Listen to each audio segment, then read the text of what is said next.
Serujera, where we come from, we are sirs. We're not just ordinary people. I've got my co-host here, Tinashe.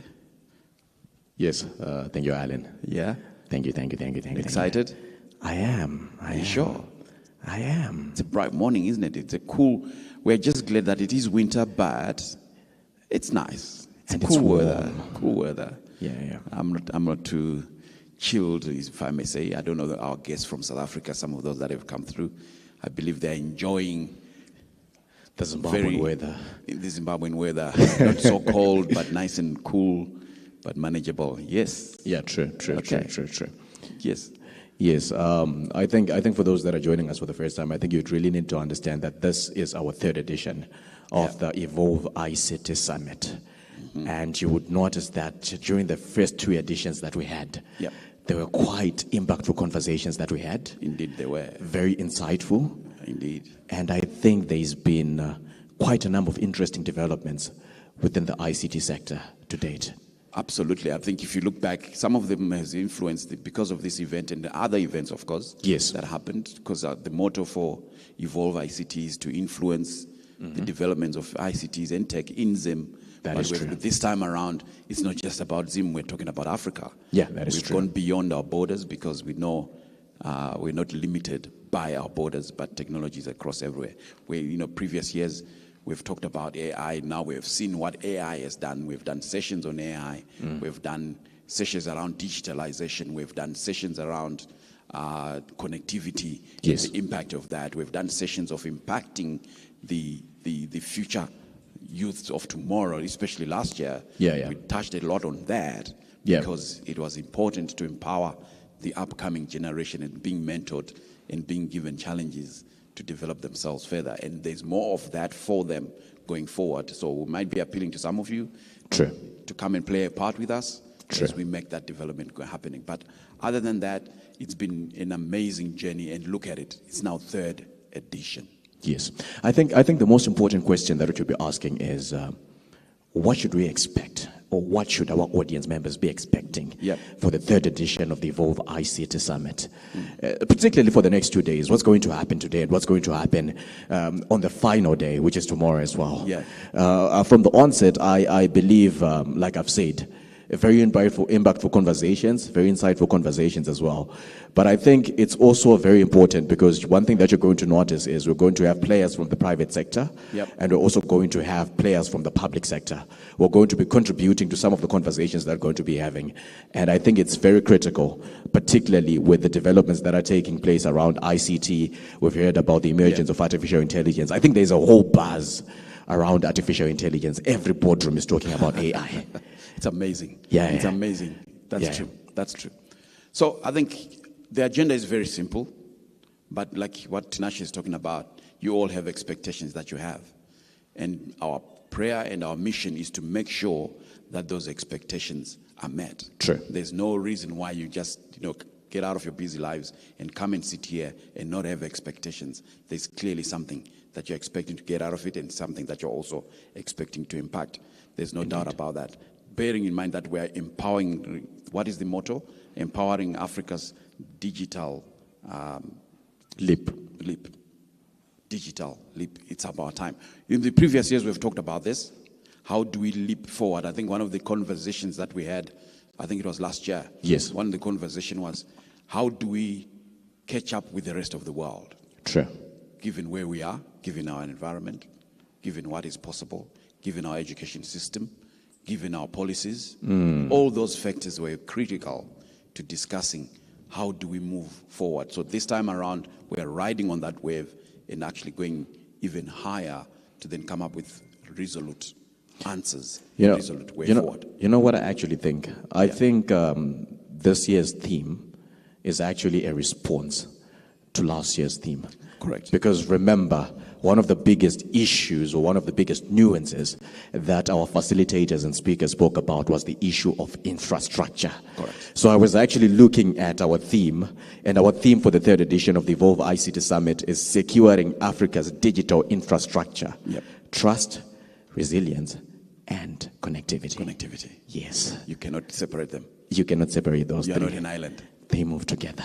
Excellent. Yes, yes, yes, yes. Great, great. So, without further ado, I think we'll just we'll encourage you to network a little bit, just for a few minutes, if you can, just getting to know each other within just 1 minute for you to do that. Feel comfortable. I don't know if there's anyone who's got any burning question right now about assistance that they need. We are all here to help. You let us know. Get in touch with either Tinashe, myself, and then we'll relay the information to the team in the background to assist you in whatever way necessary. Yes, and I think just before you jump into that minute, just a few housekeeping rules that you need to put into consideration.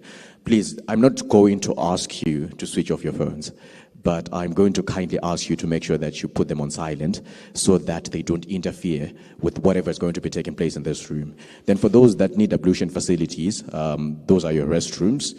If you're using the main entrance, if you just step out and you turn right, if you walk down the hallway, you will see the restrooms. If you're using this entrance, the second entrance, you just turn to your left and down the hallway again, you will see the restrooms. Happy networking. Just a minute. Happy networking indeed. Yeah, for a minute. We'll be back just now. 60 seconds. I'm counting. You are counting? Yes. I've already taken 50.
All right, as we set up and get it going, who thinks has come the furthest out of interest?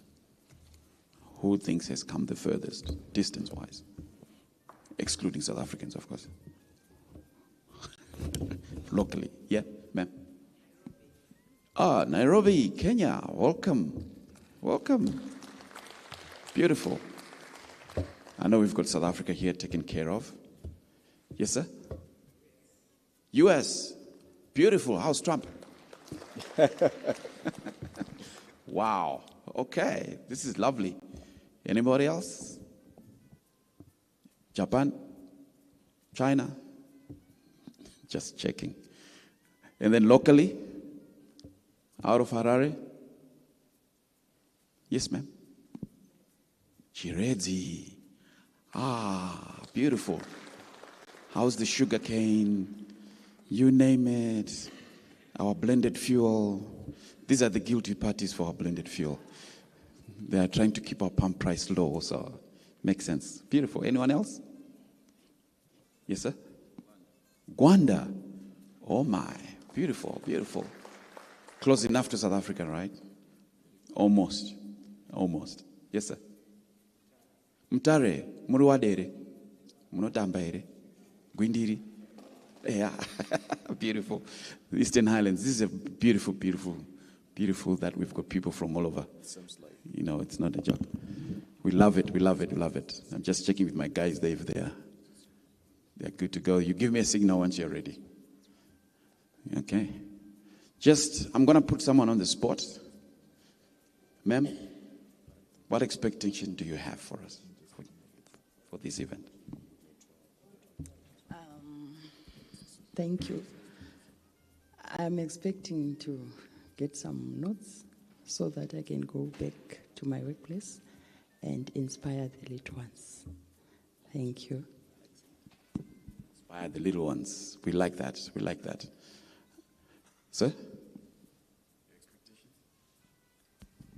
I would like to see how we can merge or interact the AI into a sports innovative system that could help the learners of this generation. Sports innovation. Is it any way related to the World Cup starting today? Yeah. I figured. You see. So we had a debate at our house. So I've got 4 kids, 3 boys and a little girl. And on the family group, we're just talking about, because some of them are not around, studies and so on. And we're debating around soccer. Who's going to do what? Who's going to win what? Who's going to the final? Etc., etc. So interestingly, Mom started the conversation. It wasn't even me. And Mom put it on the group and so on. And as we're having our fun, she says, so guys, can we start this and each one picks up which team they want? Let's do a bet or whatever. But at her workplace, they had also an interesting setup like that as well.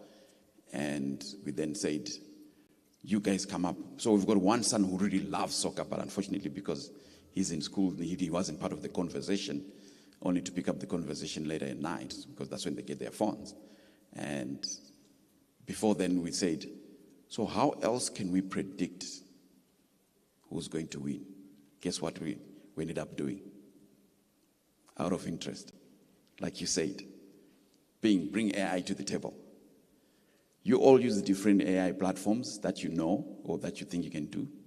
See if you are able to come up to probe it and let us know what AI thinks is going to perform and win the World Cup.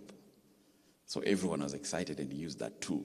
But the interesting thing was, it took me back in the days when Germany was playing. If you remember the one of the World Cups that Germany won, it was because Germany did what they did because we had started then to make use of analytics.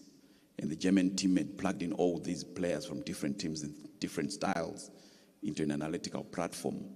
And then they did that. They would change their play based on their opponent because they knew how their opponent played based on what the analytics system had told them. So predictive issues come into play. But excellent. Thank you. Let me stop there, and then give the platform. You want to pick it up, Tinashe? Yes, definitely. I think it's very important that before we get into the crux of the matters, I understand that most of us will be coming from different religions. However, we would like to begin with an opening prayer. If you can kindly observe this moment as I welcome Mrs. Nyamuda to come through and give us an opening prayer. Let's give a beautiful round of applause.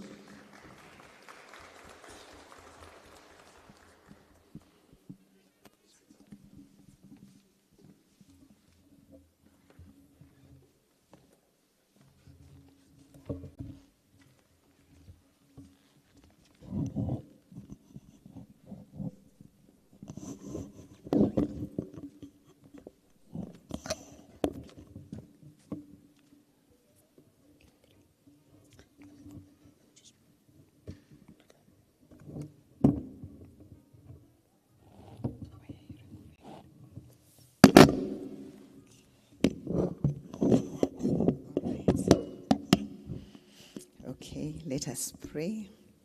Our Father in heaven, we want to thank you. You are in heaven, but we know you are present with us in this place, Lord, even attentive to each one of us. How great you are. Lord, we want to thank you even for ICT, how it's growing from lip to lip. It is your doing. Father, we thank you because you mean good for us. Everything you created, you are the possessor of heaven and earth, and you've made the earth beautiful. You've even made us wonderfully and fearfully beautiful. Father, we want to thank you, God, even as you have given us this program, we surrender it to you. We thank you that you helped us to put it together. And now we wait upon you, Lord, even to take us through this program. Father, we want to thank you for each one of us as they are expectant of what you are doing in ICT. And we are expectant, knowing that it is your doing and you mean good for us. And that we use it as a tool to glorify you. And we nullify all the negative things which come with technology. Lord, if you had allowed the heathens to do whatever they want, this earth would have been normal.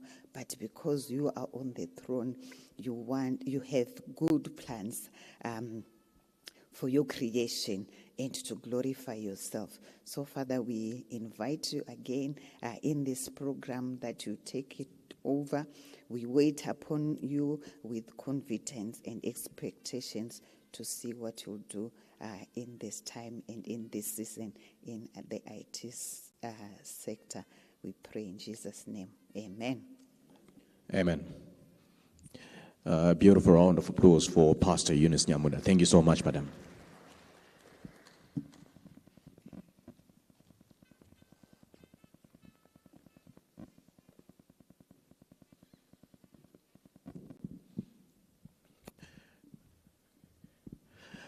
All right, to begin with, we're now jumping straight into the official welcoming remarks. And to do that, please allow me to read the biography of the gentleman who's coming on stage to formally welcome us for this particular event. Edward Nyamuda is a co-founder of Computing Systems Private Limited and Evolve ICT Summit. He is also the co-founding director of Computing Systems Private Limited and presided at the helm of the organization from 1991 to 2016. Edward has over 45 years postgraduate working experience in the computer industry. 5 years was spent as a design engineer, working on computer-based train remote control and power remote control systems with the National Railways of Zimbabwe. Edward moved to NCR, first as a senior support engineer for corporate accounts, then as business service manager in the software services department. Edward has considerable experience working on large management information systems projects, and his experience has been complemented by on-the-job development programs, which equipped him with the business, strategic planning, and financial management expertise. Edward holds bachelor's and master's degrees in electrical engineering from the University of Cambridge and the University of Manchester in England, respectively. He has also attended the IBM MITP project management program, which equipped him with skills necessary to professionally consult, design, and manage medium to large-scale projects in the ICT industry. Let's give a beautiful round of applause to Mr. Edward Nyamuda.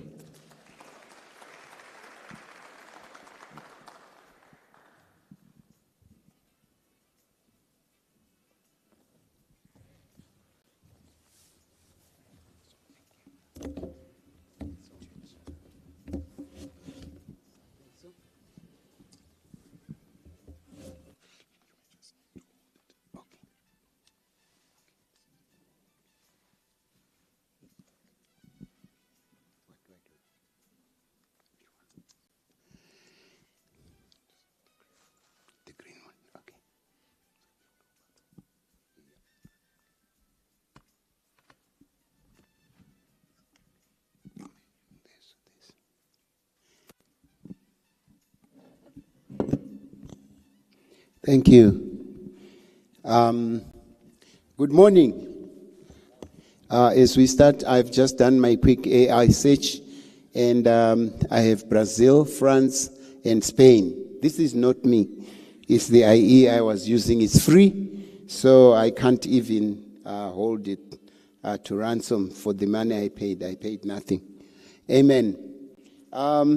So my assignment here is welcome remarks for Evolve ICT Summit 2026. And our theme this year is Empowering Africa's Digital Leap. Distinguished guests, our Honorable Minister, Tatenda Mawetera, she's coming, the Permanent Secretary in the Ministry of ICT, Postal and Courier Services, Dr. Beulah Chirume, fellow co-founders of Evolve ICT Summit, our partners, innovators, policymakers, entrepreneurs in the house, and every builder in this room, all protocol observed.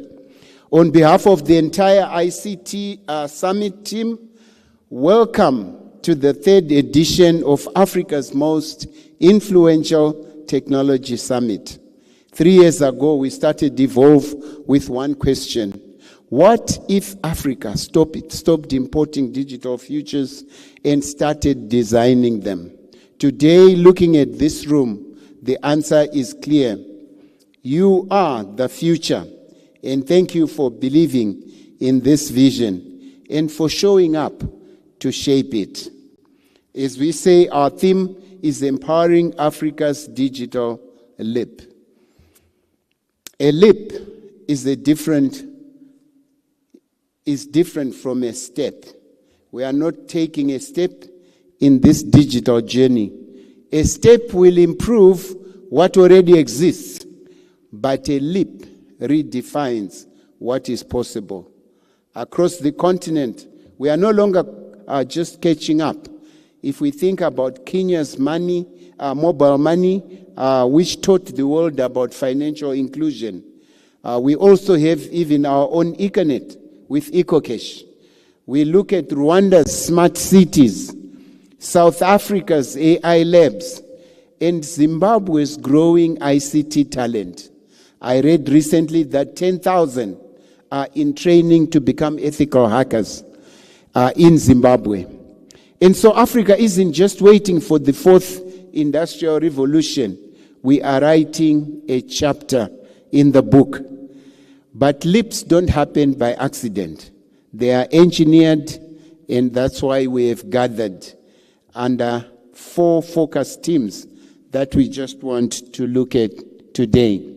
The 4 pillars of the leap that we are looking at. The first one, as has already been said, is artificial intelligence. So AI isn't coming to Africa, it's already here. In the agriculture, it's predicting our rainfall patterns. In the health sector, we can diagnose from our phones. And in the language sector, we are now coding in Africa for AI. So our job is to make sure that Africa data trains African models for African problems. We must move from being data donors to being model owners. The second pillar we want to look at is digital infrastructure. You can't leap without ground beneath your feet. So when we look at fiber infrastructure, when we look at data centers, reliable power, when we look at last mile connectivity, this is the new brick and mortar that we need in our digital journey. Infrastructure is dignity.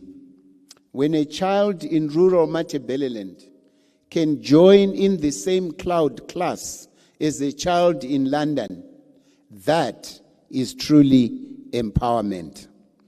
The third pillar we are going to look at is infrastructure sustainability, ICT infrastructure sustainability. Every innovation must answer the questions, can this last? We all know about the ICT bubble of the 2000s. Green data centers, e-waste programs, energy-efficient networks. We build tech, not just for this quarterly report, but we are building for our grandchildren's future. So sustainable ICTs are both profitable and they are good for the continent. And the fourth pillar we are going to look at is data protection. Trust is the currency of the digital economy. If citizens don't trust how their data is used, then adoption of the new initiatives will die. So we need strong laws, ethical AI, cyber security. These aren't red tapes. They are the guardrails that let us go faster and let us go safely. So I have a scripture at the heart of all that we are doing today. As we talk about leaps, I am reminded of Isaiah 43 verse 19. It says, behold, I am doing a new thing. Now it springs forth. Do you not perceive it? I will make a way in the wilderness and rivers in the desert. That verse has always felt African to me. We've been called a wilderness by many nations, yet here we are, making ways where there were no ways, and rivers where there used to be only dust. Digital transformation is our new thing, but perception is the key. God said, do you not perceive it? My challenge to us today, perceive the leap. Name the leap. Build the leap. Africa's wilderness is becoming the launch pad. So I want to leave us with a charge this morning. Honorable Minister and Honorable Permanent Secretary and Honorable guests at this meeting, thank you for gracing this great occasion. Your leadership in ICT, postal and courier services shows that government and innovators can build together. To everyone here, don't come to evolve just to listen. Come to partner. Come to argue. Come to commit. Over the next 2 days, let's move from keynote to action, from panel discussions to prototypes, from handshakes to contracts. Africa's digital leap won't be led by one country or one company. It will be led by rooms like this, where business, policy builders, and policymakers lock arms together. So my charge to us, let's begin. Let's empower the leap. Let's build the Africa the world will study next. And I want to thank you all. And I welcome you to Evolve ICT Summit 2026. Thank you very much.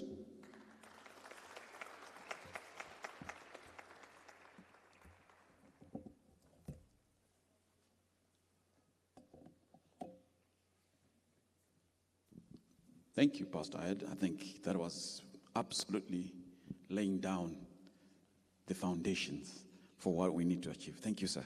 Thank you. I'm sure we've all heard what he has spoken about. We've all understood why we are here and why is it that we do what we do. Can I have the profile for the next speaker? Sorry, I left my...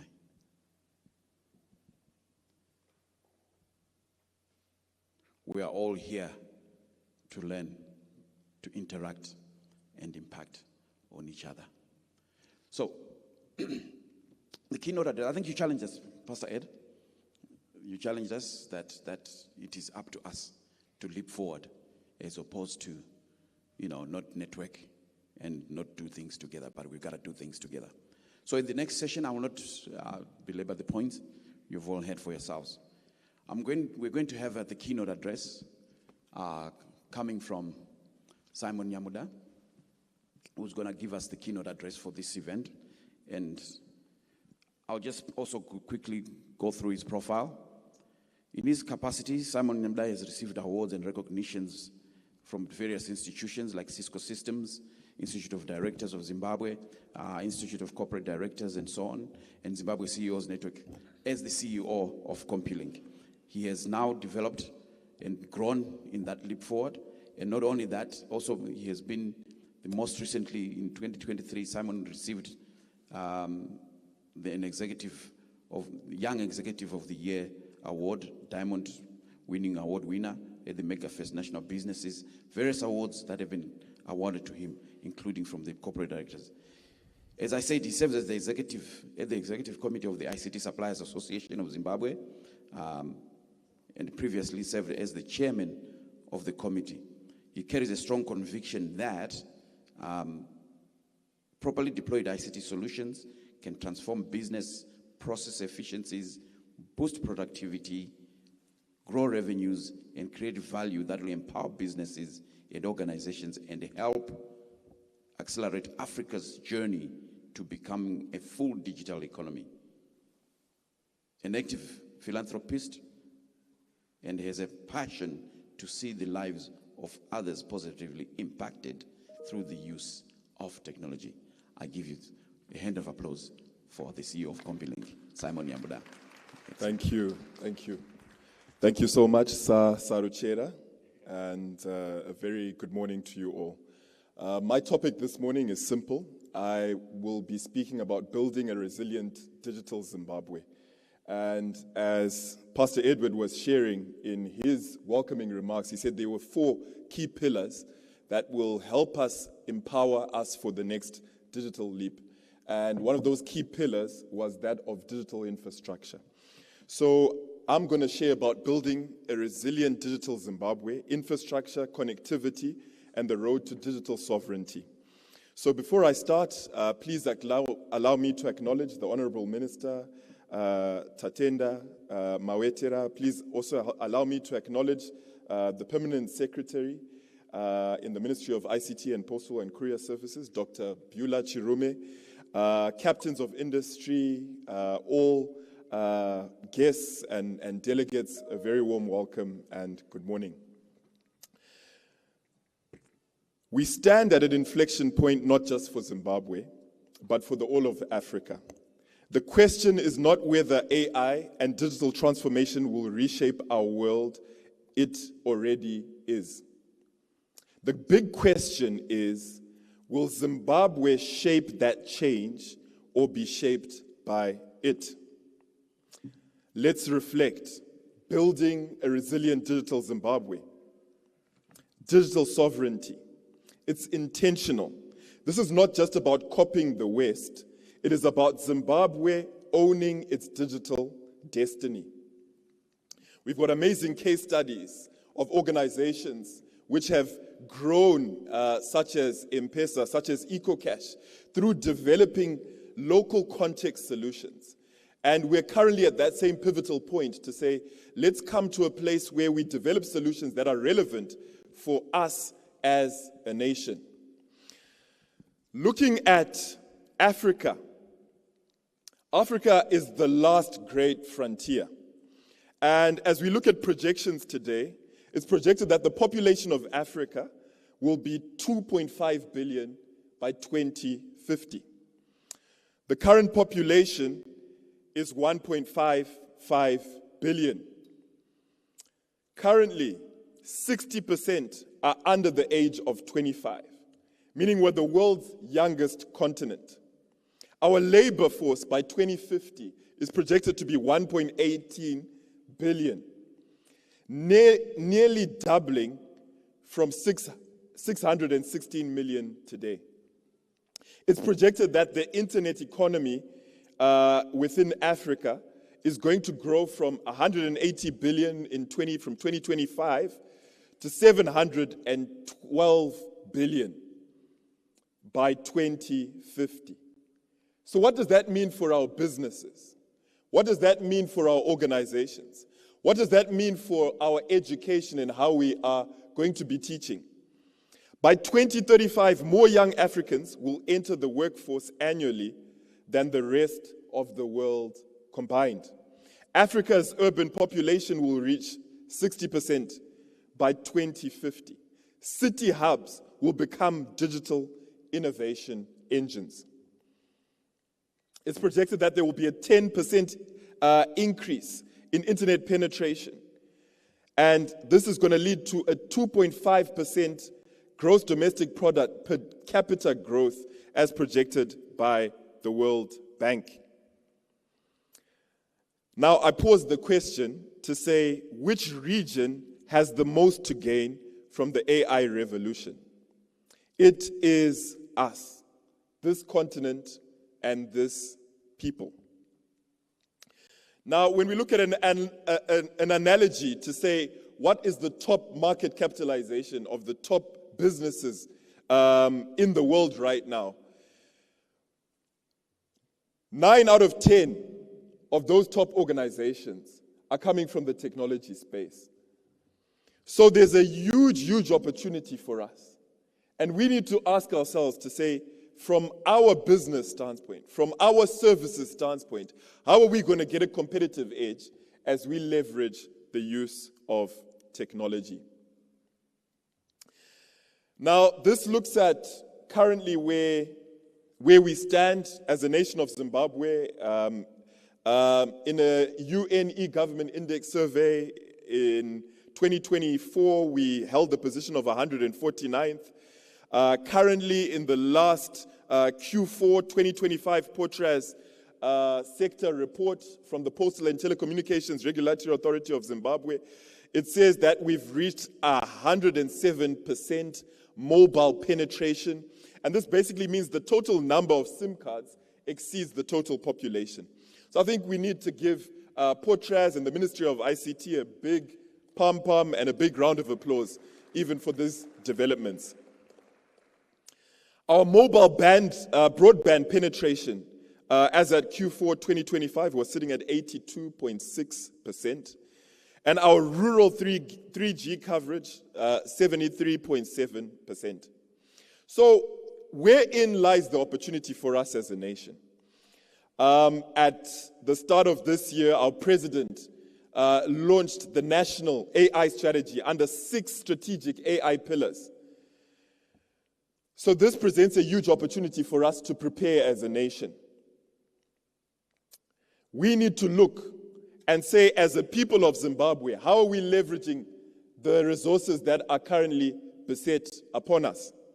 The Zimbabwe Center for High Performance Computing launched a data center with GPUs, which are currently at our disposal, even as a sandbox, to leverage off of technologies and to leverage off of what is there.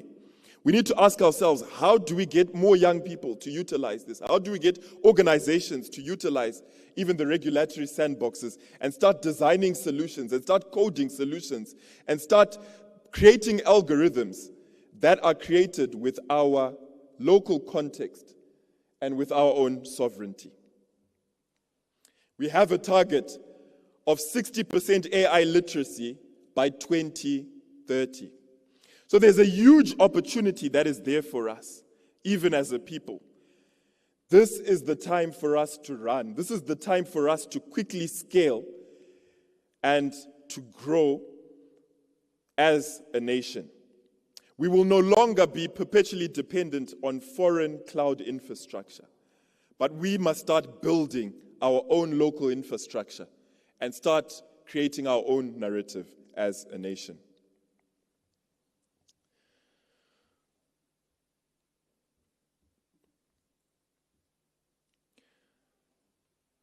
Now, these are some of the key statistics coming out of the Portras Sector Performance Report for Quarter 4 of 2025.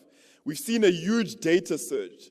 Mobile traffic has grown by 11.27%, and this is a constant upward trend that we've seen through 2025, which signals that the population is hungry for digital services.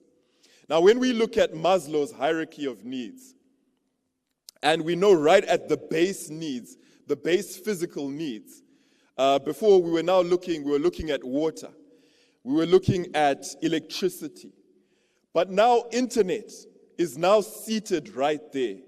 And now that's why we've seen the advent that usually the greatest frustration that we have as people is when you get to a place and there's no connectivity. Or the greatest frustration is when you're using your device and the device is slow. You feel like you've been changed, but you want to produce. So it's encouraging to see that there's been this huge data surge. We're seeing 5G momentum growing, and the coverage is grown immensely. We are seeing low Earth orbit, the advent of low Earth orbit, that has led to an increase in connectivity even in the rural spaces, meaning that the future, it's that low Earth orbit is no longer something in the future. It's now here with us, and it is present. We've seen a huge growth in fixed fixed data. The data economy is now replacing slowly traditional methods that were used before, SMS, and even our standard GSM calls. So this is a call to action. These numbers are not just statistics, but they are the drumbeat of a nation going digital. And our job is to ensure that the drum gets louder, faster, and we are able to grow the economy as a nation. Now, we want to learn from a couple of case studies from the East.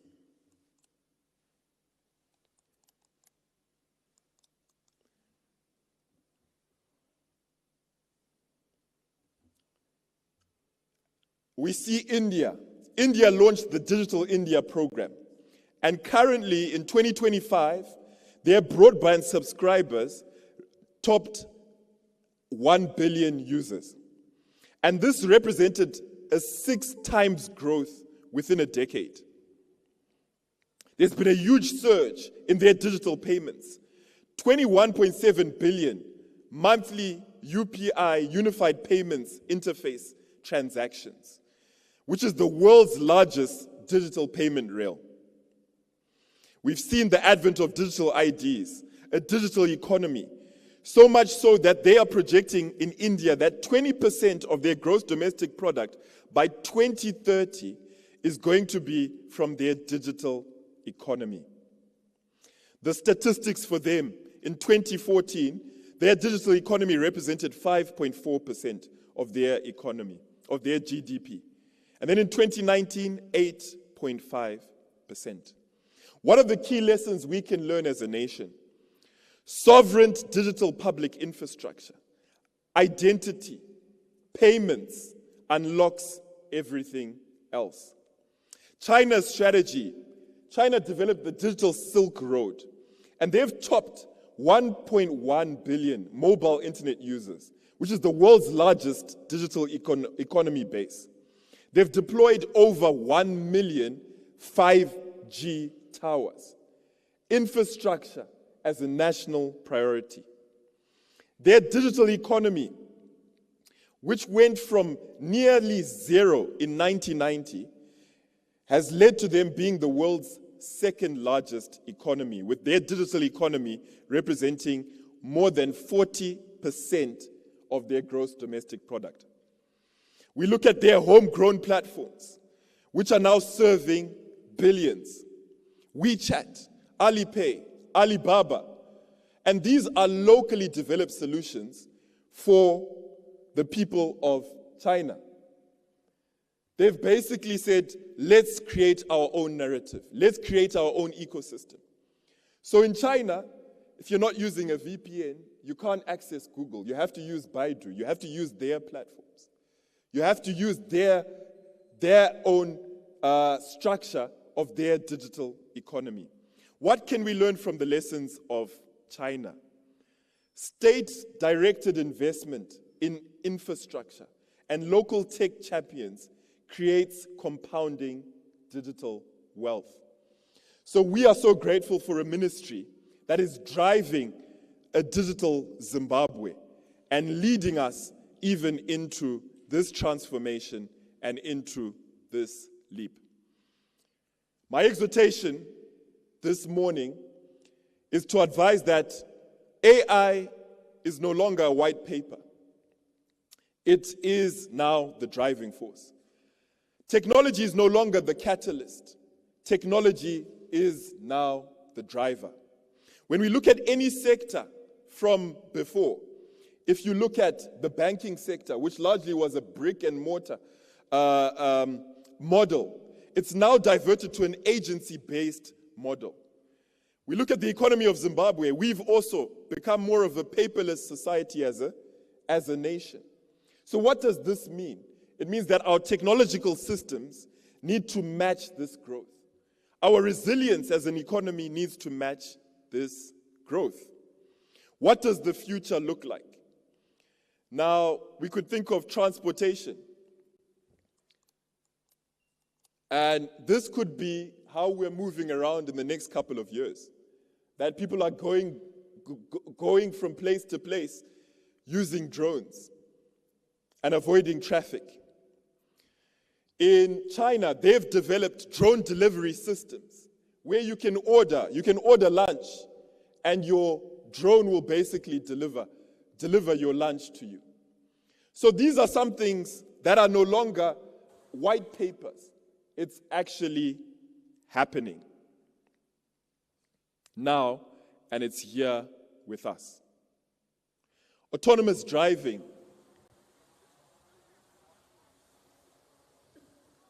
So this is a drone delivery station in China, and basically use an application to order drinks or order lunch, and it's delivered to you by a drone. We've seen the same being implemented even in Rwanda, where they've got drone delivery systems, where they're actually delivering through drones. So what does this represent for us as a nation? What does this represent for us as a people? We've seen the advent of autonomous driving.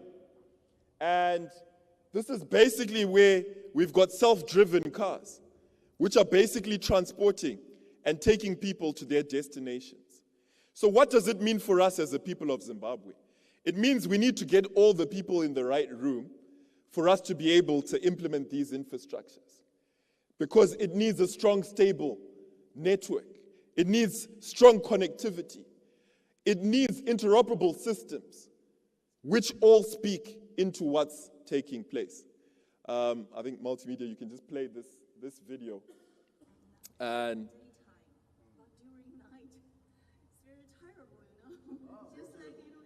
basically an autonomous driving vehicle.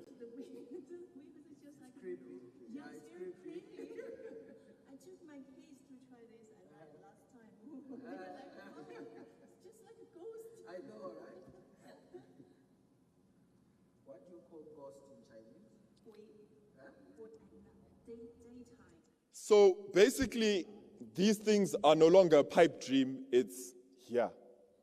So tell your neighbor, welcome to the future.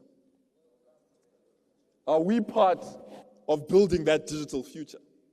Now imagine a Zimbabwe. What is that going to look like in the mining space?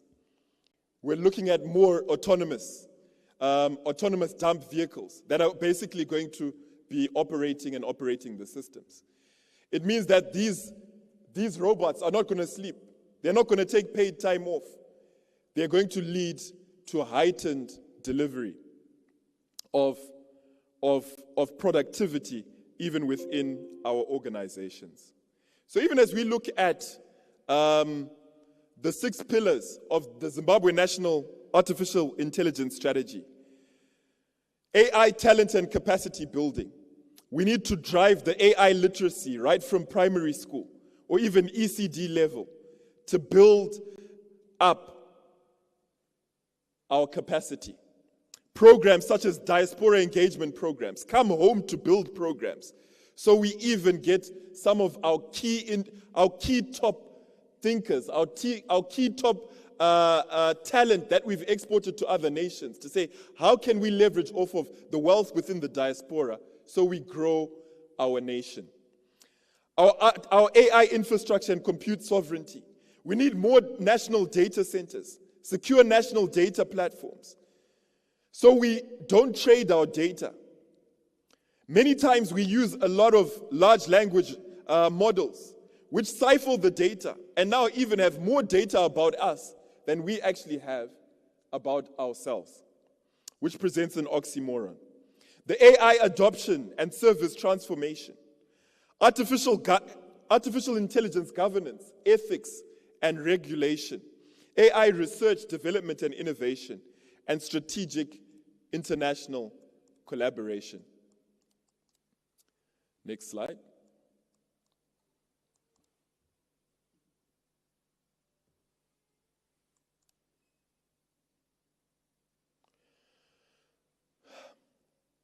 So we've basically moved into the agentic era. And basically we've moved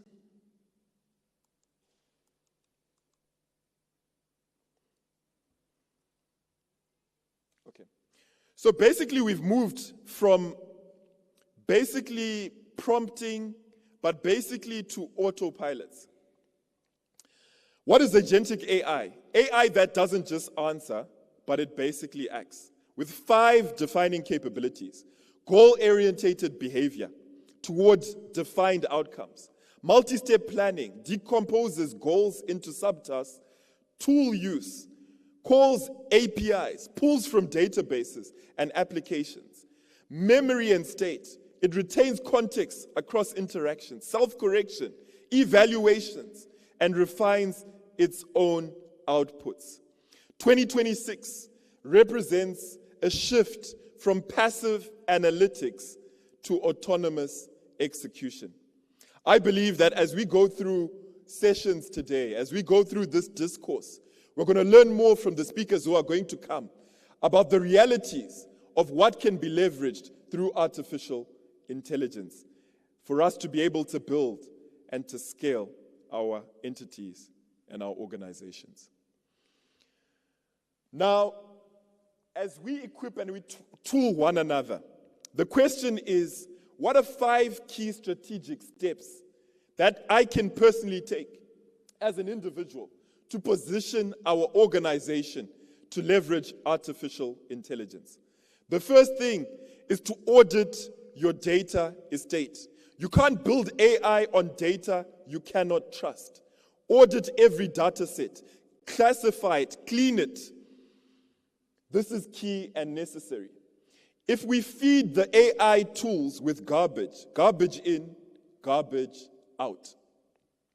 Let's build our artificial intelligence literacy at every level. I think most of us have been bored by the YouTube videos that say, disappear for a week and come back a pro with Coursive and all these other courses. But that's the reality. How can we become more and more competitive at the places that we work? How can we become more and more competitive even as we offer our customers service? Let's start to build AI literacy at every level. At a personal level, let's start looking at deploying a co-pilot right now.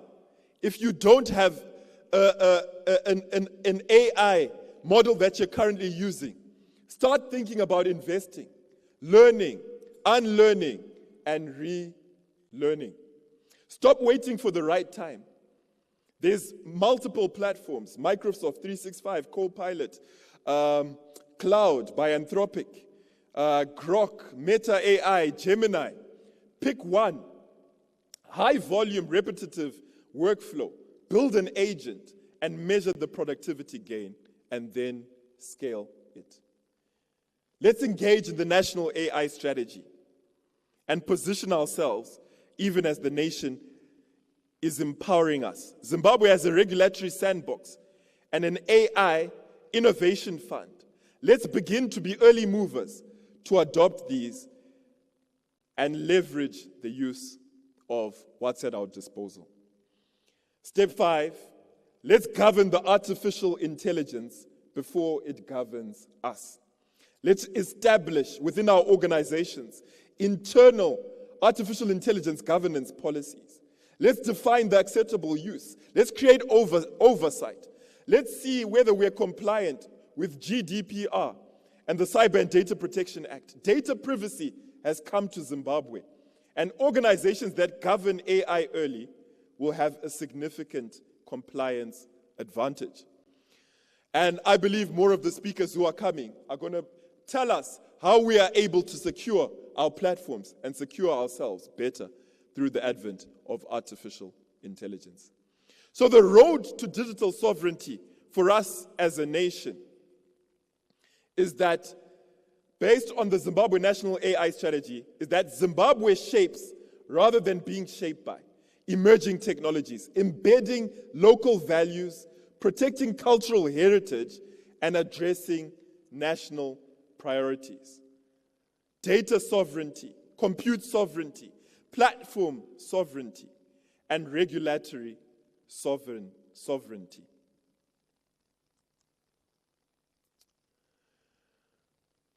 And these are some of the building blocks, even as we move to building a resilient digital Zimbabwe. The first layer is the physical infrastructure and connectivity. We need support from government to build more national data centers, more rollouts of 5G, more growth even in connectivity at affordable rates, energy and power resilience. The second layer, digital public infrastructure. Let's develop interoperable payment rails, interoperable technologies that speak into systems, into our civil registry, into our home affairs, into our Zimbabwe Republic Police. That the systems that we design today need to all speak and need to all be interoperable from one platform. Let's have sovereign data platforms and open APIs with national data sharing frameworks that provide us with open government data, interoperable systems across healthcare, agriculture, finance, and insurance. And lastly, let's look at layer 3, the human capital, the artificial intelligence literacy, to be able to build the digital Zimbabwe. The choice is ours. Zimbabwe can be a consumer of the AI revolution, or we can architect it. The strategy is written. The infrastructure is being built. The only variable is us as a people. So what can we currently do? Let's begin to launch our artificial intelligence pilots.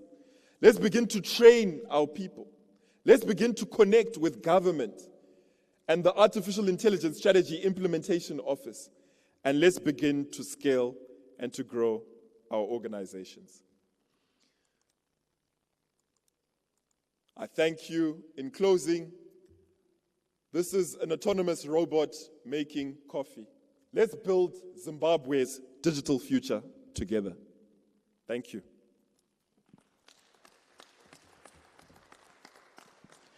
Well, Simon, before you leave the stage, I just want to confirm, if you managed to find out, how do you say ghost in Chinese? Unfortunately, I didn't get it. Is it Chipoko? I think gooey or something. Gooey. All right, thank you so much. That was Simon Nyamuda, the Managing Director of Computing. Let's give him a beautiful round of applause once again. As we noticed, I think there were quite a number of things that you spoke around digital infrastructure and the whole ecosystem that is taking place in the cybersecurity and everything that is related to that. So for our next presentation, I think this is going to, we're not really shifting the conversation, but I think this is going to build into the presentation that was given by Simon. Because I believe there was a moment where you spoke about the importance of inclusion within this whole conversation of cybersecurity and digital and artificial intelligence and so forth. So for our next presentation, we're going to hear from Cordelia Owe, and she's going to speak about women in cybersecurity. Let's give you a beautiful round of applause.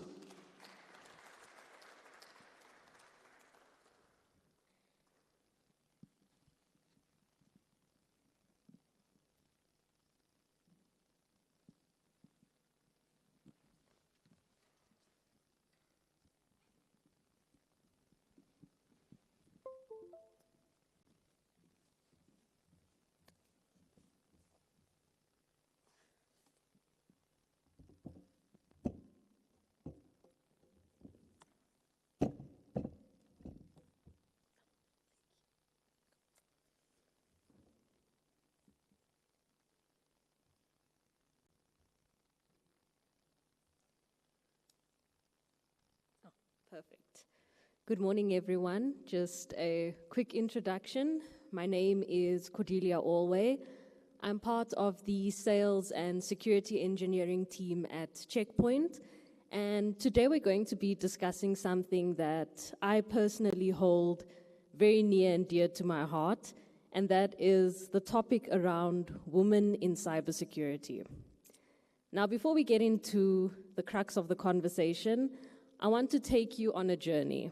I want you to go into a time machine and essentially go back into time when I was essentially in my childhood. I initially always thought I would become an accountant, to be quite honest with you. At some point, I was going to be a painter, but my stick figures weren't quite made out for art galleries at that point. And I got to a point where when the internet went down, I was the one that was being called. I was there busy removing RJ45 cables before I knew what they were technically called, swapping Ethernet ports, and ensuring that everyone was connected at home. At that point in time, I realized I wanted to be in IT. What exactly I wanted to do, I hadn't quite figured that part out yet. I hadn't realized what I actually had in store for me would be one of the most rewarding career options out there. So at this point in time, I initially started out within the cloud and collaboration space, and I was working in there for quite a few years before I moved into the telecommunications space, where I continued to work within cloud and collaboration applications as well as hardware. It's now been close to half a decade that I've been within the cybersecurity space, and I started out within an associate program within Checkpoint, as a matter of fact. So from the beginning, starting out Network 101, all the way into what is cybersecurity. And at this point in time now, I currently support the SADC team on a technical perspective, so navigating customers' environments, not only from a Checkpoint portfolio, but also from a cybersecurity perspective, understanding and demystifying a lot of the complex terms that people associate with cybersecurity. I had a question that came to mind, and I'm also going to pose that to the floor as well. I realized, oh, okay, you know what? I am a woman in cybersecurity. How many other women are actually in cybersecurity? So as a question, I want you to think about what percentage of women are part of cybersecurity globally. So we're going to do a show of hands here. Who thinks 5% of the cybersecurity workforce are women? 20%? 50%? 60%? Oh, 80%? Okay, I'm going to go on a limb here, 100%. Okay, not much optimism as we've moved past the 20% mark, I would say. And if you had raised your hand at 20%, you are in fact correct. Just to give you an idea on the note of soccer, I have not yet run my numbers for who is going to win the World Cup. But if we had a stadium filled with the global cybersecurity specialists, let's say it's 100 people, right? Only 22 of those seats would be filled by women. Think about that. A study by ISC2 for the 2024 to 2025 period actually found that 22% of the global cybersecurity workforce is actually made up of women. I started wondering why. How is it that we find ourselves faced with this type of a stat? I think it all goes back to a few key things. What is the perception around cybersecurity? If you mention you want to move into cybersecurity, the first thought that comes to mind is, I'm not technical enough. My male counterparts or my colleagues that I've seen within the space, they know all about networking, they can do racking and stacking, whereas I may not even understand the basics yet of an IP address. Keyword, yet. The key thing within cybersecurity is demystifying what the perception is around the field as a whole. Some of the things that have come up from the research that I've done is people perceive it as a highly technical field, firstly. Secondly, they think the barriers are too high to get into a position. You need 5-10 years experience when you just came out of university. Where do you muster up all of that? In terms of the culture that has been exposed or that people are experiencing, they have an idea that the work culture is unwelcoming and that it is not a place for belonging for people who want to join. The other thing is looking into change. The rate at which change is happening within the cybersecurity space is often perceived as slow in terms of the changes that happen for adoption and transformation. In terms of career progression, Everyone wants a starting point and wants to know how can they get to that managerial position. How do you become that CIO, that CISO, driving and steering those conversations? They don't see the path and they believe that it will be quite a bumpy and a difficult one to get there. And lastly, the representation gaps. If you can't see people you can relate to in the roles that you aspire to be in, it's very hard to step into that role and decide to take it on. So these are the things that we need to look into and understand. How can we actually evolve and change these perceptions and misconceptions that people actually have? So how do we get there and where do we actually go from here? I want us to think about what do we have implemented within our organizations at the moment. How do we get to a point where we have more than 22 seats in a stadium of cybersecurity professionals? I want us to look into things like, what is a mentorship program that you could have? As professionals in IT and in the cybersecurity space, extending ourselves not only to the next generation of professionals, but also to our colleagues. You may find people that have thought about moving into cyber and they just don't know where to start. They just need someone to guide them and potentially be a sound box, for example. I actually had the opportunity to be part of a women's mentorship program in the last year, and it really helped having a soundboard. I sometimes had questions thinking, I'm the only one experiencing this. As a matter of fact, there's no one else who could possibly have this question.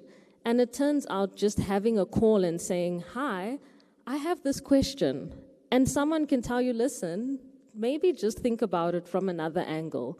You might be caught up in your own head at some point, and you just need someone that can remove those glasses and help you see what is happening. Then the other part is looking into career expos and the next generation of cybersecurity professionals. What are we creating? What impression are we creating for the next generation? We have access to various platforms like schools, universities. What are we creating when we speak to those youth and letting them know what the career options actually are? Cybersecurity is not just for the technical, it's for the creative people, it's for the innovators, it's for the people that want to change security and organizations in this transformation era we are in. We'll look into how do we change the onboarding of associates, learnership programs, actually getting hands-on experience. That is an invaluable experience that you can give someone. Just giving them a day, a week to shadow what it is that you do. What is your organization made up of? What is the day-to-day processes?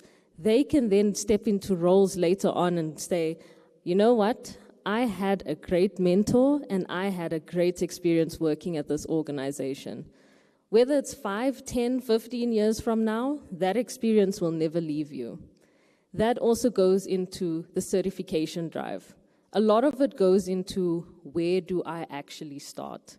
And if we do not have forums, platforms, where people can actually learn the fundamentals of IT, the fundamentals of cybersecurity, there are so many different free courses, so many paid-for certification paths as well. And I'm happy to engage with anyone that might have some questions as well, or require additional resources around that as well, just so that we can share that. We never know who that could come in handy with as well. So the way that we put it out there, getting people to do security fundamentals, vendor-specific exams in this instance, depending on what the organization may actually require. One of the things that I think really stands out, and this is as we bring everything together around women in cybersecurity, is women are not just here to participate in cybersecurity. We are actually here to shape the future of the industry as a whole. There may be some challenges looking into growing awareness, how exactly we get support groups set up and support networks within the sector, and a commitment to inclusion. Those are all powerful forces for change that may come with their challenges, understandably so. But cybersecurity thrives on diversity. by having a room full of so many different diverse people with different ideas and different ways in which we can actually implement and understand different technologies, that is how the industry actually evolves and changes going forward. So from here, I don't just want this to be a discussion that actually ends here. It needs to be an open commitment that we will forge forward to have rooms where women are heard, supported, and empowered. As we go forward into looking into the industry, may we be committed to opening doors, challenging the perceptions that we see, and building a cybersecurity community where everybody can thrive. Thank you.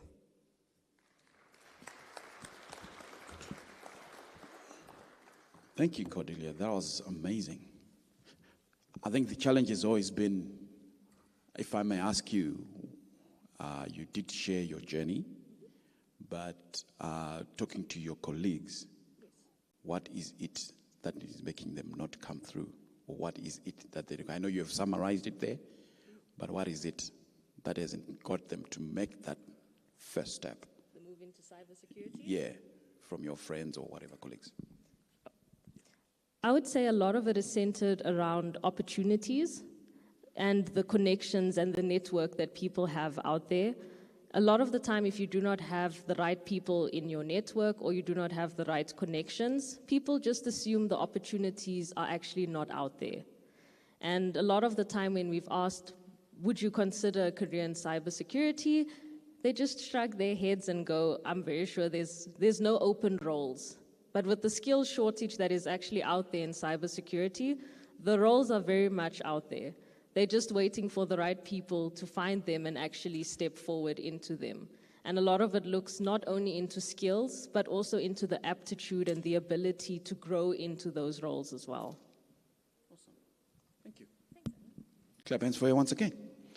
She was brave enough to go into that sector and brave enough to take the leap.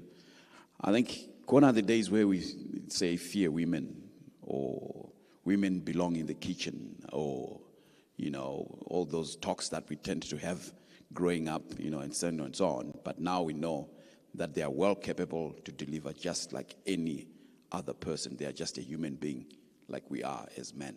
So therefore, give them the opportunity. I like the roadmap that you said, mentoring, creating programs that are specific, because that then helps to bring in that different thinking into the sector. But I must say, so it is in the whole of the ICT sector, I must say. The gaps are there, they are real. And me having a daughter, obviously, I always think around how to encourage her not to fear that she's just the same as her brothers, that she can do even greater probably, because she's wired differently. Right? I was about to say amen. Thank you so much. I think looking at the time, this is 10:30. We may take this opportunity to also network, interact, go and visit our stands. Tea is served. Should be set up in the foyers, out there in the corridors, etc., etc. Take time to link together. We'll give each other 30 minutes. We meet back here at 11 o'clock, and then we get the other official proceedings going on. So if you allow us to do that. Unless there's someone with a burning question that they want to ask the guys that have presented so far. I know Simon has left. Or anything for Cordelia. Anything burning? Going once? Going twice? Sold? Nothing. Okay. So we can take a tea break. Let's all take a tea break and interact, and we meet back here at 11 o'clock. 30 minutes break. Visit the stands, see what's going on out there as well. Thank you so much.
But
Let's all settle. Let's all settle, please.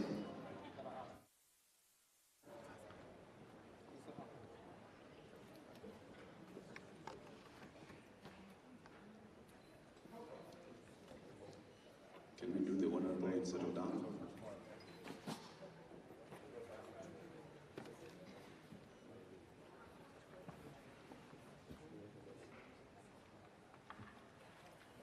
Okay, welcome back, everybody. Thank you for trying by all means necessary. I'd said let's be back here by 11 o'clock, and we're back. I think we tried to do the best that we can. But first and foremost, I just want to give honor to our Honorable Minister. Thank you for coming through, and we thank you for sparing your time. We know it's not easy, and we know there's always pressures and things that you need to attend to quickly. I'm just going to ask us to have before I go into any other proceedings, can we have if I can check with our team if the national anthem is ready, and then we proceed to the next session. If we could, please. Sound team? Thumbs up? Okay. Let's all stand, please. Let's all stand. Go ahead and play, please.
may sit down.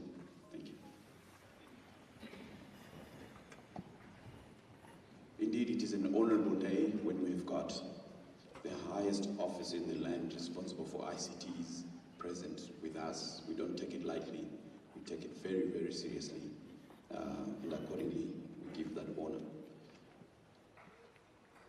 If I may say, Cordelia, a few minutes before you came in, Honorable Minister and Dr. Pierce, we had a presentation that was talking about women in cybersecurity and what women are doing in cybersecurity, the challenge there in why women are not joining cybersecurity.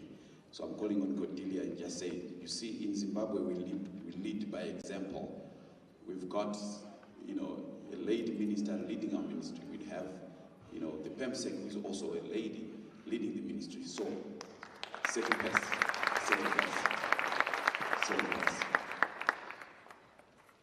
This event, obviously, we're talking about empowering a digital Africa, empowering Africa's digital leap, but more so, we're talking about Africa, but more so in context of ourselves in Zimbabwe. What is it that we are doing? What is it that we need to do? How do we leap forward? We're talking about the leap. We're already in the frontier. I think Simon has already summarized that up. Just to give you a brief, Honorable Minister, the brief in terms of where we are. We've got a background already about where we are, what we need to do, and the challenges there. The things that you have already done as a ministry, you've led us forward, ensure that we've got the right policies in place, ensure that the right environment is an enabling environment is set for the country to leap us forward and adopt the right technologies to make sure that we are not left behind. We've got a Vision 2030 in front of us that we need to adhere to, and so it is in the ICT sector.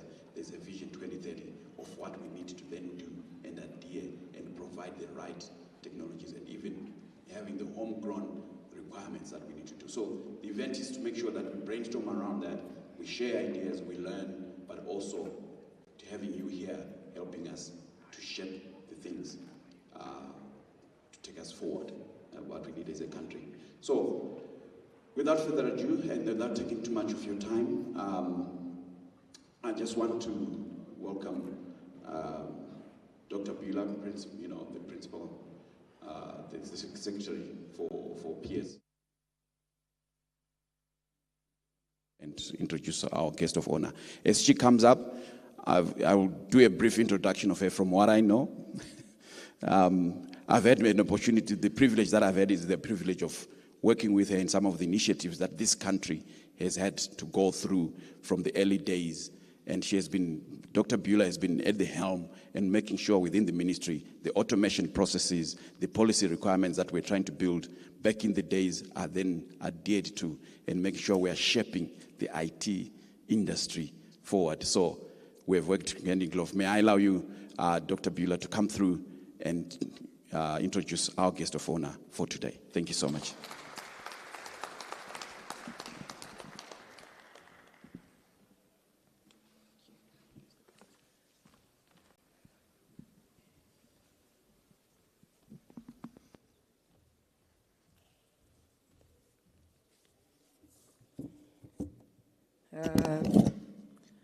Thank you very much, Director of Ceremonies.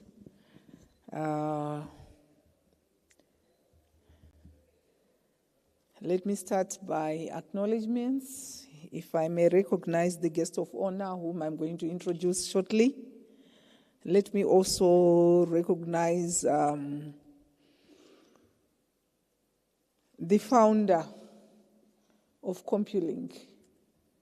We were just chatting about one of the brands, Compaq, that we worked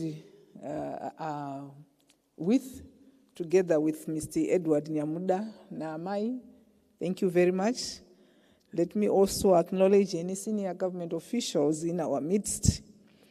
This Managing Director of CompuLink, Simon, well done. Let me also acknowledge captains of industry in our midst. Allow me to ride on protocol as already established. Let me say I'm so proud to be here this morning This is not the first time that I've attended this function organized by CompuLink and Honorable Minister, to see the young doing such wonders, the young leading, driving innovation, tech in this country. So well done, Simon. We are so happy about that. And to ice it all, the theme that this summit is actually running with is empowering Africa's digital leap. So we are not walking, we are not even running, we are leaping. And I can assure you that from the SADC Observatory, if you check, the contribution, particularly in this country, of ICT to GDP is now standing at around 8%. And that means there's great work that is actually being done in this space.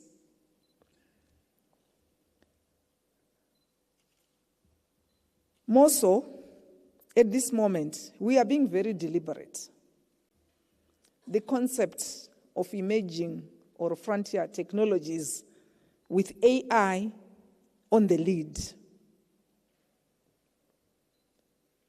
And we are actually saying, this is reality. I saw one or two companies that have said we are actually providing AI solutions in agriculture, in health, energy, whatever sector that you want to think of, including public service delivery, financials. And this is where you see us as ministry, led by our champion, who is none other than the Honorable Minister, running. We really run to give the policy guidance that is requisite for us to be able to produce the results and put Zimbabwe on the map. You appreciate that we've recently launched the National AI Strategy 2026 to 2030, and I'm sure all the captains of industry in here should rally behind that and come up with initiatives that support the implementation of this document, so that at the end, Zimbabwe is really transformed. Ladies and gentlemen, let me now introduce the guest of honor. Very consistent, right? In the voice for digital inclusion. And of course, Alan, you were right. She champions women and girls in STEM. Persons with disabilities, we were late because we had a very touching case in the office. And the Honorable Minister was saying, PS, can I just talk to these people and make sure that they have access to ICTs. Under his stewardship, we have seen broadband access being expanded, e-government services being scaled up, and we've seen her in a lot of forums talking passionately about ICT development in our own country. In terms of politics, she comes from my constituency, so you know what, I'm happy about and proud about that. Chikomba West constituency, where she's the honorable member of parliament. On the global scene, particularly in Africa, she's now the chairperson of the Council of Ministers of ICT under the Smart Africa Initiative. And that's no mean recognition. Thank you for giving an applause to that. In terms of performance, yes, I must mention it. I think in the last performance review in March, or April, early April, she was recognized as one of the most improved. In fact, we were actually number 4. We were chatting with the consultants to say, no, next time we must win, which is a testament of accountability and citizen-focused delivery.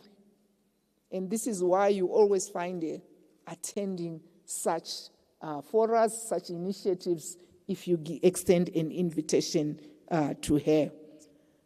The Honorable Minister, of course, is the Minister for ICT, Postal and Courier Services. And at this juncture, ladies and gentlemen, a very big hand of applause as I humbly invite the Honorable Minister to give us her address. Honorable Minister, Madam.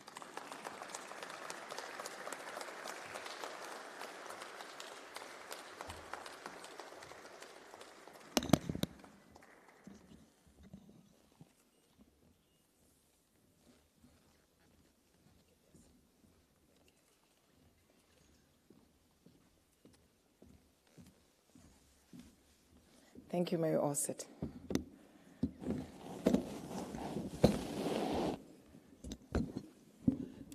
Good morning.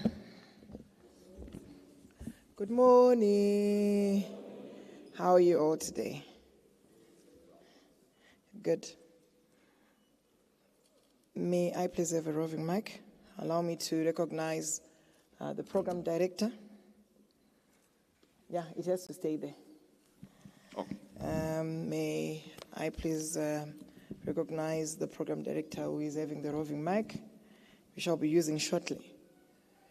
The founders of Evolve's ICT Summit, Mutede Nyamuda, we are here with us. Thank you very much. Let me recognize you. Let me also recognize the CEO of CompuLink, Mr. Simon Nyamuda, who is also then the CEO of Evolve ICT Summit. The Permanent Secretary in the Ministry of ICT, Dr. Bula Chirome. We always call her Dr. B. Let me recognize distinguished government officials here present, captains of industry, development partners, members of the diplomatic corps. Allow me to also recognize various companies that I've seen who are exhibiting outside. And I want to appreciate all those companies who are really working towards making sure that as a country we fully digitalize. I want to appreciate all the work that you're doing and to say, yes, Zimbabwe is ready for a digital Zimbabwe. Thank you. Delegates, innovators, entrepreneurs, students, members of the media, ladies and gentlemen. Good morning once again. It is a privilege to stand before you at this 3rd edition of the Evolve ICT Summit, a gathering that has, in a short space of time, earned its place as one of the most consequential conversations on technology and innovation in this region. I commend the organizers for their vision and their persistence in building a platform that does not merely talk about the future, but actively brings it closer. When we talk about digital transformation, we focus on people, not just machines or software. It's about the farmer in Chiredzi needing real-time market information, the talented graduate in Bunga lacking opportunities due to geography, and the farmer who is also in Mutede, who could actually be able to look for a market regionally. Technology's value lies in how it improves human lives, and this should guide our policies and innovations. We are at a pivotal moment as the 4th industrial revolution is here with us. Artificial intelligence is transforming industries. Data is a key strategic resource, and digital platforms are changing trade, governance, and social structures. As our President, His Excellency Dr. Idi Mnangagwa has said, the digital economy is a present imperative. Zimbabwe must shape its role in this revolution. The message from our head of state is a guiding philosophy for our ministry's urgent actions. Everything we do in the digital space serves our national purpose, as outlined in Vision 2030, which emphasizes that we need a prosperous society which hinges on dynamic digital economy. The National Development Strategy operationalizes this by making digital infrastructure, skills, and innovation foundational rather than optional. We have made significant strides with expanding broadband access, a modernized regulatory environment, and strengthened national data centers. We are also developing human capital, such as coders and data scientists, to create a digital Zimbabwe. We must acknowledge the gaps that remain. Many Zimbabweans still lack access to the digital economy. And this has been reiterated by our president to make sure that we do not have to leave anyone and any place behind. In pursuit of doing this, as Zimbabwe, we really want to appreciate ITU, where we are actually conducting a broadband mapping to make sure that we look at our digital infrastructure and then be able to look at connectivity to say where is it connected and where it is not. We need to also appreciate that now in the fourth industrial revolution, we need to make sure that connectivity is accessible, affordable to the people so that we'll be able to achieve a digital Zimbabwe. We really want to look at what Professor Callistus Juma said, where he emphasized that the need for Africa to be a knowledge producer. Outsourcing AI development compromises our economic future, and that we refuse. Within our AI strategy, we're very clear that we don't need just to be consumers, but we need to be producers of our own artificial intelligence. As Zimbabwe, this has seen us really look at ways that we can for us to even make sure that we even have localized data sets.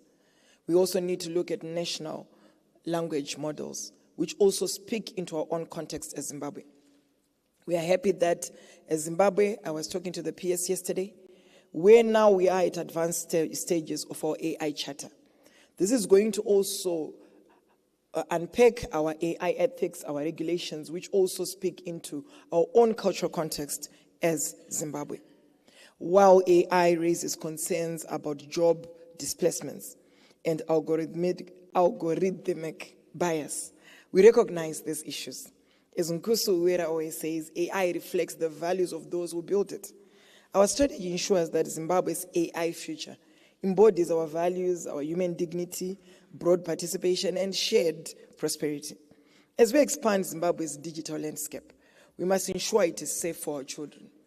Last week, we are glad that our cabinet approved the Child Online Protection Policy, which marks a significant milestone, recognizing that children are digital natives who engage online in various ways and need to be protected when they are online.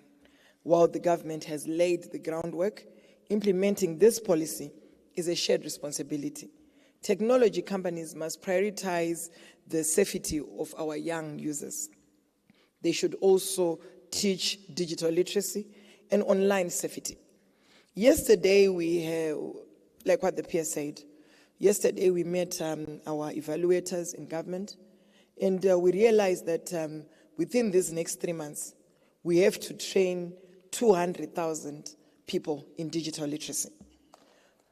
So if we're going to train 200,000 people, we cannot do it alone as government.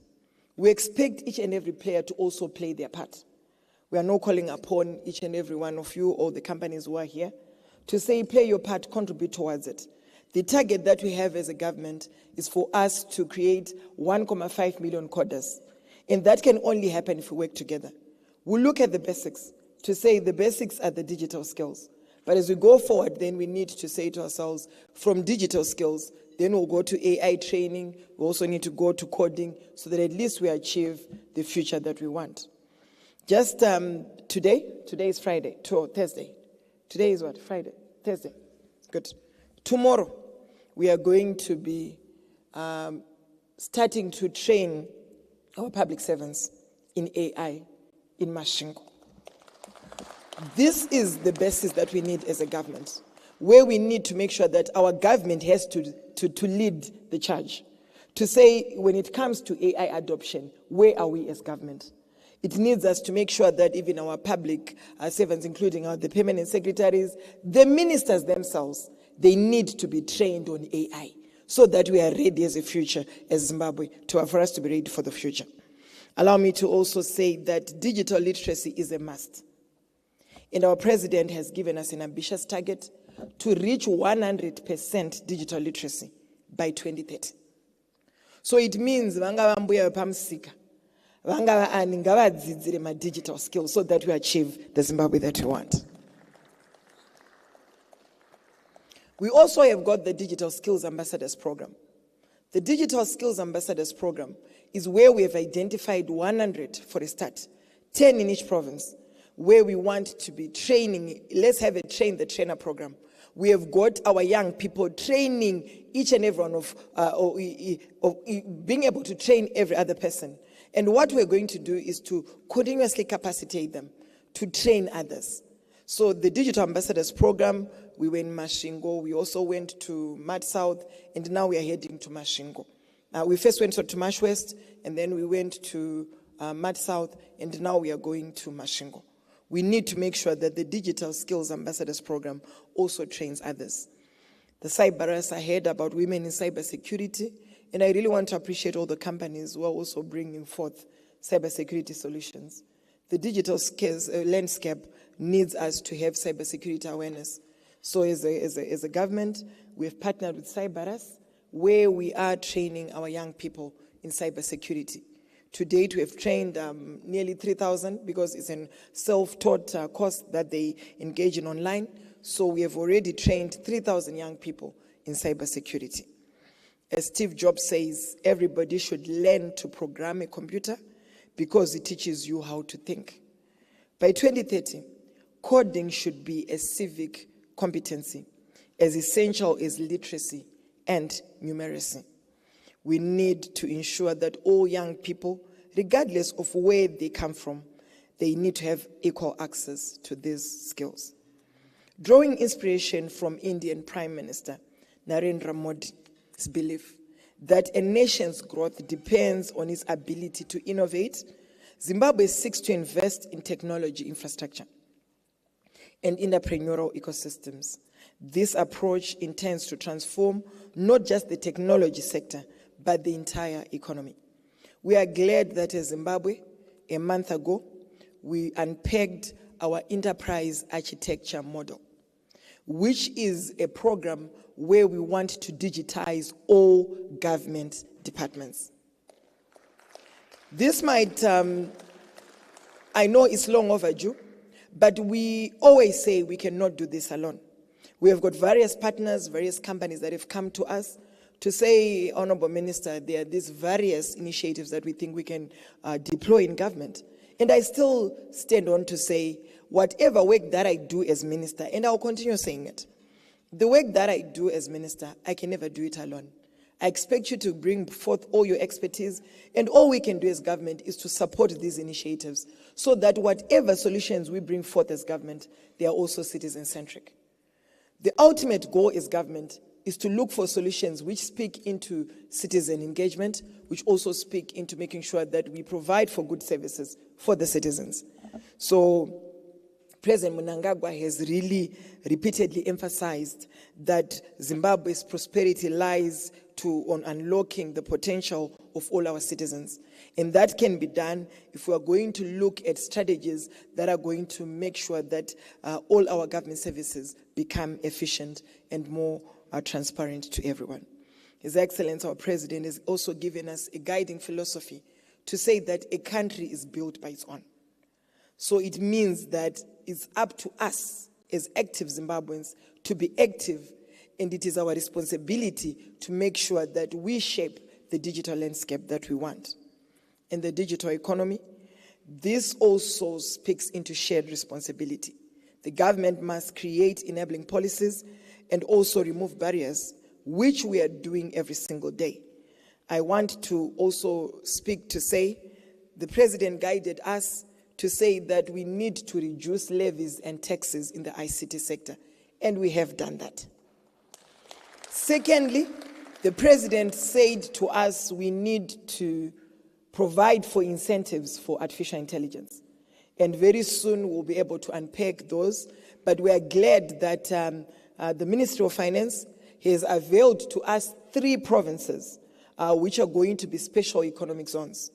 And these special economic zones are meant to make sure that at least we've got companies that would come and trade in these special economic zones and, of course, have a lot of incentives being given to them.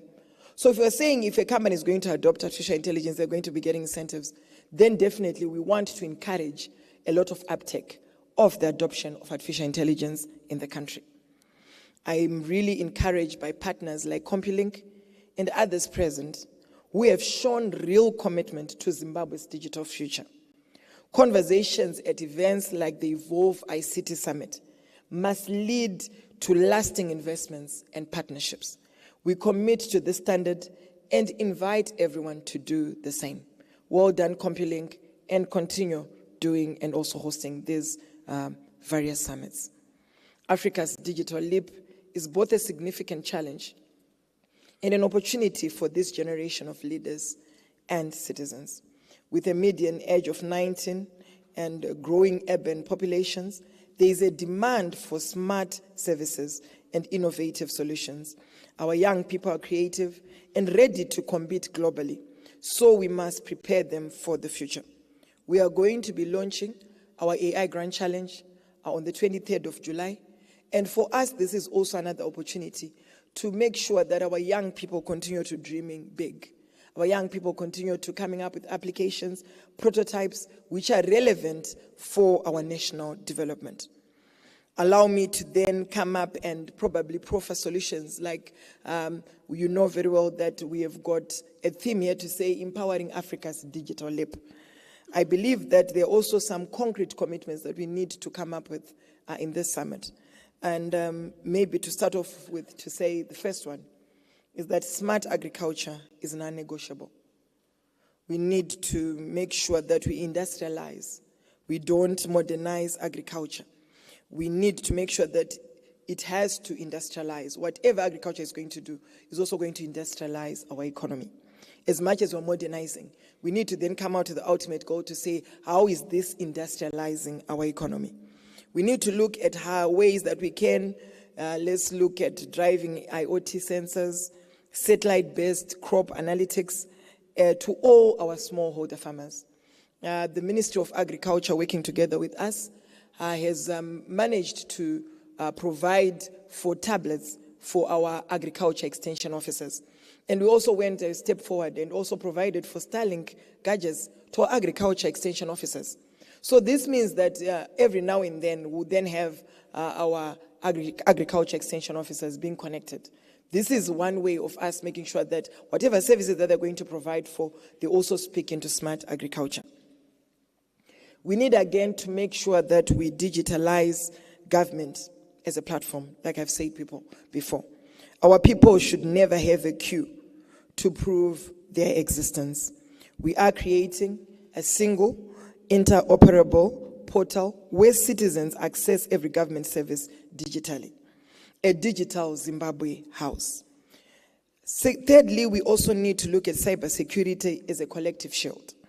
Fourthly, we need to also invest greatly on hardware, where we need to have more hardware assemblies, and this has to become an industrial policy. And again, we need to make sure that we transform our national ICT backbone into a transit hub for the region, offering our neighbors the shortest, most secure route to the undersea cables. And Zimbabwe is open for digital business. Allow me to also reiterate that there is need for a Pan-African core. And this Pan-African core needs us to collaborate. We don't need to reinvent the wheel. For us to leapfrog Africa's digital leap, we need to collectively work together.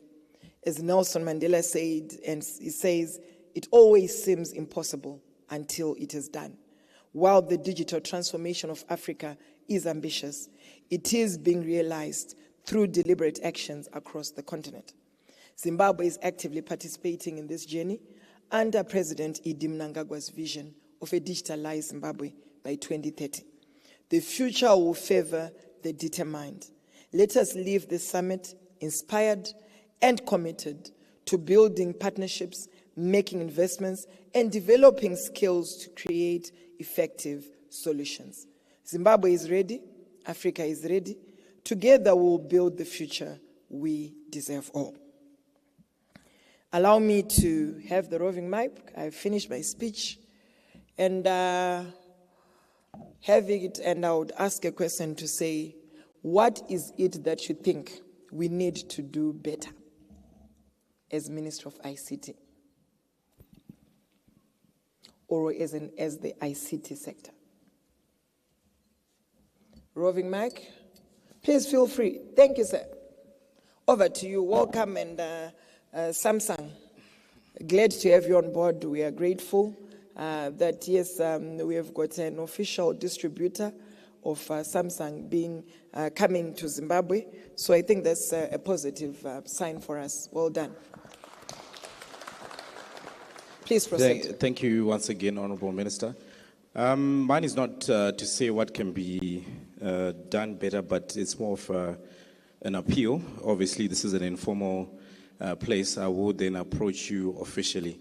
I am a country manager for Samsung Electronics. I work for the company, reporting to South Africa as the company that's in South Korea. So you're coming directly to the source. The biggest challenge for me is that I'm representing the biggest brand. We are said to have about 50% market share. But of that 50%, only about 20% is actually our product, which means it's coming through our channels. The rest is coming from other means. My appeal is obviously the determining factor comes back to the duties on smartphones and things like that. If there's a way, we can then look into it such that if we reduce the gap on that, we can actually see more products coming from us, less risk of fake devices, refurbs, and then we can also begin to go further and support, especially in the rural areas. So that will be my humble appeal. And just basically trying to get everybody to benefit from the money they're spending on our product. You're supposed to get warranties, you're supposed to get service support, and we can then have an office again. I was previously part of the old office. Unfortunately, it closed because the investment didn't pay off. But it would be my sort of wish for us to go back to where we were, employing 30 people instead of one person, and be able to extend across the country. Thank you very much. Thank you. Okay, I then needed to find out there, what do you think we need to do? Do we need to probably be able to offer incentives, or maybe we just need to reduce the taxes? And on which companies now? Do we need to look at companies that manufacture, or maybe the ones that even assemble, or the ones that even sell products, of course, having our offices around? Which ones do you think we need to specifically start with? And okay, what percentage, if ever you think there is a reduction that needs to be done, what percentage are you looking at? Okay, I think a reduction for those, obviously, that invest will benefit the country. However, we do still have a challenge when it comes to issues of smuggling and people going to other regions and bringing back, even for personal. So we would have to look into it a bit further, but definitely in the past we actually saw even Huawei, ZTE going further and investing. So I think it's a discussion that we can have as OEMs, that those that want to invest in the country should definitely come in and get an incentive, and then we then see how to manage it overally. The device is the enabler, all the things that you mentioned in terms of the number of users in the urban areas, in the rural areas. Without the device, those will not grow. So having the original equipment manufacturers in the country, it will definitely benefit the country, and it will help us to open up some of the gray areas that we have in the rural areas where they don't have devices and network. That will be my contribution. Thank you. Thank you very much. So I had I remember, I tasked someone, I'm not going to mention names, to bring forth such a paper and probably come up with the various ideas that you have. When can I get that paper from you? All right, let me engage my head office in South Africa, but I'll put a target date so that we have that to you within a month, so that it's encompasses all the issues that we've discussed today. 30 days for a young person like you, are you sure? Unfortunately, 30 larger days. companies have a lot of protocols, so I don't want to commit to something which I haven't had approval. fine. But due to the nature of it as a national thing, I will make sure that we can even shorten that timeline. Thank you. Thank okay. you. Next. Yes. Good morning. Morning. I think that another thing that could be improved on is the rollout of the use of gadgets within the educational system. At the moment, we're rolling it out. I think we're rolling it out in reverse. Because you're rolling it out and you're entrusting the high school kid with the gadget. But the rollout should actually be done at ECD. Reasons for saying this is because anything new to anyone is over-exaggerated. So over-exaggerated to a 5-year-old is more sustainable and containable. So if you roll out the gadget system to a 5-year-old, by the time he's 10 years old, he's adapted and it's now become a normal thing to him. But when you roll it out to a 13-year-old who's got a mind that's already developed and a bit more confused because you're in between becoming a teenager and leaving babyhood. So I think the rollout system in the infantry system should be a whole lot more aggressive so that it becomes easier as they grow with the technology. Okay, thank you. In my last speech, I think a few days ago, I mentioned about 2 policies that we want to introduce 2027, and I want you to give me your honest opinion. The first one is where we want to introduce one device, one learner policy. That's number 1.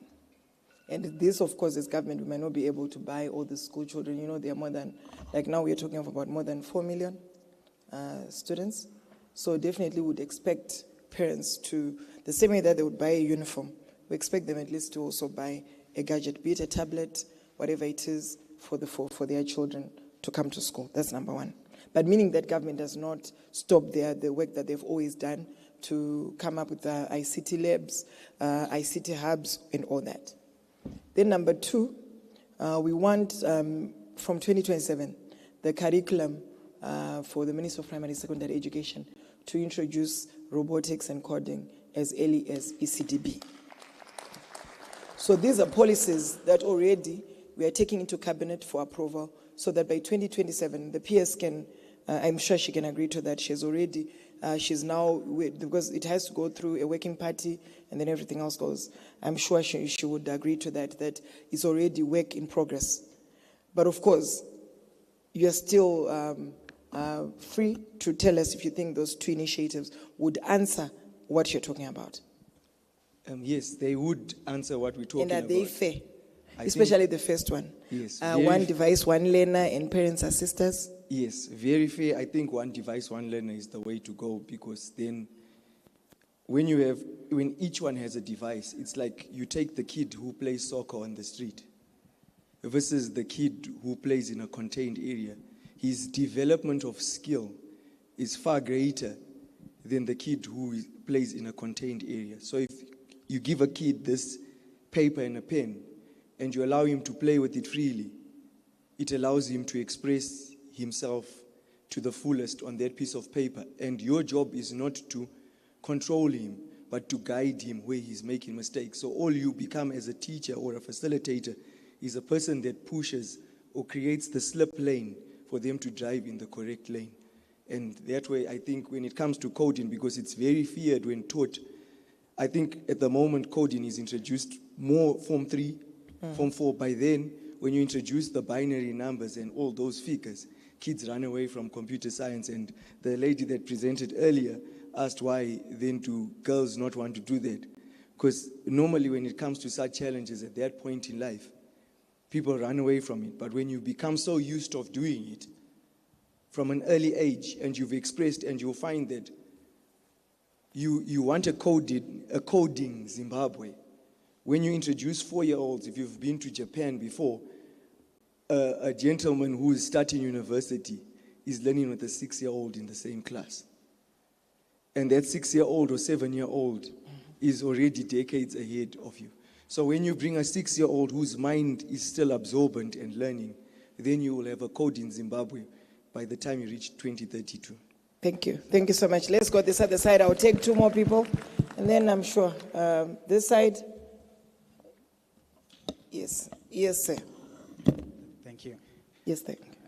First of all, I just want to thank you for all the work that you're doing. It's very, very exciting. And the things that you have outlined in that speech, they're very, very exciting. Thank you.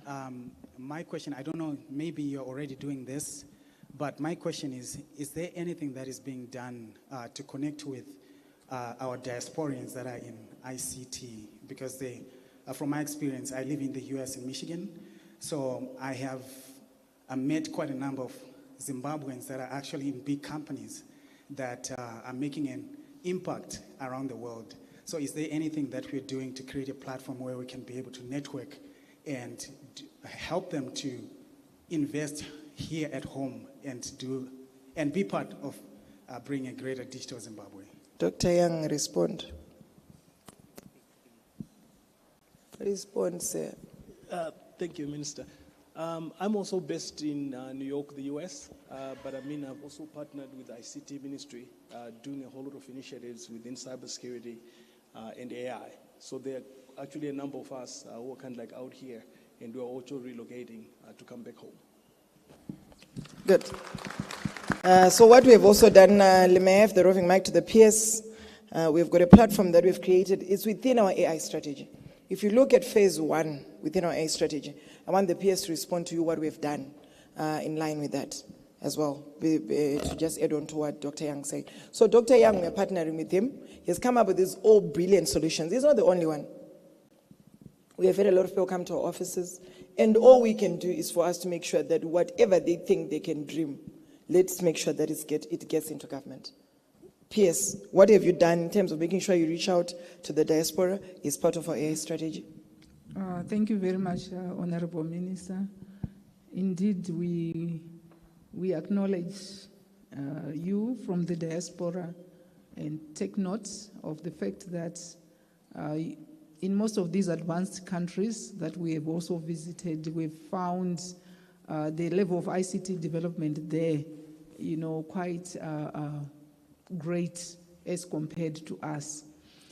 We've been working with the Ministries of Skills Audit to try and lure, expertise in various sectors.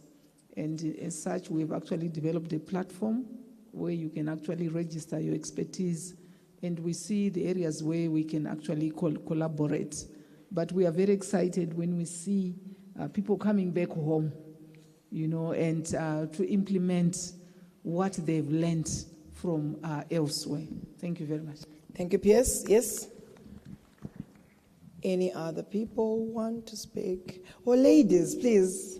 Give Madam Lady, and then say it, and then we conclude. Good morning, and thank you. Thank you. Thank you so much for. Let's clap hands for the First Lady of the day. Not First Lady as in First Ladies. You think First Lady who has spoken today on this segment. Thank you so much for all the initiatives you are doing around the country. We really appreciate. And thank you. I want to take up on his question. I think the new curriculum is covering quite a lot from ECD, things like robotics, but I don't know whether there's a plan already where we can have companies or the ministry importing devices without duty or taxes and at a discount so that schools can be able to purchase them. I think the main challenge is schools don't have resources to be able to purchase those things, because things like robotics, we cannot have one set taking care of the whole class. We might need maybe 5 people per set. So if you can help schools to purchase things directly without paying some extra costs, that will help us. And I liked her idea of skills upgrade, we have to have an audit of skills so that even the teachers in schools will not hesitate to teach students, because there are things like programming, there are things like AI, things like robotics. I think people are afraid to take those because they don't have enough information. So if you can help us on the audit of skills so that everyone will be at par. Thank you so much. Thank you very much. I think that's just a suggestion. Like we said, feel free to write to us and outline what you think needs to be done, so that at least we really know how best we can be able to go around it. Because, that's why you always find out that when we come up with policies, we always engage the stakeholders, because we also need your voice so that it would contribute towards that. So feel free. We are still working on it. It's something that I've been working on, and we still continue to work on it. With the various input that you'll bring forth, I'm sure we'll come up with a comprehensive document which our Minister of Finance can really agree to. Thank you. Yes, the last person there. Yes, sir. Thank you, Minister. My name is Tindai Mzondiwa from the Computer Society of Zimbabwe. Firstly, let me just congratulate you on your continental appointment. Thank you. That is well done. Thank you. I just want to comment on the one student, one gadget. I think that's a brilliant initiative, but I think it needs quite a lot to take off. If it's in 2027, we're only 6 months away, and I think you need to look at a lot of collaboration with the private industry. Samsung is here. I know that they make gadgets, so partnering with such organizations. CompuLink is also here. I know you supply gadgets as well. So that collaboration sort of needs to be accelerated, because if it's in 6 months' time and we have over 4 million learners, that's a lot to do. And also looking at other things like energy, for example, we need power for those gadgets. So there's a lot of interministerial work which needs to be done. I don't know how far that has gone, so that at least come 2027, we are ready. Thank you. Thank you very much. Like I said, the process, it has to go through cabinet, and from there, then we start. But yeah, I'm sure the PS is working on it very soon. We'll update you, we'll keep you posted. I'll try to make sure that we expedite it, like what you're saying. That time is not on our side. I totally agree with you. This has to be done. If ever we need a digital future that we saw envisage, I think we need to work on that. So thank you. Anyone with anything burning? Yes, sir. He has got something burning there. Didn't you just caucus? Because it's just the three of you near each other. Huh? Thank you for the opportunity. I'm representing the students. I'm actually a student studying computer engineering.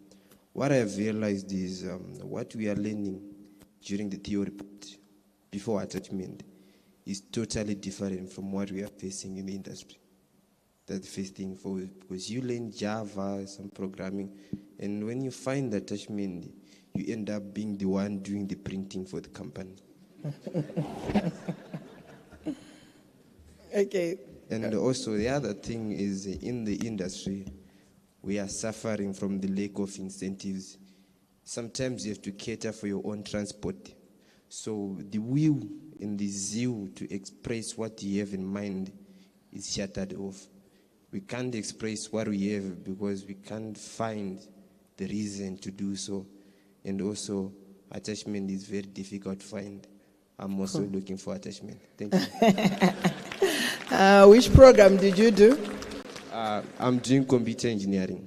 When do you want to start your attachment? Tomorrow. Tomorrow? Yes. Please quickly rush to the PS. Tell me the response I shall give you. Now, whilst I'm still here. Quickly rush to her. Thank you. You are taking the longer route. Here was faster. Yeah, these young people. Okay, so what he has just raised is very, very important. We are getting challenges where people think they need to abuse attachments. varegedza kuvapa mari kudaro vanenge vachiti vana vavo because they're so desperate to earn that degree, they'll always abuse them, and it's not good. Secondly, we are having a challenge where people enroll people to come, or they would accept them to come to their various organizations. But varukungoda maybe free labor, like I'm saying, which is also part of the first point that I've just said. So because they just know that they need a signature. So which is not very good. So what are we encouraging? I know, but maybe give the roving mic again to the PS as we conclude, to say, PS, there was that application that we created for attachments, which was presented in management sometime. How far have we gone with that? Because that's also another way of making sure that there is some way that we can train these young people and be able to make sure that they get the right skills that they want. You can't then say you want to attain a degree in cybersecurity, and then all of a sudden, once you don't journalism. Cybersecurity, but you are busy taking photos at such events, and that's what you are then assigned. It's really not fair. So I'm really calling upon organizations to say, when you take these children on assignments, why can't you also make sure that they learn what they have come to learn in your various organizations? And secondly, let's make sure that whenever we get these young people, at least just give them a little incentive. They need to cater for their transport. They're coming every single day. We need people that are human and reasonable in everything that we do. This is really the way to go. And I expect organizations and companies that are in this office, that are here in the summit, to just make sure we follow suit. I think the PS, how far have we gone with that? Thank you very much, Honorable Minister. But maybe before I comment on how far we've gone, let me also make a very special plea to captains of industry in our midst that we need to support these youngsters. We need to support these students. They cannot complete their programs without having gone through the attachment. It's actually mandatory. And also, having said that, let us ensure that we give them, an opportunity to deliver, an opportunity to learn. I was actually shocked, pleasantly shocked at one time when we had a student who did animation for us, for ZITF. Things that even most of the staffers could not handle. As government, we give them something small. I don't know whether it's for public consumption, but the Public Service Commission has given us guidelines on how to remunerate students. It's very, very small. It's $60. But at least, and we also try and give them opportunities to travel, like when we do installations of Starlinks, etc., so that, they can earn a little bit. The application that we are talking about, from the meeting that we had, we are finalizing that. The demo, we did it, but there were some few issues, Honorable Minister, and I'm sure maybe by mid next week we should have that in order. So that's what I can actually say. Thank you very much. Thank you. And the student, I've given him my contacts. It's a special privilege to have the contacts of the PS. So he will send me, we'll communicate, and I will assist him. Thank you. So the PS says she'll assist you. Good. So yeah, when you then get your attachment, please don't forget me. Thank you very much. I really want to appreciate you, and thank you very much for listening. It was quite a pleasant conversation. And yeah, see you next time. Thank you. Bye-bye. Thank you, Honorable Minister. Thank you so much. I think we can do better by giving a standing ovation. A standing ovation, a standing ovation. Let's show her some love.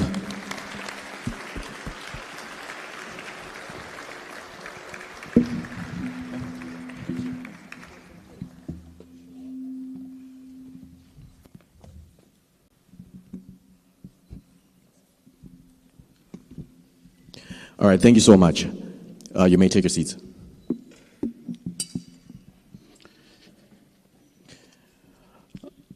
I think from the presentation that was given by the Honorable Minister, Tatenda Mavetera, the Minister of ICT, Postal and Courier Services for the government of Zimbabwe. I really loved the call to action. In fact, I really loved the two call to actions that actually came from the presentation. The first one, where she mentioned that smart agriculture is non-negotiable. And I think that speaks to both the public and private players that are in the room to make sure that we put those things into consideration. And also, I understand, Madam PS, it's really a privilege to have your number. You also want it. I also want it. You also want it. I also want the privilege. Alan, what do you think about the presentation from the minister? I think it was very, very encouraging, and we know that we are in safe hands. Having her as the Minister of ICT, very articulate, very straightforward about what we're doing within our sector, and very clear about what the roadmap is and what we need to do as partners, both public and private sector. So it's very clear. There's no doubt about it. And there were quite a lot of numbers that actually came from the presentation. And I don't believe that these numbers are just numbers. I think these numbers, they actually tell a story. If you heard, she said that the biggest stakeholder on the land, which is the government, is partaking in training. That is for about 200,000 to participate in the digital literacy. And she also spoke about 1.5 million. This is the target for the government. 1.5 million quotas by 2030. Yes, by 2030. Again, these numbers, they are not just numbers. It's something that we really need to put into consideration and really think about as we are representing the different private sector or organizations that we're coming from. Absolutely, absolutely. So I think from the perspective of you have really summarized why we are here, why we need to be here, or why we need such summits like this, so that, you know, there's that interaction between, you know, private sector and yourself and what's going on. And you have opened doors. I think even last year when you were here, you did mention you will support initiatives like this because it is important. And now we can see, we are reading in the press, we see the activities, the AI strategies that the nation is adopting, and all the things that you have touched on. We really, really want to thank you for continuing to work hard and pushing us. I liked when you're challenging Samsung to say, do you need that long to come up with this? That tells you everything is urgent. There's nothing that needs to, you know, take longer to be adopted. I think if I can take the diaspora question initiatives, now it's selling where I've been. Dr. Young, good to see you again. Good to see you again. In my former head, we had interactions with such resources because it's important that we interact. What I was just saying is we are challenged as a nation to bring back the various talent that we exported, and that initiative is now, you know, yielding results in the interaction.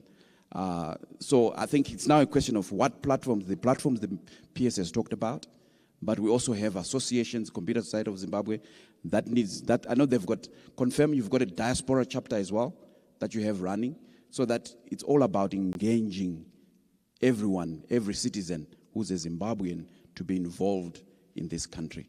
So I think those initiatives are very important as a nation. Yes, definitely, definitely. I'd like to believe that just before the minister leaves, I understand there are people like me in the audience. True. That would like to take a picture with the minister. You are the last. What do you mean? All right, so what we're going to do, what we're going to do is we're going to ask maybe Mr. Nyamuda to come through on the stage so that we can give a token of appreciation. Then I'll ask everyone like me to come through, and we get our delegates group photo. Thank you so much. Thank you.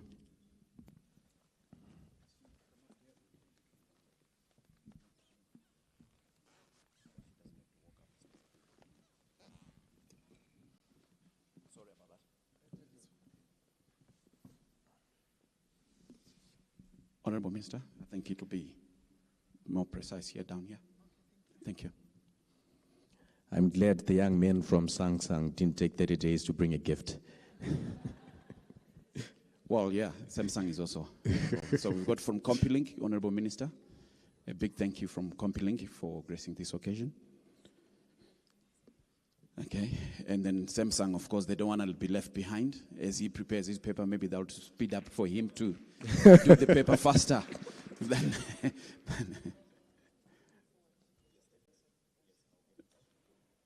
Okay, so if I could ask, as this is happening, can I ask the speakers that are here today for a photo moment with the minister?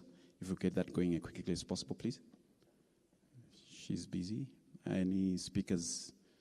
Even those who haven't spoken, could you come so that we get a photo shoot done?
Only the ladies.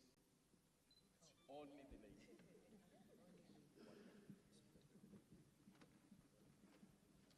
Even in the audience, ladies in the audience. Remain in the audience, please. Please, let's be fast. Let's do quick.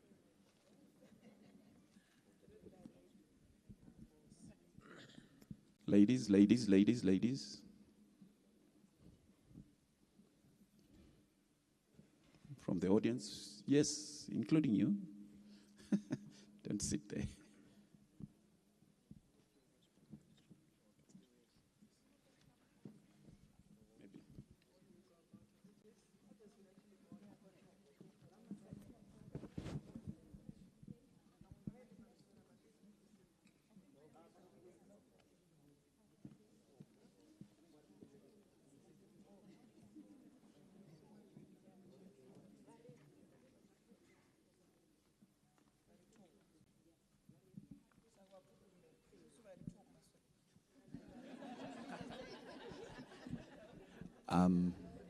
Just fill the gaps, ladies. We don't have time. Just fill the gaps. Some can stand. There's a gap there. There's a gap there. There's a gap there. It'll be faster. Cameramen, you are the experts. Why am I doing this? I'm not a camera person.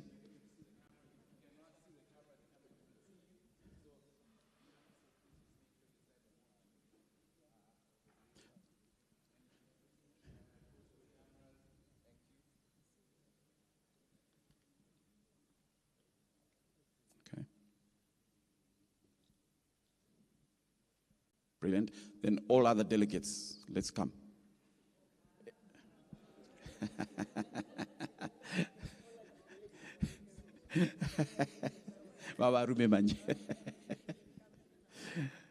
Those who want, no problem. Thank you, ladies. Thank you. The men, are you being left out? Come through. Those who want, please. Everyone, ideally it should be everyone, really, I think. Just as a group. Everybody, whoever wants, but anyway.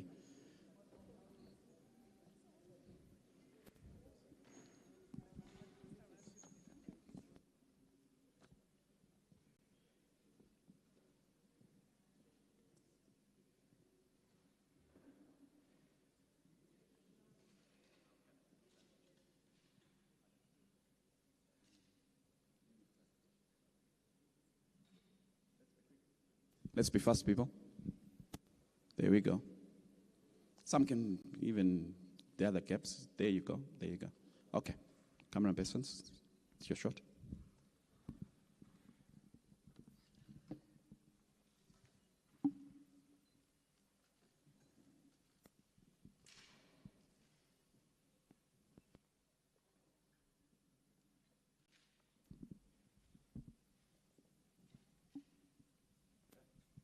Thank you. Thank you so much. All right, thank you so much. We may kindly take our seats.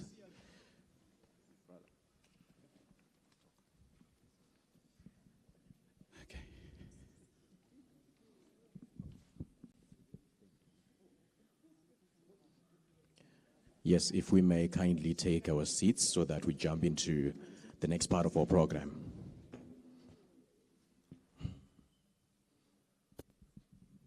Stand by.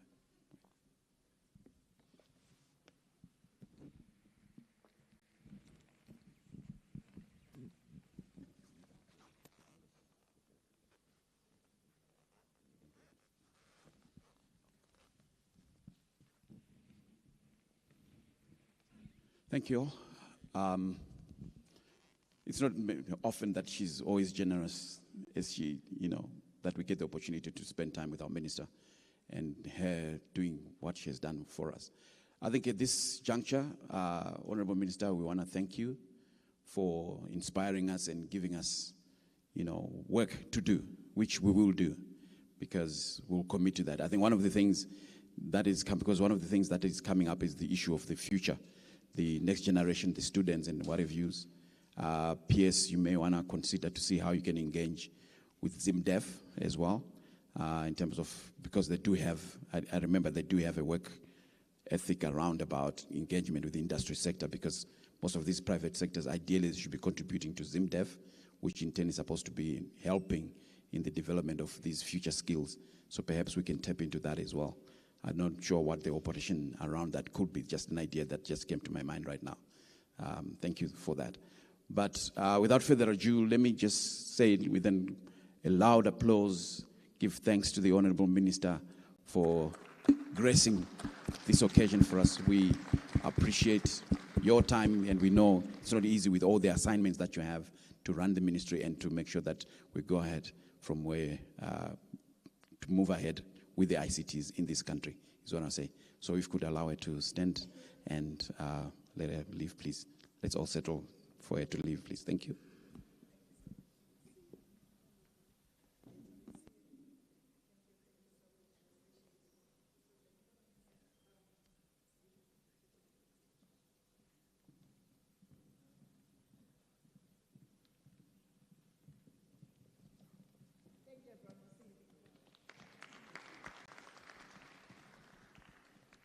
Well, thank you so much. Thank you so much, ladies and gentlemen.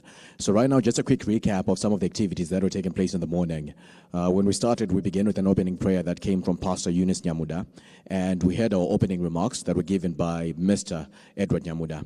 And we also had a presentation from the Managing Director of CompuLink, that is Mr. Simon Nyamuda, who was speaking about building a resilient digital Zimbabwe, infrastructure, connectivity, and the road to digital sovereignty. We also had a presentation from Cordelia Owe, who's a security engineer with Checkpoint, and she was speaking about women in cybersecurity. Now, at this moment in time, we're now jumping straight into the next presentation, possibly, which was supposed to be the first presentation of the second segment, which is going to come from Engineer Rafael Mshanawani, Chief Executive Officer of Net1, but then was going to be represented by Patricia Majero.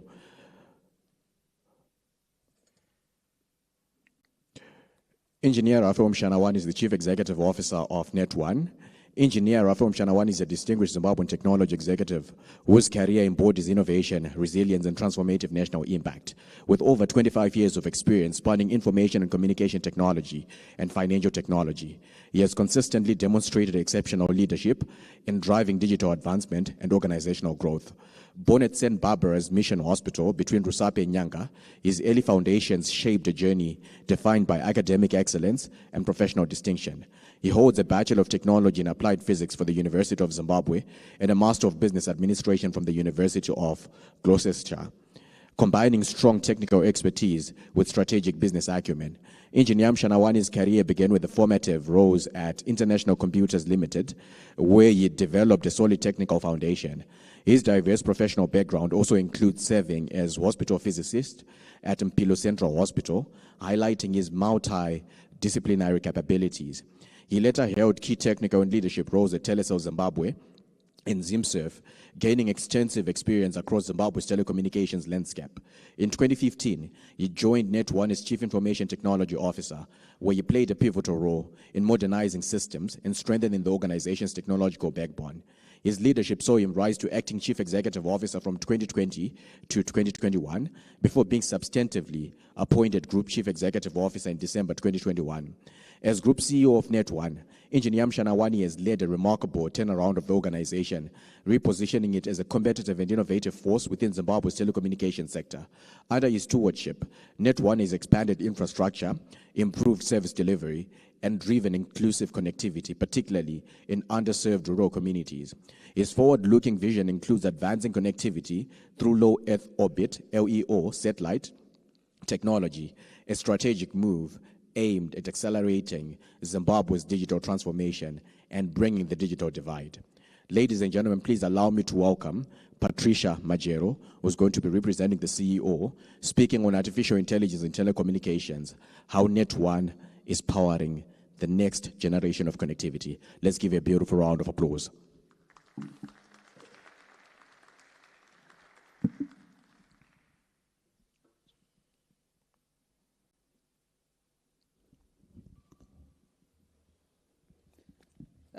Good afternoon, everyone. Good afternoon. Thank you. I won't be standing before your lunch, and so I promise you will be able to go out and have lunch soon. I'm going to talk about Net1 and how it is powering the next generation of connectivity. May I start by acknowledging the Honorable Minister of ICT, Postal and Courier Services, Honorable T. Vetera, and the PEMSEC of the Ministry, who have since taken their leave.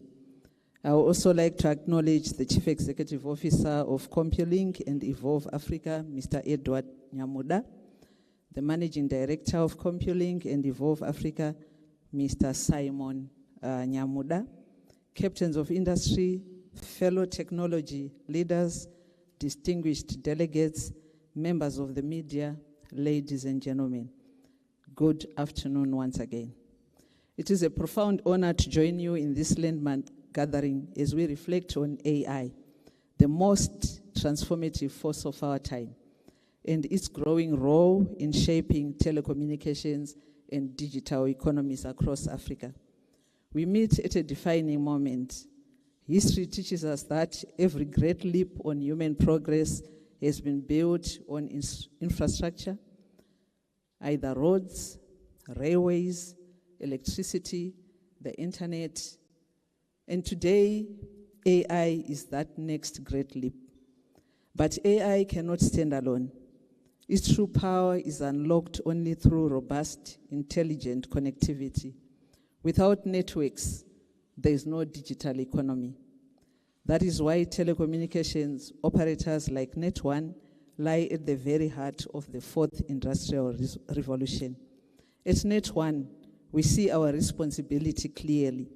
We are building the digital foundations for Zimbabwe's future economy, enabling innovation, empowering enterprise, connecting communities, and driving inclusive growth in line with Vision 2030 and NDS2. The launch of Zimbabwe's national AI strategy in March this year was a watershed moment. It signals government's commitment to harness emerging technologies for national development. Net1 fully embraces this vision.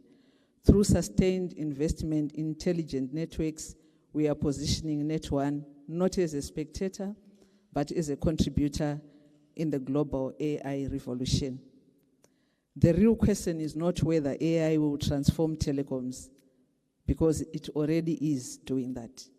The question is, how can operators harness AI to deliver greater value to customers, communities, businesses, and our nation? At Net1, we are building intelligent, adaptive, future-ready networks. We have rolled out 4G, which we are actually covering every site that we are installing, no matter where it is. We have decided to deliberately deploy high-capacity data to all places in Zimbabwe.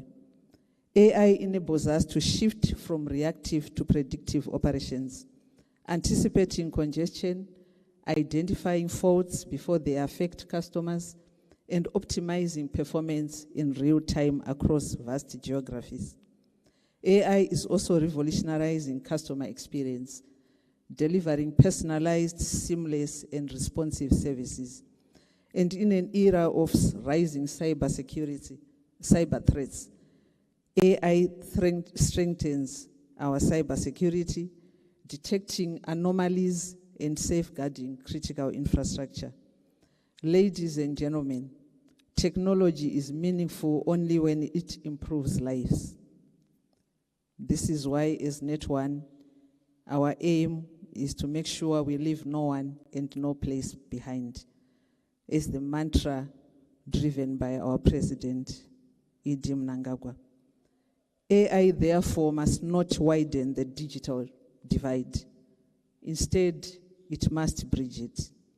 For Zimbabwe, AI offers a unique opportunity to expand across essential services, to create opportunities for underserved communities. Net1 is committed to ensuring that digital transformation reaches every corner of this nation. We therefore support the ministry in its endeavors to actually tool schools, and we are working with them, especially in remote areas and remote schools where we have deployed network. Making AI, therefore, a tool for empowerment, innovation, and inclusion. The future of telecoms will not be defined by faster networks alone. It will be defined by smarter networks. Networks that learn, networks that adapt, networks that anticipate, and networks that empower. As Africa advances, Net1 is proud to be part of this journey. We are not merely connecting devices. We are connecting people to opportunity. We are connecting communities to knowledge. We are connecting businesses to growth. And we are connecting Zimbabwe to the future. Let us build a digital future that is innovative, that is inclusive, that is secure, and that is beneficial to all. Powering connectivity, powering innovation, powering inclusion, powering Zimbabwe's digital future. Thank you, Tatenda Siyabonga, Twalumba.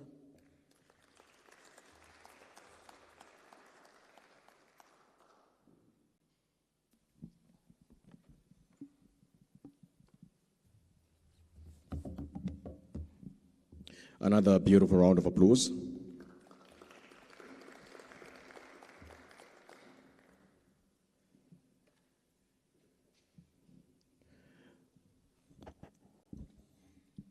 Thank you so much for the lovely presentation. Now we are jumping into our next presentation, and our next presentation is going to come from Bunga Zamchia, who is the board chair of Mukuru Zimbabwe, an entrepreneur, a strategy architect. Bunga Zamchia is an entrepreneur and non-executive board member across several companies. He brings an operator's lens to strategy and governance and is a keen rugby man. Is it Sables or it's everything? Let's give him a beautiful round of applause.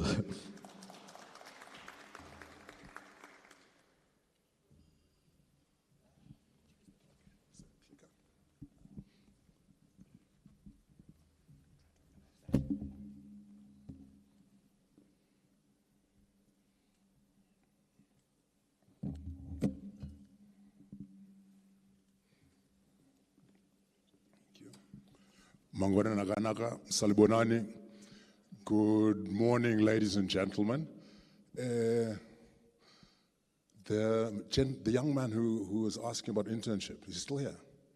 What's your name? Sorry, shout. So I absolutely love what you did. Right? And very, very rarely does one have the opportunity to shoot their shot. And you shot your shot. So if the perm sec, So take a pen. You got a pen? Right? Bongai, Bongai. Dot Zamchia, ZAMCHIYA, at mukuru.com. So the PS doesn't give you an internship, we will. Okay. I have a number of slides, so if you could just start the presentation. I'm trying to not bore you today and give it death by PowerPoint. So initially I was asked to talk about various things in terms of wallets and the future of financial services in Africa. And I thought to myself, you know what, I'm not that much of a guru, and I think there are people who can probably do it better than I can do it. But what would I rather speak about today that might get people's attention or actually make a little bit of relevance for you all? So I'm just going to talk about a little bit about reinvention, and particularly in a world in which we live in, and particularly as someone who started in IT before the introduction of the C. So it was IT, not ICT. So if you can start the slides, please, to the first slide. Or am I controlling it? I'm controlling it. Magic. Fantastic. I do like control. So reinvention through technology. I'm just going to take you through a little bit of a journey and a little bit of fun. And I've subtitled this, How to Stay Relevant in a World That Won't Stand Still. So speaking of not standing still, ladies and gentlemen, if you can and you're able to, please stand up. And don't worry, this is not a team building exercise. This is not even a fitness activity. This is something very simple. So I hope you can all follow instructions. Just show me how you would answer a telephone. Just do it with your hands. How would you answer a telephone? Right? Good, thank you. Take a picture. Right? Look at the people around you. You've looked around the room, right? Now, the interesting part was when I said to you, answer the phone. If you're old school like me, you'd probably have done this, right? If you've used, you can sit down, thank you very much. If you've used technology a little bit, you might have grabbed the phone, much like this, and pressed the button, right? And if you're my kid's age, you would have slider, right? Now, turning to taking a photo. Old school people, that's how we take photos. The modern kids would do this, right? And some yet might even use voice and say smile or click or whatever they're going to use. Now, those are a lot of behaviors that no one really taught you, right? But effectively, those are things that you learned about and you learned how to do, and you've learned from an evolving and progressive way. And that's effectively what I want to talk to you about a little bit and say that there are many things over time that have changed, and we in turn have changed with them. And we've had an opportunity to evolve, to use technology, and technology has also changed us. You know, as kids, I remember the days of tap dialing when our parents used to lock the phone, and we'd know how to tap dial, right? I see the nodding, old heads. Or going to a friend's house and the phone would be ringing. And you're like, your phone is ringing. And they're like, no, that's not us. Ours is too long and three short. Or three short and too long. Party lines, right? The days in existence of when we didn't have enough telephone lines available. Email addresses. Whose first email address was Hotmail? Put your hand up. Who still uses Hotmail? Right? And I'll just give you a good example, the Yahoos, the AOLs of this world, Mango, Africa Online. Zoll has even changed its name to Liquid. So it's just an indication of the advancement and the way things change and move along. Now for you old school people, who recognizes this sound?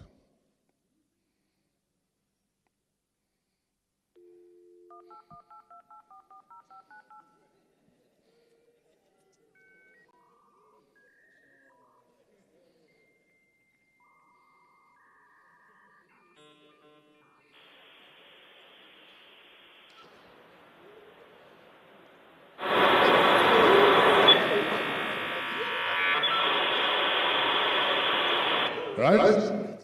There were chuckles, there were smiles. That brought back some memories for a lot of you older people, right? Now, for those of you who are young, you're probably wondering, is someone farting? Is someone doing all sorts of crazy things? But that's how we used to connect to the internet. And I remember in a previous life, I used to have Mango, was the email.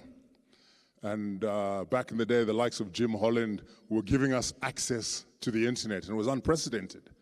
But instead of having email like I have on my phone, which I can check every literally seconds, right, coming down, Mango was twice a day, right?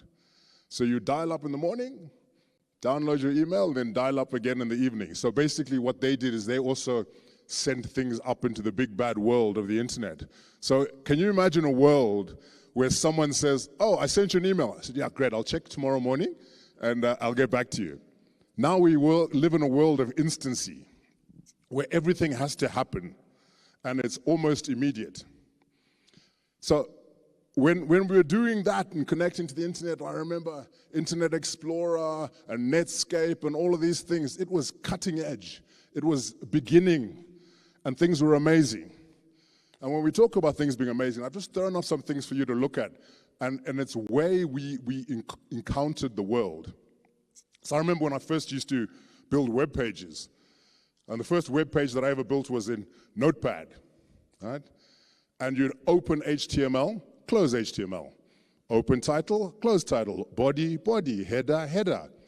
And I would even know some of the hex colors off by heart.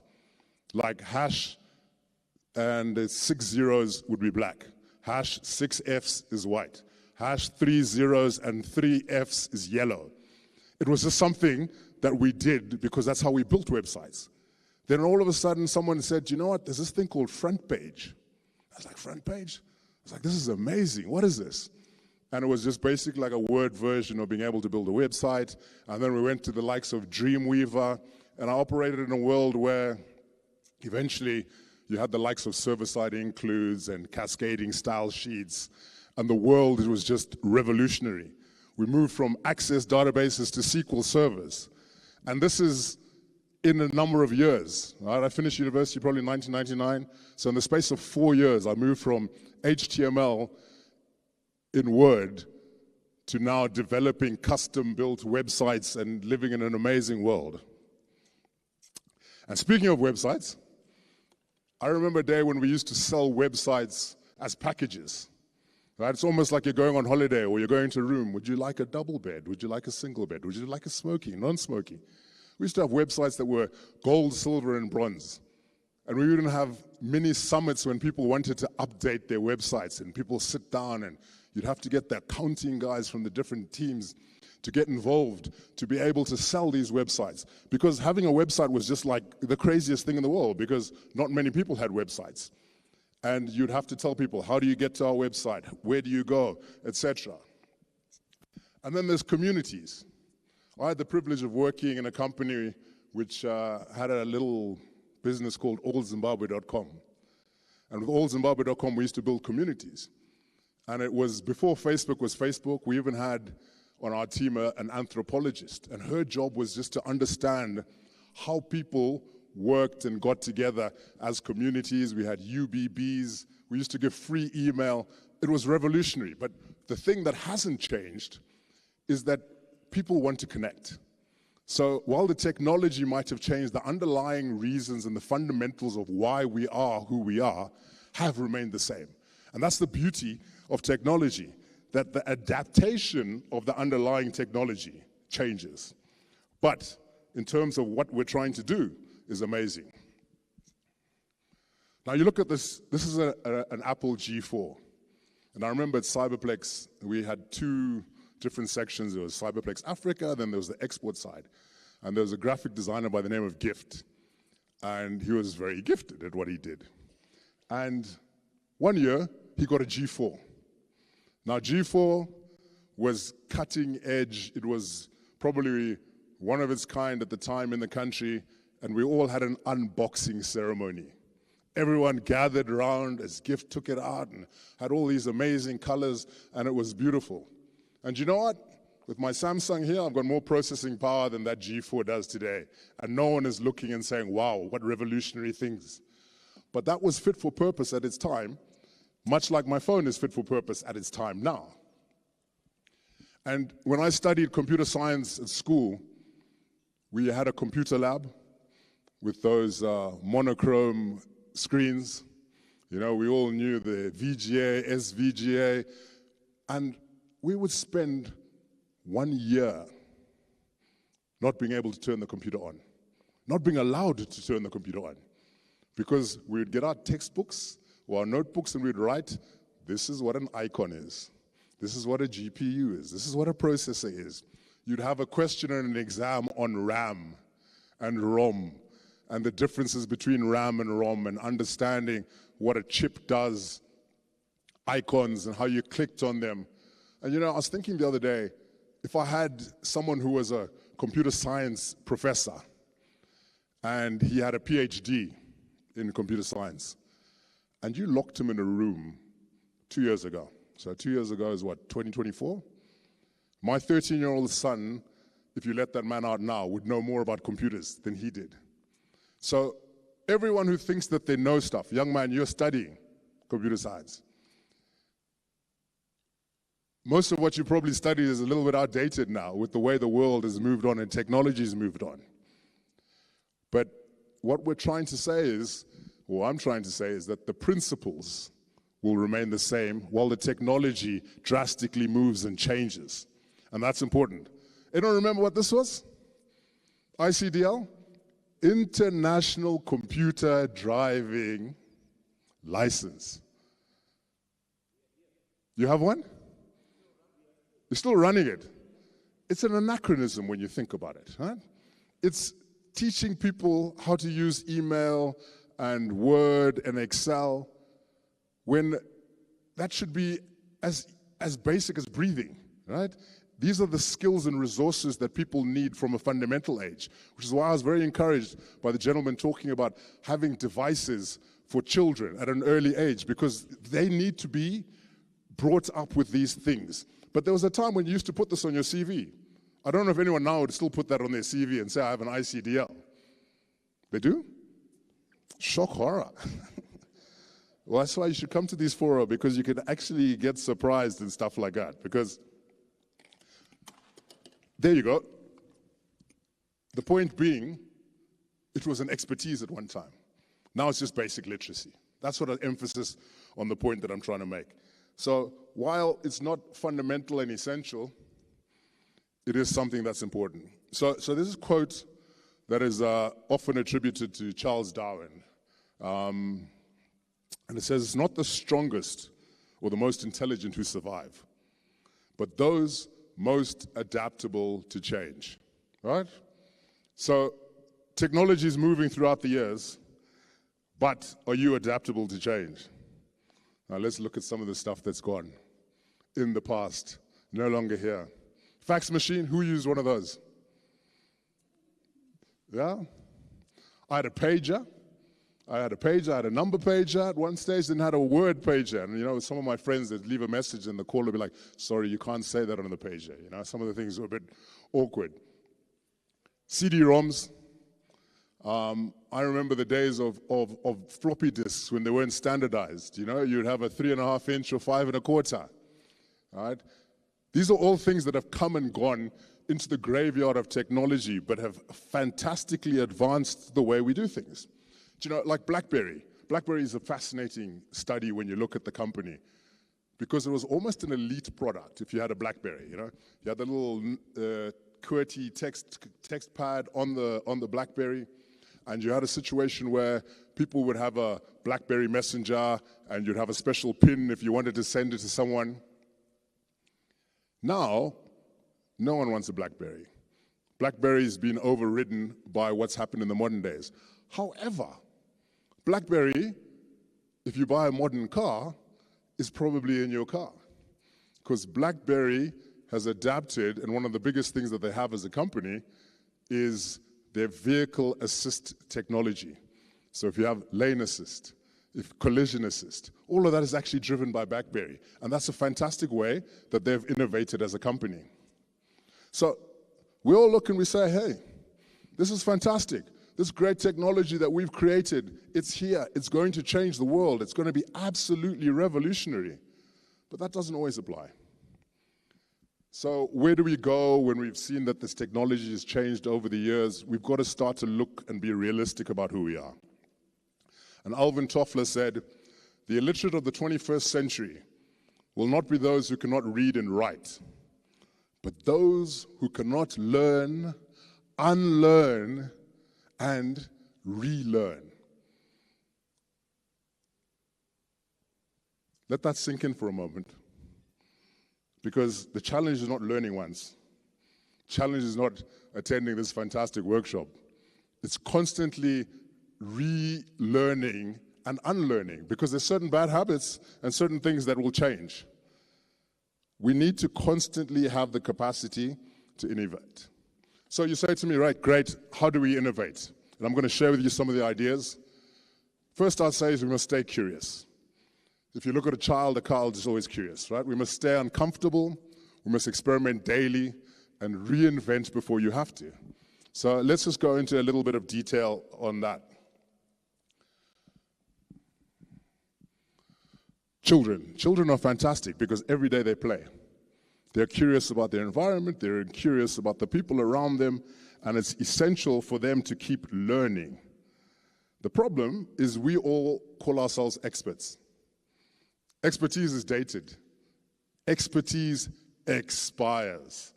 And you don't want to be like that computer science teacher who's locked in a room and calls himself an expert, but several years down the line, he's no longer relevant. My late father used to say to me that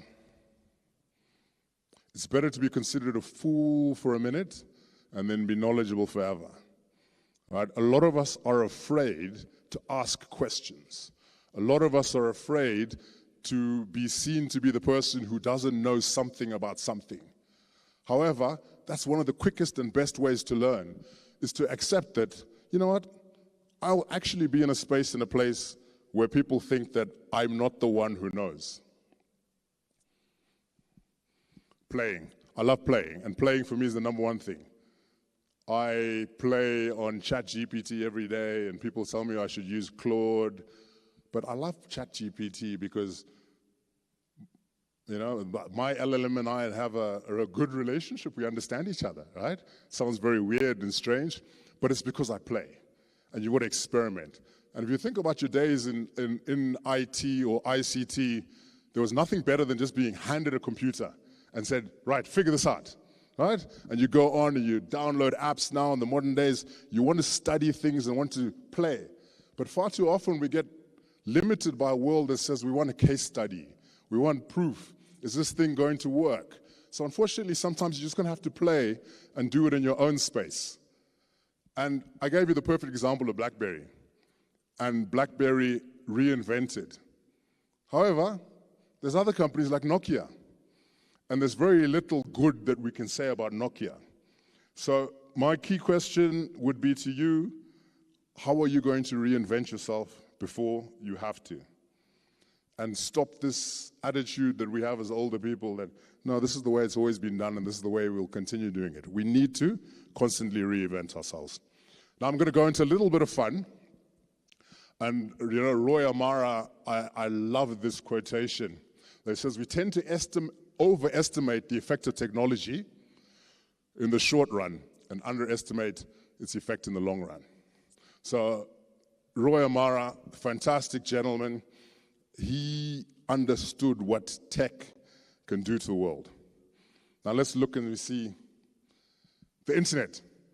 We all lived through the internet boom, or maybe the AMA 2000s didn't, but you know, we lived through an internet boom where we were told that the internet was going to change everything.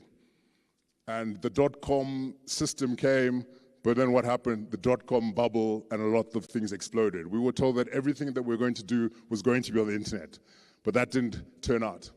Smartphones, we're told that smartphones are going to replace everything. They're going to replace human connectivity, etc. And in the short term, we overestimated it, but in the long term, we probably have underestimated it because, you know, as I said, and I love a picture, and unfortunately I didn't put it up as a slide, but where you have a calculator, a computer,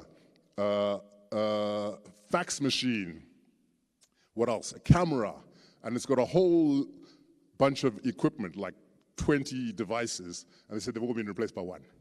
And that's effectively what this phone has done. The phone has replaced the whole lot of devices that we used to have. Whoops, keep dropping this. AI, I'm a huge fan of AI. And we look at AI and we've been told AI is going to change the world, it's going to revolutionize the way we do things. And we're all jumping on this AI revolution because we're all afraid of getting left behind. But then at the same time, we're not taking time to actually understand what AI means and how it's going to apply in our different businesses and understand. And I don't want to make this about AI because there are other speakers who are going to talk and delve into that in a greater detail. But I love AI, and it's a little bit of a plaything for me, but we've got to understand that. Now, I just want to beg your indulgence and have a little bit of fun. And I know it's almost lunchtime, so I will be brief. And I'm going to ask AI to tell us a story or two. Hello, Lex. How are you? I'm here, Zam. Go ahead. I'd like to ask you a few questions. But first of all, I'm going to ask you, what skill survives AI? AI, in its current state, excels at pattern recognition, predictive analytics, natural language processing, and automation. It can process and synthesize large data sets, recognize trends faster than humans, and automate repetitive or complex tasks. However, it does not possess intuition, emotional understanding, or genuine creativity. It operates strictly within the boundaries of its training data and algorithms, meaning it lacks human judgment or contextual lived experience. What's the biggest mistake that people make with AI?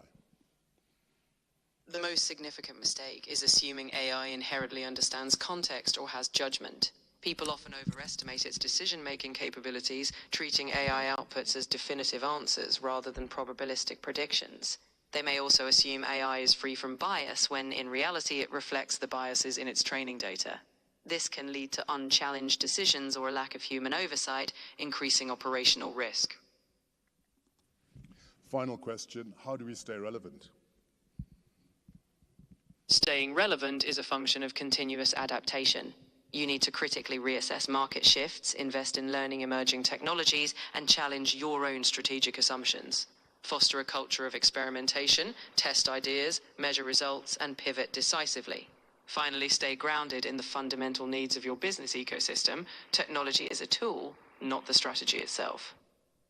I did say final question, but just to prove that this is not pre-recorded, I'm going to ask the audience for one question. Anyone with a question? I'm ready for any question your audience has. Let's hear it. Anyone? Shout, simple question.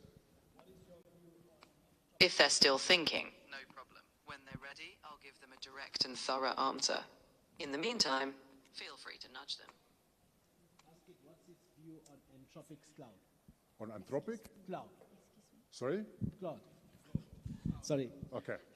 You could obviously ask the LLM what is its view on Anthropic's cloud. Cloud, huh? Yeah. So Lex, the question is, what is your views on Anthropic Cloud? Anthropic's Claude. Claude. Anthropic's Claude is a notable large language model competitor. Its focus on constitutional AI, where it adheres to guiding principles, aims to make its outputs more transparent and controllable. In short, it's a step toward more interpretable AI, though the overall capabilities like language processing are similar to other advanced models. Thank you. If you need further analysis or want to challenge any assumptions, just ask. So I always say thank you and please, because when the machine comes and they've taken over the world, they will know that I'm one of the people that said please and thank you every single time, right?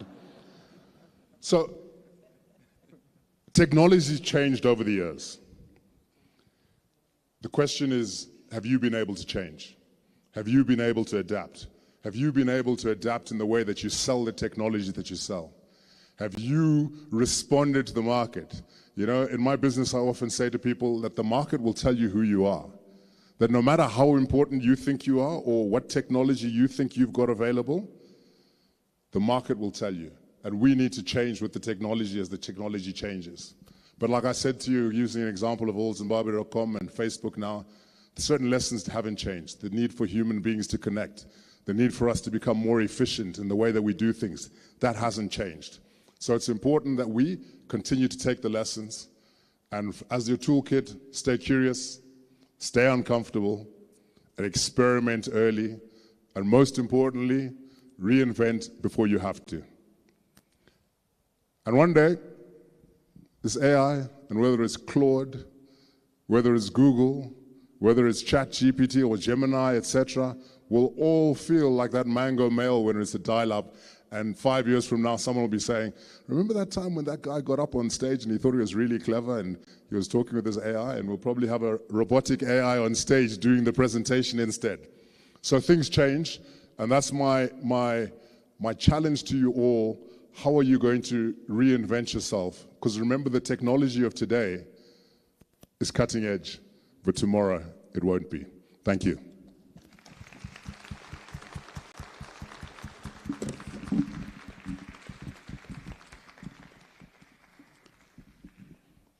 Thank you, thank you, thank you. I think you've taken us back, way back when. I like the story that you gave about the stiffies. Thank you. And it looks like, out of interest, how many are still on AOL or Hotmail? Was I the only one? Oh, there's another suspect. Oh, two suspects. Oh, you also still on, yeah, there you go. They still wake up today, believe it or not. They've migrated them. I mean, if you want to go into your Hotmail now, it switches you to Outlook.com by default. They've embedded it and all sorts of funny things now. But it's okay. No, thank you so much for that. I think you have taken us back that in order to be transformed and to transform ourselves, we have to make use of the technologies that are available. They've really transitioned to the next level. And we don't have a choice but to make use of those technologies appropriately.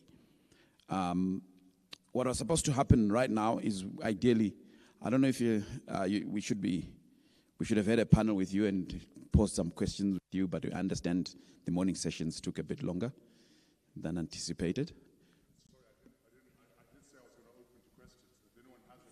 Yeah, please do, because he will be leaving us right now. Yep. Yes, we can allow a few minutes for that, no problem. Anybody, something burning? Q&As. What they're doing at Mkuru. Oh, there's one there. Lady in blue, there you go.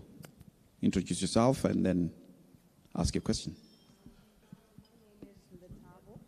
Get a mic, Okay. Hi, my name is Latabo. They call me the Fixer, and I love tech. I think my question for Uncle Zam is, given Zim right now is focusing more on traditional agriculture, how can we curb the digital agriculture and the traditional, but letting the guys know at the rural areas, but it's okay to actually digitalize so that they do a visibility study before they actually farm to avoid any risks and losing money in that situation. So what structures can we put in place where we put suppliers, the banking sector, and our smart agriculture to sync with the traditional agriculture? Thank you. So two thoughts come to mind. The first is, whenever you start something, you must always remember your why. Right? And unfortunately, the problem with people like us who like technology is we like to apply the technology before we understand what the underlying reason for the technology is. And to also understand that technology is utilized by people. So who are the people who are going to utilize the technology? So in a previous life at Cyberplex, we used to do a thing called, what was called the Drum, and that was for Kellogg Foundation. And the Drum was revolutionary at the time. It was a knowledge management system, and we built it from scratch with coding, etc. And today it's SharePoint, right? But we had embedded within it certain features that encouraged the users to use it, because we had to undertake a behavioral change. So the organization understood what's the premise and the reason for having this technology, but then how do you convert the people to being active users? So there were little things that were there, and there were little crumbs that were left there, and when people did certain activities, they won little rewards. You could win a massage, you could get chocolates, you could go to dinner, because it was all about behavioral change. So in the application, and it's not just in the agricultural space, I suppose it's when you're looking at any technology to say, what's the technology? What are you trying to solve? Are you really solving, or you're just adding friction? So if you're fundamentally solving something and you've got an understanding of what your raison d'etre is, your fundamentals, then it becomes easy to sell it to people to say, I am solving this problem for you by implementing 1, 2, 3. Therefore, for you to have 1, 2, 3, you have to do A, B, C. Unfortunately, we come and we dictate to people and say, this technology will change your life. This is going to be the best thing that you're ever going to do. La-di-da-di-da, but then, you know, it's like that classic adage of the fisherman. You know, there's a fisherman, he's on the beach, and this very wealthy man comes to him and he says, I see you go fishing every day. He says, I do. And he says, what do you do? I catch a few fish, and I bring them home, and I sell some to my friends, and we eat the fish. And then the fisherman says, you know what, have you ever thought about scaling? He's like, okay, what will happen? He says, what you do is then you get more boats, and you get more fish, and you set up a fish processing plant, and you have the opportunity to sell more fish and huge fish. The guy says, and then what? And then you make lots of money, and then you'll be able to buy additional processing plants and make. He says, what? He says, then one day you'll be able to retire on a beach and go fishing every morning and grill your fish and feed your family. He says, so you want me to do all that to just do what I'm doing now? Right? And that's the point. We must apply the right technology and the right solutions to implement and exact the right solutions, ultimately, and understand the user.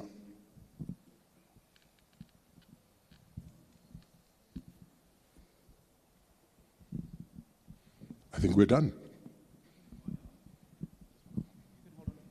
Okay. Hello? Okay. Anybody else? Quick question. Going one. Oh, there's a hand there. Yeah, go ahead. Thank you so much for such an amazing presentation. For me, it did challenge me to say, where am I now and where am I going? I know you didn't speak about Mukuru much, but I really want to understand just a snippet of what has really driven you to cut across. I think for me, I'm coming from Nairobi, and Mukuru engages us there, and you can see the impact, and you're feeling like things are happening. So I just want to understand, maybe just 2 or 3 tips for us on how you have managed to get Mukuru where it is. First of all, karibu sana. So it comes back to what I said, solving a problem. Right? When the founders founded the business, they were literally solving their own problem. How do you send money back to Zimbabwe in an efficient manner? And then it became, how do you get fuel coupons? And how do you pay for satellite television? And all of these things which are practical, real things. And what happens is, anyone can solve for something. But the fundamental of solving for something is to remove the fundamental friction involved in it. And it's not to say that we don't have friction in our processes, etc. But when you understand the various touch points that people engage in and undertake, then you understand where people have frustrations. I'll give you one simple example, cash. Cash is difficult in this country because we pay people in cash. And we literally fly in millions of dollars to pay people in cash. But you're going to get cash, crisp, clean notes. Because most people go into places in Zimbabwe, you're getting grubby notes. So that's a friction solver. So when you understand the actual touch points that individuals have and the actual problems that they have, and you solve for those problems. So the other thing as well, we've just started here in Zimbabwe, is a microfinance bank. So it's a deposit-taking microfinance bank, DTMFI 009 is the license number. We're too short of being 007, which would have been a lot of fun. But in that, we are trying to solve friction problems. So if someone said, why would you start a bank when Zimbabwe is probably overbanked with 20 commercial banks? And I'll tell you, we're number 9 in terms of deposit-taking microfinance institutions. We're trying to solve a problem that we've identified. And that's why you always go back to saying, solve the problem. Solve the problem, remove the fiction, and try to do it better than everyone else. Awesome. Those are 2 very good questions, and I think I don't see any other hand up. I'll take it. We've resolved it then. Okay. So, thank you there, Mr. B, Uncle B. Appreciate you for doing that. We were supposed to then be having a panel around about trust tools and transformation around that, but I think you have done justice when you did your introduction in terms of the tools and the areas that you have covered. So I'm not going to worry you about those things, but obviously there's issues because we're supposed to then say, the question that we have in our minds, or that we'll need to be asking ourselves as we go for lunch, is around the fact that how is it that we secure this very moment we are in? Of course, we're talking about the digital future. In other words, how do we secure that digital future using the right tools, the trust around that, and the transformational requirements that are needed for us to transform into what we need to do? I think Uncle B has sort of answered that, but let's ask ourselves that. What are the tools and what are those challenges that are, that could be causing us not to get to where we need to get? Of course, how do we build digital confidence within the networks, within the infrastructures, digital confidence in money transfer issues that he's talking about, which is a reality. Digital confidence in the tools and things that we're solving and developing and making sure we're using those things. How do we make sure that there is the right, governance, etc.? The minister touched on that. The Minister of ICT is ensuring governance issues with portals. Those governance issues are in place. If I may move on, there's also the issues that have to do with in terms of the tools, which are the infrastructure and the technology that we need. The tools are the infrastructure. Do we have the right infrastructure? The minister has already, I think, touched on that. In terms of infrastructure, what needs to happen to reach to the most of the remote? The person who's in the most remote areas, how do they access these particular technologies? And if we are going to be educating them, even at a grassroots level.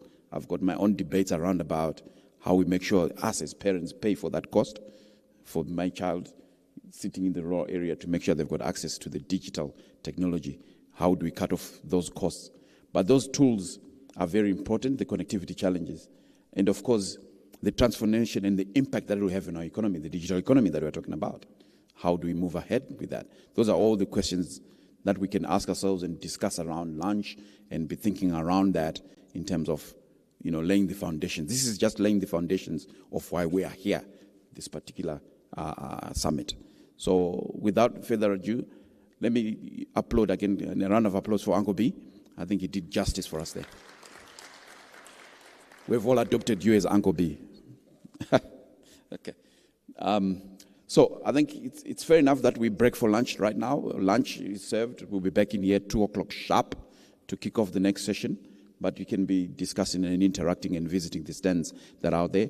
May I give an opportunity to then say, let's give thanks to our sponsors that are being displayed on the screen. They've got Corporate 24. Oh, by the way, Corporate 24 is offering you, there's a tent outside, free BP checks and other free health checks that they're offering out there. Please go ahead and utilize that facility. We've got the other partners. Can you go back to the other partner slides, please? Thank you. ZFM, Financial Gazette, 3K TV, TechZim, Daily News, the streaming company, Technomag. All these are key partners. Can we just give a round of applause for those partners that have come to partner with us today? There's more. Of course, we'll raise them. Liquid, Aura, and so on. Isaka is also here, and so on. So we'll read the other ones as we move along. Thank you so much. eSkills is also here. Thank you so much. So let's break for lunch. What is the strategy for lunch? You know?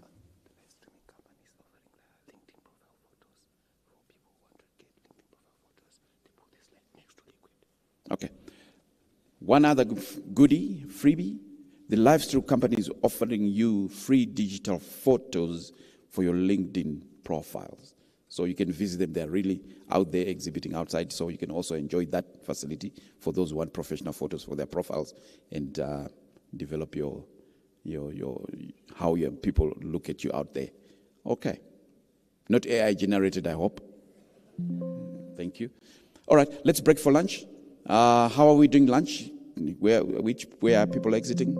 Okay, the ladies got their hands up there. They've got tickets. Grab your tickets and then they'll direct us. But let's meet back here, 2 o'clock sharp, please, so that we don't lose track of our program. Thank you so much.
I'll contact you for AI for journalists. You know the problem.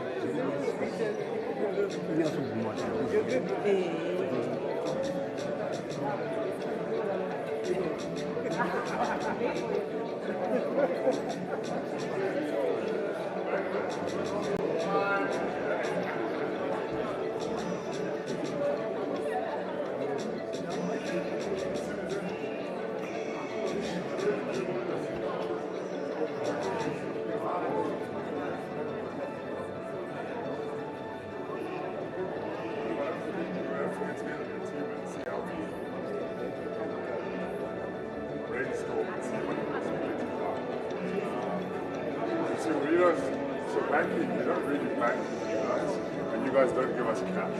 We like people to give us cash, because we pay out cash, and we fly in a lot of cash. We don't do agent banking.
kuisa kugula achetu kuisa wireless.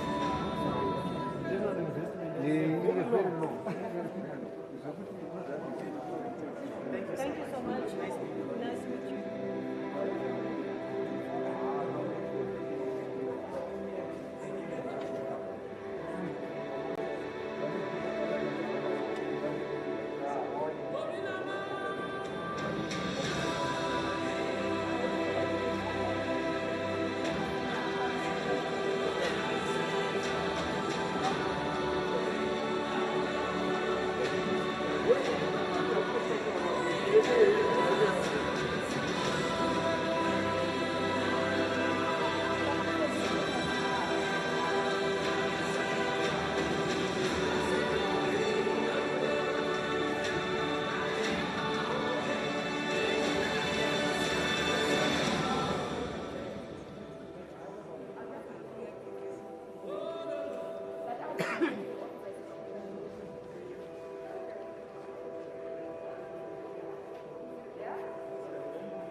pen or a pencil or something?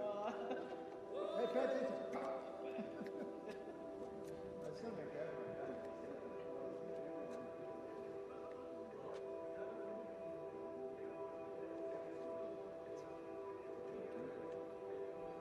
What? Sorry.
How's Mr. Majindo? How's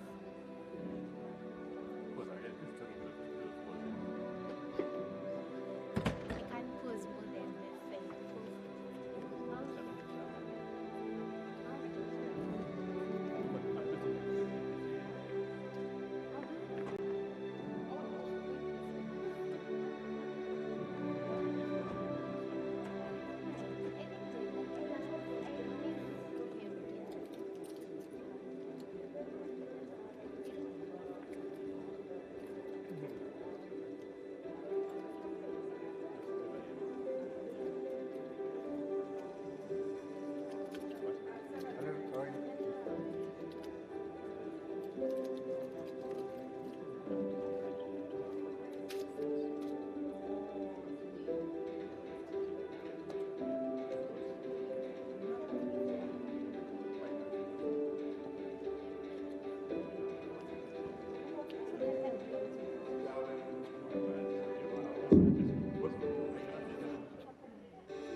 It's just that maybe from my end, I thought that you were going to wait for my or at least maybe I might be wrong.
the different public that we're going to clash for.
5 minutes, we start off, 5 minutes.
Those are nice people that are putting more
I'm telling you, there's a demographic of people.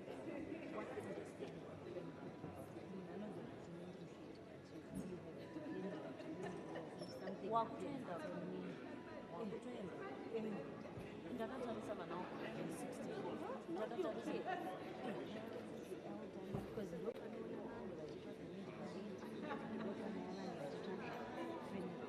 but medical aid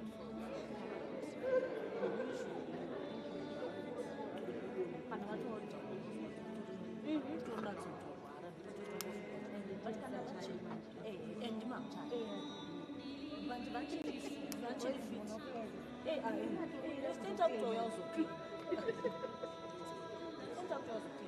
but kana vantu vachiri but kana vachiri vachikuita flu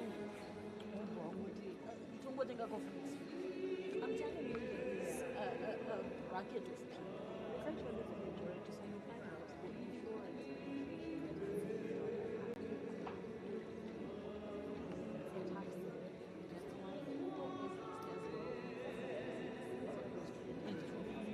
Yeah, because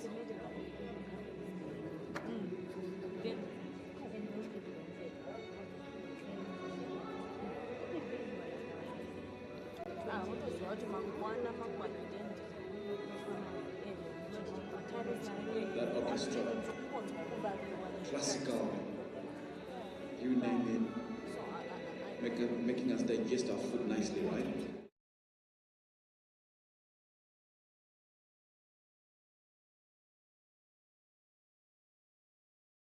Team? You got it. Oh, you're there. Okay, cool.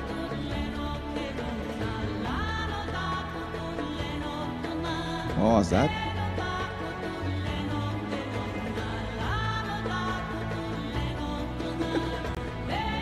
You can hear. Oh, they can hear. I'm waiting for them to sort out the sound.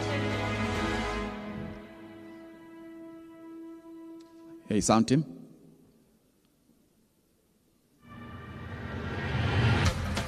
Can you, yeah, thank you. Yes, thank you. We're expecting house, but you're playing classical. So we wanted to dance, but it's okay. No worries. Welcome back. We'll move on with the program. I think for those who are here, those who are still outside, if you can hear me, please come inside. Those still eating lunch, I'm sure they'll join us as we go on. We will not stop just because of them. I think the morning sessions were quite brilliant. We did catch up with, we did get to hear a lot of inspiring talks, and the minister, I think, laid it off nicely for us as well. Do not fear to go and knock on their door as well, in cases of engagement and all that we need to do.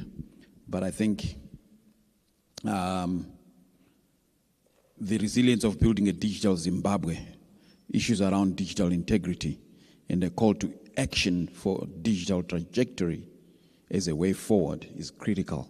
And that's what Simon presented to us in the morning. And we have seen how we need to move from white paper to reality. From white paper. I'm told that Zimbabweans, we are very good at doing documents and what reviews and policies, etc., only for the other countries to grab them and implement whilst we are still reviewing the document or making next version of the document, etc. And in the process, we then lose track or we don't gain traction. But I think we are now in an era where everything is being speeded up to implement what needs to be implemented. So I think moving on, without taking more time, we're going to have a presentation, AI-powered cyber security. AI-powered cyber security, leveraging artificial intelligence to detect, respond, and recover. This presentation is coming from Riaz Hamild. I can't pronounce the next word. Forgive me. I should have practiced it. Riaz is coming from to do cyber security technologies and a business leader. So Riaz, the floor is yours. Clap hands for him, please.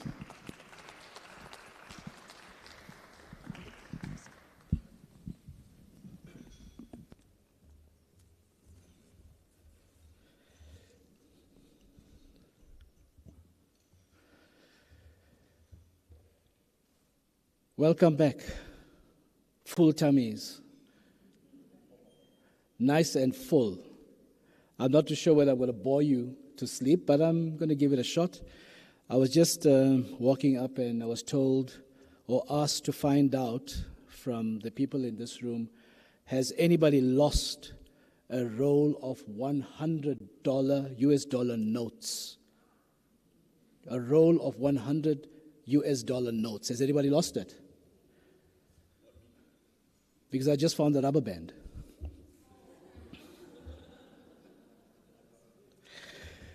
Welcome back, guys. I was tasked to take this team through the use of artificial intelligence as far as detecting, responding to cyber threats. And when I was actually asked to do this, I kind of thought about how do I try to get the message across. I think one of the very valuable points that Mr. Bunga brought up is the use and the understanding of artificial intelligence. And I think it's very, very important that we draw some type of parity between where we are and where we come from and how we're going to use artificial intelligence or leverage on artificial intelligence to actually become resilient into the future. Now, just a quick, my name is Riaz Hamid Al-Qadri. That's how it's pronounced, Mr. Allen. I'm the Territory Account Manager for Checkpoint for 5 SADC countries, of which Zimbabwe is one of them. I'm responsible for all things Checkpoint in these countries, so I look after sales, business development, and I'm closely supported by Cordelia. She spoke earlier this morning, and I think you guys were very well receptive to what we had to say regarding women in cybersecurity. And, you know, picture this. Let's take a look at where we were 10 years ago. I think 10 years ago we provided systems which were point systems, which gave us the platform to call ourselves compliant. And I think if we start looking at today where we are, we kind of, it's all kind of meshed or mished up, and we really need to start taking a very more closer look into how we're going to deliver cybersecurity into the future. Today the threat landscape it's evolved significantly. And I think, you know, artificial intelligence is almost now being utilized as a double-edged sword because attackers are leveraging artificial intelligence to create highly convincing phishing emails, which we call business email compromise, and they're tricking users into extending their contact details, login details, which ultimately creates a ransom situation in that particular organization. Shift currently with the way attacks are being delivered, and cyber threat actors are now not brazenly breaking into systems. They are using identity access management, or they're leveraging identity access management and infiltrating organizations. Now, many of you have systems that look after your systems. Cybersecurity looks after your systems. But there's a door that's open, a third-party door that has access into your main landscape. And these guys are actually exploring this, and they are being really, really successful at doing this. Ransomware has evolved. I think it's become very, very serious. I just looked at the stats 4 nights ago. America bled last year probably about $2.8 billion of ransom situations that we know of. But it's evolving. And the most scary, I think, statistic is in Africa, we are ransomized, attacked 3,000 times per week. 3,000 times per week. And this is certainly higher than any industry average or a global average. We are sitting with a challenge. And it's important for us to note that moving forward, the systems that we have in place really needs to be relooked. It really needs to be reworked. And artificial intelligence has given us a way out in the sense that it's actually changing us, or it's changing our methods of operation from a reactive state over through a proactive state. And I'm going to mention this a couple of times during my discourse, because it's actually quite important. And one of the most important things I think we've come to understand regarding cybersecurity, everybody talks about the technology part of it, right? We need to have this, we need to have that. And, through my career, I have been blessed to work, I think, in ERP for, about 17 years before I came over through to cybersecurity. And we had essentially 3 types of KPIs where we delivered a solution. It was the tool, the technique, and the people. And in my last 7 years, I think in this industry, what we've really neglected is the people factor and educating people and bringing people up to grade regarding cybersecurity awareness. I was really taken back by the gentleman that gave his story to the Honorable Minister that attended. And I'd like to say from a checkpoint standpoint, Simon and I have been tasked to start a specific cohort in Zimbabwe, which is called Secure Academy, where we will be training kids, people from institutes of higher learning, free of charge, on cybersecurity skills and repurposing them back into the domain. So this is very, very important, and I think this is something I take cybersecurity in Africa to heart. I've worked in Eastern Africa, I've worked in Western Africa, I've worked in North, and now I'm in SADC, and this was obviously through different roles within the same company. And I can tell you, the analogy that I draw, if we go back 20 years, 25 years, people spoke about Silicon Valley, right? Everybody was focusing on Silicon Valley, and that's where technology was. And I asked myself, Riaz, how do we change this perception in Africa? We've got so many talented people, we've got so many opportunities. And I think we really need to stand up as Africans and help the brothers and sisters. And this is important because I feel that with the resources that we have available, with the people that we have available, unemployment is escalating month on month in different countries. In South Africa, where I come from, it's extremely high. I think it's about 38, 39%. We really need to change this narrative. And it starts with us, and it starts right here. And when I was invited, and a warm thanks to the CompuLink team to invite Checkpoint to this first, for us it's our first ICT Summit here in Zimbabwe, we really looked at this and we think and we know and we feel and we must change the perception within this environment. I'm not going to talk too much about that, but I think, if I go back and I try to understand, I gave you a situation, let's look at cybersecurity 10 years ago. These systems are now legacy systems. They're not fit for purpose. They need revamp. And traditional security just doesn't cut it anymore, guys. They largely use signature-based rules, workflows, and they're not geared to handle unknown attacks or zero-day attacks, as we call it in cybersecurity. What's also fragmented is that I had the opportunity of interviewing many CISOs, many CTOs, CSOs, ISOs, call them whatever. Many of these institutions still operate on manual systems that are siloed. And manual systems that are siloed is an opportunistic area for any cyber threat actor to wield and get information, especially if you are phished, because there is no integration. You don't really know what's going on. I think we need to change this perspective, and we really need to move over through to adaptive security. And unfortunately, adaptive security means that we need to we need to take on artificial intelligence. Artificial AI-powered security no longer is just about blocking known threats. Artificial intelligence security is about preventing the unknown. AI-powered security leverages machine learning, as most of you know, and they use a lot of behavioral analytics and large-scale threat intelligence to analyze volumes of data.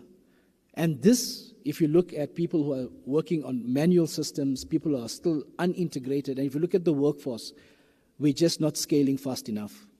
I think it's very, very important to note that we as Checkpoint, we took a very, very deliberate approach 10 years ago when we created a platform called Infinity. And the Infinity platform was traditionally created on a very, very, very important landscape, which we call our threat cloud. And it was, and it is still powered by AI 10 years ago. And I remember very vividly when I went over through to CISOs and I told them, how about having a single security vendor to manage your entire portfolio of cybersecurity or your cybersecurity products in your value chain? And they all looked at me as though I was talking, some sort of gibberish. But today, this is the order of the day. What we've done is we've really revolutionized how we speak to our customers and how we deliver cybersecurity. And we've created this platform called an Infinity platform, which is essentially powered by our threat cloud, which by the fact is the largest data lake of known threat telemetry gathered from 100,000+ customers that Checkpoint has. We use this as a repository. It's powered by machine learning, deep machine learning. It's got about 50 AI engines. And it's quite important, guys, because this is how you're going to stay abreast and become a company or a partner or a customer that's going to stay ahead. Modern cybersecurity challenges is exactly what you and I think it is. Enterprises are targeted almost daily. So the threat actors are using AI, but they're using it on the offensive side of it, which is naughty, but this is the name of the game. So security teams must be able to scale. They must be able to respond. So incidentally, I looked at some of the statistics and I went back probably 2 years ago. And here's the scary part, and I'm not messing with you. It took a threat actor to compile code, containerize it, and deploy it in 42 days. 2 years ago when we heard that, we said, wow, man, this is like next level. Now it takes him 42 hours. 42 hours. So in possibly 4 days, he can push out maybe 5 or 6 exploits, which is absolutely agile. And the problem that we have right now, when I look at companies which are stagnant and haven't moved along, is that their back office, their remediation, their response has not been agile enough. So we really need to start to look at that. I think if you're not leveraging AI as part of your detection and remediation, know very well that you are already 2 or 3 steps behind. It's not a must-have, it's a necessity, guys. And I think what's important for us to note is that we need to make sure that we partner with the right people, we partner with the right vendors, and that we understand the use cases and make sure that we cover this. If you are a business that particularly finds yourself in FSI, InsurTech, you are governed and you are regulated like nobody's business. It's important, it's difficult, it's hard. When you are breached, you are given fines. The brand damage. I don't believe you have the time to do this. I don't believe it's something that you can entertain. I've just come, actually before I came up here, somebody called me from my credit card department and asked me, Riaz, have you processed a transaction? Something to about, I think it was, about $1,500 or 1,500 rand, I wasn't sure. And immediately what I did was I said to them, I got onto the line and I said, look, I didn't process this, you need to stop the card. And ultimately, I came here to Zimbabwe using my debit card, but not my credit card, so we stopped that, right? This is a classic case. It's an important classic use case that if you don't have the right tools in place, if you don't have the right detection and response in place, think about what would have happened to me. I would have been $1,500 out of my account. $1,500 even before I set foot on the plane. So I think from a Checkpoint perspective, we are driving cybersecurity through our threat cloud. Like I said, it's the largest repository that's out there. It's important that customers really understand this because you really need to be partnering with a platform that gives you enough of leeway for you to use the information and secure yourself. I think the Infinity platform is revolutionary. Lots of other vendors do have it, yes, of course. But the problem with them is that they don't have it over 10 years. I think maybe 12 years even. So we've really optimized what we're doing. We've really optimized and brought everything together so that we can share all of our insights over through to our 100,000 customers that use our technology. Detecting, I think, threats with with threat cloud is, ultimately using machine learning and deep and large LLMs. It's analytical. It's analyzing vast amounts of data, and I think this is the cutting edge. This is how we are able to actually detect these type of nuances. Automated responses. This is also very, very important. You've detected it, and you've done it very quite agilely. What's the next step? The next step is for you to leverage the information to create a proper and a true incident response plan. And what's important about this is that the people factor, the people that are actually impacted, which is the back office, which is your security officer, your security centers, it's important for them. Because like I said, this is one domain where I've seen that people have really been exposed, not enough training. We have something that we call fatigue alert. We have fatigued people responding to false positives. So it's very, very important that we're leveraging the right information and we're pushing the data out to the correct places. It's not just about you putting systems in place. It's not about that. Anybody would be able to push a system in place. Anybody can do it, any Joe Blog.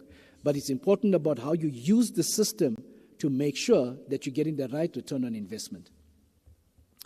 I think the learning side of an attack is very, very important, because how do you compile your own list, or how do you compile your database, and how do you respond to further attacks? And AI is very, very important in this. It's actually helping people leverage the important information. It's containerizing it, and it's making it available. This is what we are doing. This is what we are pushing out over through to our customers. So we have actually probably reduced SOC operations by 35%. So people who are using traditional manual methods have now consolidated most of these processes. So it's actually even impacting how we actually recover from an attack, and obviously create the right information for risk and governance, because that's the next step after this. I think also the end-to-end attack is quite important to understand.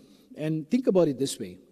Let's just say that there's a phishing mail that comes over through to one of your users, and he clicks on it. What happens next?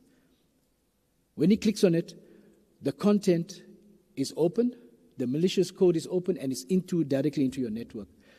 Using AI immediately containerizes that and removes that endpoint directly out of the equation, meaning he cannot infect others, or it cannot move laterally within an organization. The worst thing that can ever happen to you is that you've been phished, and it happens most of the time.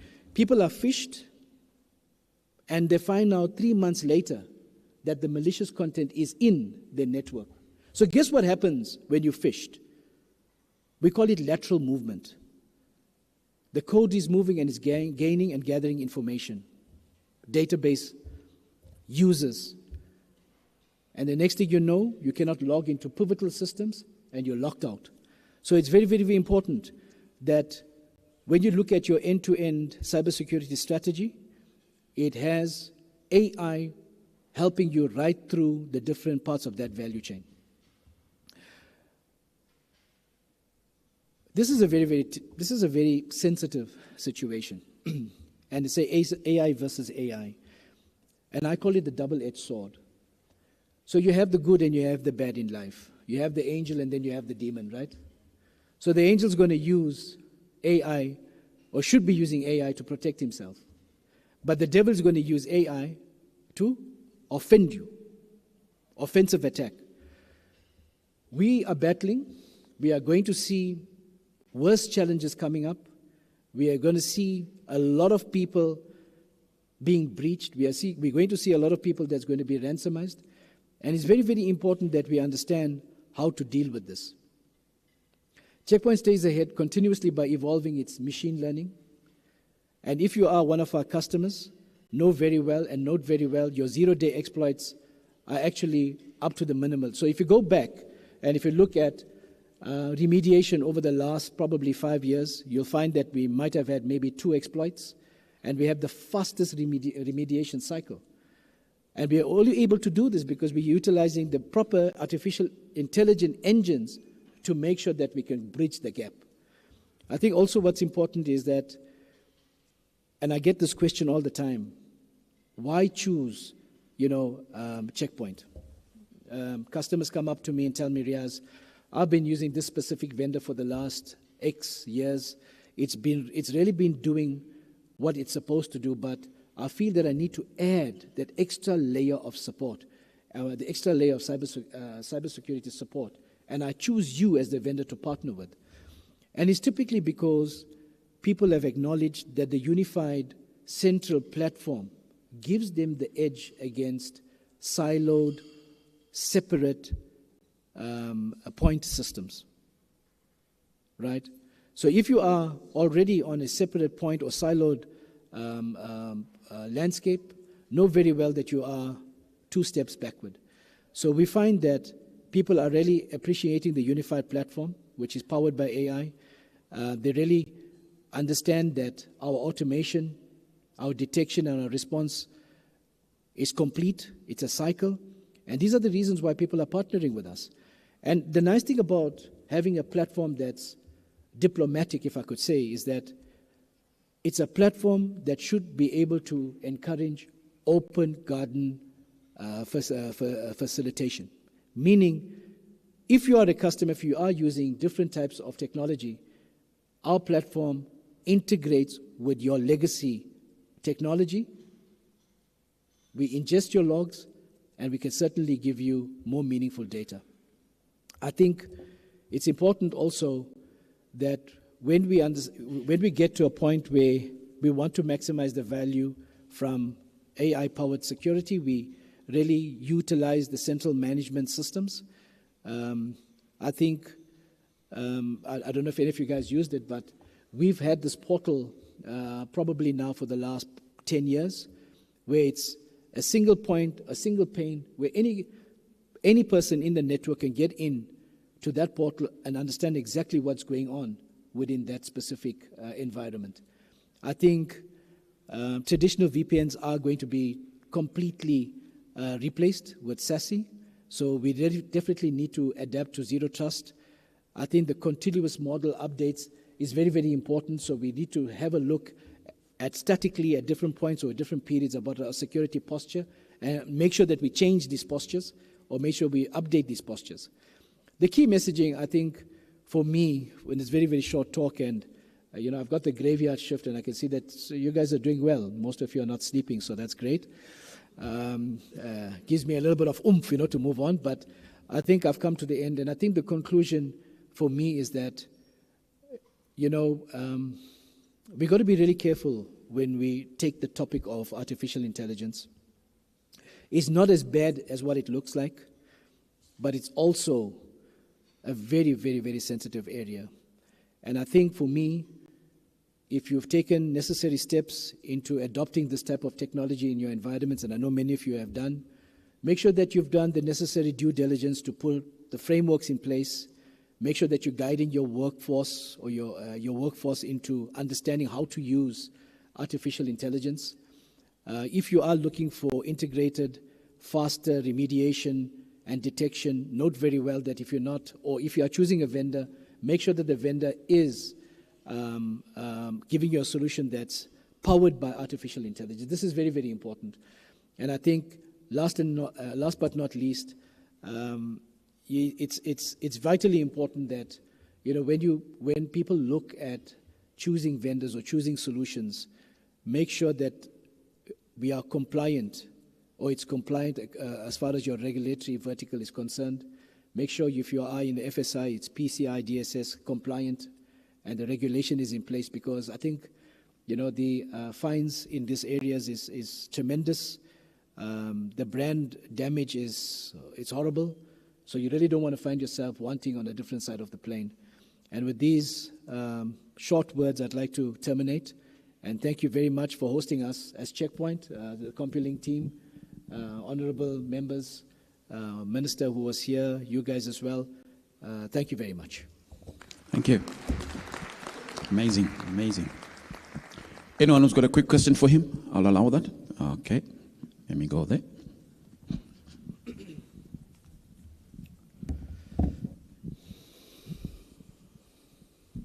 Hi. Hi. we've seen with the current tools like Mythos from Anthropic, in terms of the level of sophistication of the threats and capability. Have you got the same capability as Mythos to be able, or have you used tools like Mythos to be able to assess your own capability in the current level of threats? Yes, and I think, when you start looking at these type of large LLMs, the area that needs to really facilitate protection is the orchestration, right? So there has to be a very, very strong orchestration layer. And Checkpoint is partnered with OpenAI on many of these type of things.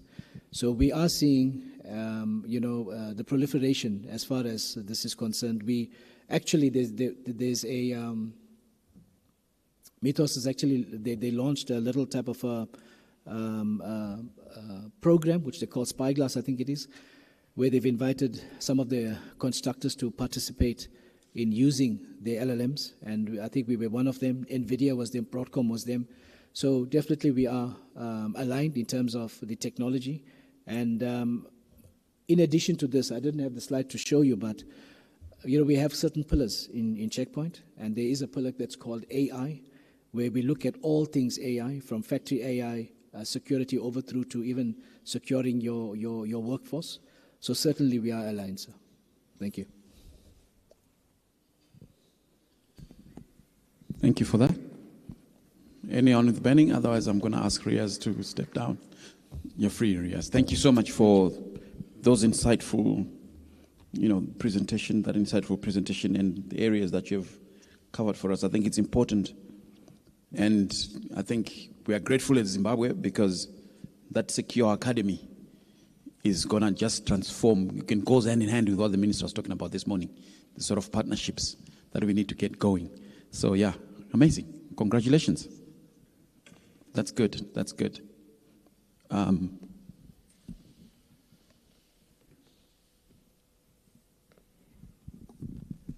So I think you got us thinking really well. I, for one, I got thinking a lot. So my brain is really engaged with what you're raising, and we're going to discuss some more later. The next part of the presentations is really going to be coming from CIRT and Enforcement Manager from Portras. We were talking about Portras earlier on. They're here, and they're going to present to us about CIRT in action, Zimbabwe's National Cyber Incidents Response Framework. We're going to hear from the horse's mouth what's happening. Riyadh has laid out what is possible, but they do the monitoring. Portras does the monitoring in terms of the traffic and what's happening in Zim. And he can present to us what you need to present for us. Thank you so much. You can take over, sir. Thank you. Thank you. I appreciate it. Do you want to grab one? Yeah, you can still give me that one. Are you going to be here or you want to move around? Oh, move around. Okay, thank you. Good afternoon, ladies and gentlemen. Allow me to ride on the already established and existing protocols. If my voice is not too audible, I was suffering from a throat infection. Took me a lot to be here. Heavily sedated. I took the amount of azithromycin and some throat lozenges that I took for me to be here. Quite impressive. But hey, I had to be here. I think I promised Simon that I was going to be here definitely. So I couldn't afford to be here. So I'm going to be talking about the SET, which is a competent incident response team that we have set up within the authority, that is Portras. And I think I'm very happy to the compiling team for inviting us to speak specifically about that. Because in many of the instances, I think when we are called out to come and speak, most of the times it's about issues to do with compliance, what we want people to do, And I think because most of the times we're talking about compliance, then it tends to then start lying some of the amazing work that we are doing in terms of incident response, in terms of cyber security. What we are doing, we are not only doing the responsive part, but we are very proactive. There are a number of proactive things that we are doing in the industry that we probably must be shouting on top of mountains about, but we are not. Maybe just before I move on to tell you about the set and what we do, probably we have many sectors in Zimbabwe, right? You have your energy sector, your transport sector, finance sector, and everything. Just a simple guess from the audience, anyone who might want to tell us that in terms of data breaches, which sector do you think is most impacted by data breaches in Zimbabwe? Just a single guess. Yes, Prof. Lovely, he says financial sector, and he got it right on the dot. I think the financial services sector in Zimbabwe is probably the most impacted when it comes to data breaches, and not only data breaches, but in terms of even the threats and attacks. That's the most impacted sector of the economy. Let me just give you some statistics. This is from 2025. So if you look at the one that's just below on reported data breaches, you're going to discover that for the number of reported data breaches in 2025, 31% of those came from the financial services sector, right?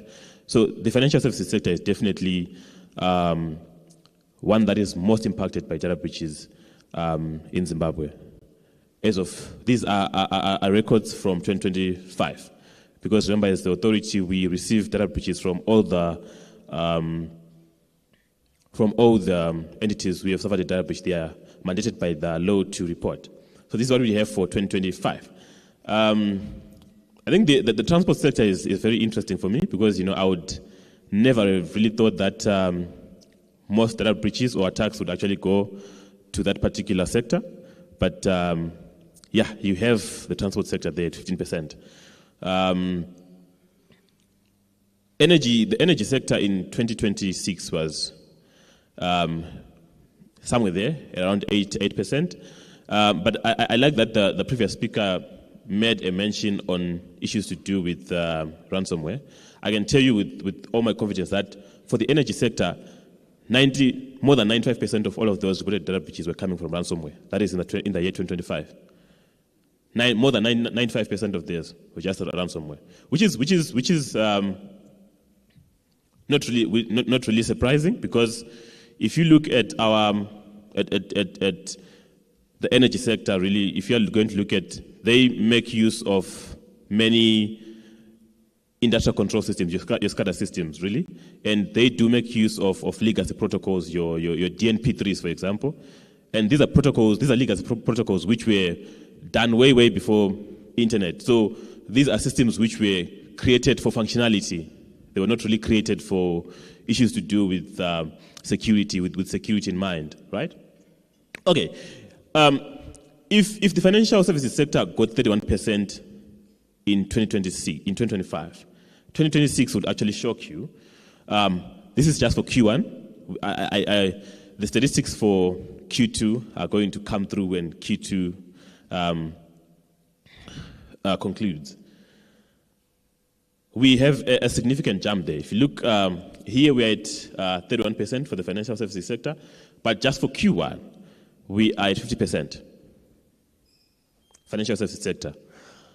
And, by financial services sector, I'm probably saying that 90% of those are actually coming from the banks. Right? And I'll tell you that in Q1, what are the number of records that we recorded that we lost as a country because of data breaches? I'll tell you that we have one data breach which had around 890,000 personal records from one data breach, just in Q1 of 2026, right? So 890,000 records is probably less, right? If you are going to compare us with other countries like your Americas and other, but if you're going to put it into context of us as Zimbabwe, we are just a population of how many? 17 million, right? But so if you have one data breach contributing around 890,000 records, that's quite significant, right? So, and again, I'm still shocked about the transport sector. They are still quite impacted. for reasons that I cannot really explain, but they are quite impacted because they are still, if you look at the transport sector was there around 15% in 2025. In 26, they are still there, just around the same. And this is just for Q1. And I can still tell you that I was looking at my records for Q2. They are still featuring quite heavily, the transport sector. The telecom sector is another one, because I'm really interested in that one because I also work in the telecom sector. In 2025, most of the breaches from the telecom sector was ransomware again. Right? And you find out that for most of these, it's the simple phishing is being used as the initial landing point for these attacks, right? So we still go back to those, it's all about going back to the basics, right? Your security awareness trainings, how we are, because I can tell you confidently that for the telecom sector, especially in 2025, this year for the telecom sector is a bit better. We have not yet received a data breach from the telecom sector this year. I think ransomware is just one or two reports from the telecom sector.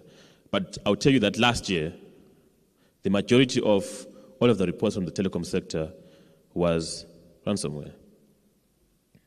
And there was, and what's funny is that there was a time when we had to do mitigatory measures, because there was a time when many of the players in a particular sector were getting affected by the same threat actors. So you find out that if the ransomware, if the Lazarus group, for example, was to hit Bank A with the ransomware today, in 2 weeks' time they would have hit Bank B, up to and until the point that they were done with all banks in that particular sector. So, which is where we then come up, which is then when we then say that, look, we definitely need to do something about it. I can actually tell you that there was a time last year when Cabinet had to say that something had to be done about. There was an issue to do with your pension fraud, right? So what would happen was very simple. Someone would receive a pension lump sum, maybe $31,000 $50,000 today. Once it hits the account, they would probably have lost that money because that money would have, and most of those monies were being used, were being transferred to funny countries, your Congos, and it was really hard for us to get back those money. So I think last year, Cabinet a task force was actually set up because that particular fraud became so much of a concern last year that Cabinet said that we had to create a task force, and that task force said, put your POTRA, ZRP, Insurance and Purchase Commission, your IPEC, and other players for us to just deal with that particular kind of fraud. So, people always ask me this question: do people even report those data breaches or whatever? Look, there might still be other people out there who are not reporting the data breaches and the like, but definitely we do have those records. But we will not go out there and say that we have received a data breach from whosoever today. So that's why probably you find out that we are not out there talking about these issues in many of the times. Okay, so what is it that we have done? So we have set up a computer instance response team, which is not necessarily sector specific, but we had to do something in terms of the aspect of identifying how do we deal with issues where we identify threats, how do we deal with issues to do with analysis of those threats. I think in Zimbabwe, we are probably one of the few countries in the world where you will not find a definitive record of how many attacks did we face in a particular year. right? What were the most common attack vectors in a particular year?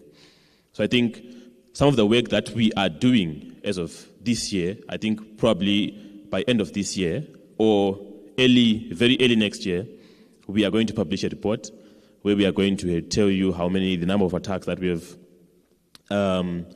experienced as a country, because we now have those statistics and we are collecting those statistics, right? So the incident response team, what you then call ZWZ, was then set up specifically for that particular purpose. How do we deal with these issues to do with cyber threats?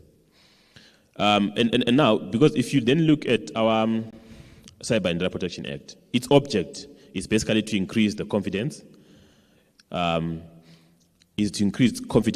and security as our people are using ICTs. That's the object of the Cyber and Data Protection. So that is where we get our mandate. Say that we definitely have to do something in the way how we increase the confidence. A user who is using a digital financial services platform, for example, is not supposed to have fear that they might lose their money because of an attack, right? So our role as the computer incident response team, or some of the services that we are providing, most of them are proactive. We try as much as we can to do cybersecurity awareness that speaks to all the. Sometimes it's sector specific, sometimes it's age specific. Someone was talking about issues to do with awareness for children and kids, issues to do with awareness to the elderly, because they are so much impacted, especially by financial scams, right? Then we have been issuing a lot of cybersecurity advisories. So our cybersecurity advisories for now were not really, except in very critical instances. That's when we have been doing nationwide cybersecurity advisories. But in many of the instances, we have just been looking at, from our monitoring, which companies are getting attacked. So we have been able to identify a lot of these ransomware groups. We know their OLCs, we know how they move. So we have been advising companies to say that, okay, look, we are seeing this particular group, which is probing your services. May you please do A, B, C, and D. So we have been sending very specific cyber threat advisories to a number of companies. Some of the people that we have sent, I've actually seen a few of them. So we do a lot of that monitoring, and we are very specific to the companies. We send them the advice to say that, look, this is what we are monitoring and this is what we are finding, right? But still on the proactive pillar, I think one of the things that we have had to do was on the DFS side, your digital financial services, because we noticed that the DFS services, most of our transactions are being done through your digital financial services platforms, is it? And so we then set up a digital financial services lab specifically within the computer incident response team, right? And the reason why we had to set up this particular lab is that we had to counter threats from that were affecting the financial services sector. So what this particular lab does is that we identify all of the platforms which are being used by digital financial services players. Then we test those. Then after we've tested those, we then give the results. We have partnered with RBZ because RBZ they are the ones who regulate this particular sector. So what we do is we test those applications, we send them to RBZ, then RBZ then send the results to. I was actually happy that there was someone from Inbox who spoke earlier on. No, it was Mukuru, right? Yeah, okay. We are actually testing all of those applications. We actually test all of those applications, your EcoCash, Inbox. We test because we want to find the vulnerabilities before the threat actors find them and exploit them. Right? So, and it's funny that in many of the instances, I can, for example, last year we tested around 10 applications. In one of the applications, we actually discovered that it had a few lines of code which would log in all of the transaction details, and it was sending all of those to a server which was based. It's in Asia. I'm not going to mention the country, And we then had to send those results. They were the financial services player was responsible for that application. They were actually shocked that they did not even know that there was lines of code which were logging all of the transactions, and they were sending that information to another server, which is, so you would be busy doing a transaction here, and whatever you're doing was actually being sent to another country, which is in Asia. And after further investigation, they actually discovered that those servers actually belonged to the company that they had contracted to build the application for them, and they didn't know, right? In some of the applications, would actually discover that you could do a simple man-in-the-middle attack where you could hijack a transaction, right, midway, and you could change the amount of money that someone is sending to somebody. So if I was sending $5 from my application to someone, we could actually hijack that particular transaction, and you could then end up sending $100 to someone else, right? So we noticed that most of what would then affect, because then the consumers would then now complain and saying that, look, I am losing money from my mobile money wallet, for example. And most of that was actually coming from the exploitation of some of these vulnerabilities that we were finding. And then our approach on this particular one is not, as regulators, we are always often accused of, coming through and, giving fines and the like. Because this is a proactive approach, we are not giving anyone fines. We are just doing our tests, and we proffer recommendations to the vulnerabilities that we found. And most of these, in as much as we do further and deeper tests, but most of these are actually guided by your OWASP top 10 vulnerabilities. That's the starting point when we are doing our test. In case someone would actually like to wonder how are you doing your test and what's guiding you, we're just starting at your OWASP top 10 mobile vulnerabilities, and we take it from there, right? But then, not only are we going to go and stop there, we are going to, even to your web applications, and we're actually coming to that. The digital financial services sector, we had to start with the digital financial services sector because that is one sector which is mostly impacted by these attacks, right? But then we are now moving to everyone else, where we are now saying that we want to be doing all of those tests. Then we want to then come to you and say that this is what we have found. Can you please remediate, right? So the way how we are doing it with the financial services sector is very collaborative, because if we test an application, for example, and we are saying that this particular functionality is probably excessive, right? What we call dangerous permissions. What we call dangerous permissions when we are doing, for example, why would an application which does not use biometric verification, why does it have the biometric flag set for allow or for open, right? So in most of those instances, we've then had to sit down with the digital financial services sector player and say that, okay, so why do you have this particular flag positive when we tested your application, you find out that you do not even use this particular service, right? And then they would have to then explain and say, oh no, most probably it's just an oversight, or most probably we were planning to upgrade our system and use this because we wanted to be able to ensure that our users can do biometric when they are logging in, for example. And then we'll take that as a positive and say, okay, but then why not set the positive to when you had implemented than to set it up now? That kind of thing. So we are not really coming to someone's backyard with a shambok and say, why have you done this? No. We are just going out there and say that, look, this is what we've tested, this is what we found. So how do we assist you to remediate? Right, so one part of our ZWE incidents is doing that we are actually testing all of these applications. The other services that we are providing, as I said, is that we doing a lot of incidents triage, where and a lot of incident coordination. We are trying to help organizations before they get attacked, to say that this is what we are monitoring and this is what we're seeing. Then for those who are in the middle of attack, we also try and assist them in recovering their systems. We have the technical expertise where we then assist those organizations to recover their systems and all of that kind of stuff. So this is what we are doing as the authority. And I like it when I get to talk about this, because this is the most important part of my work.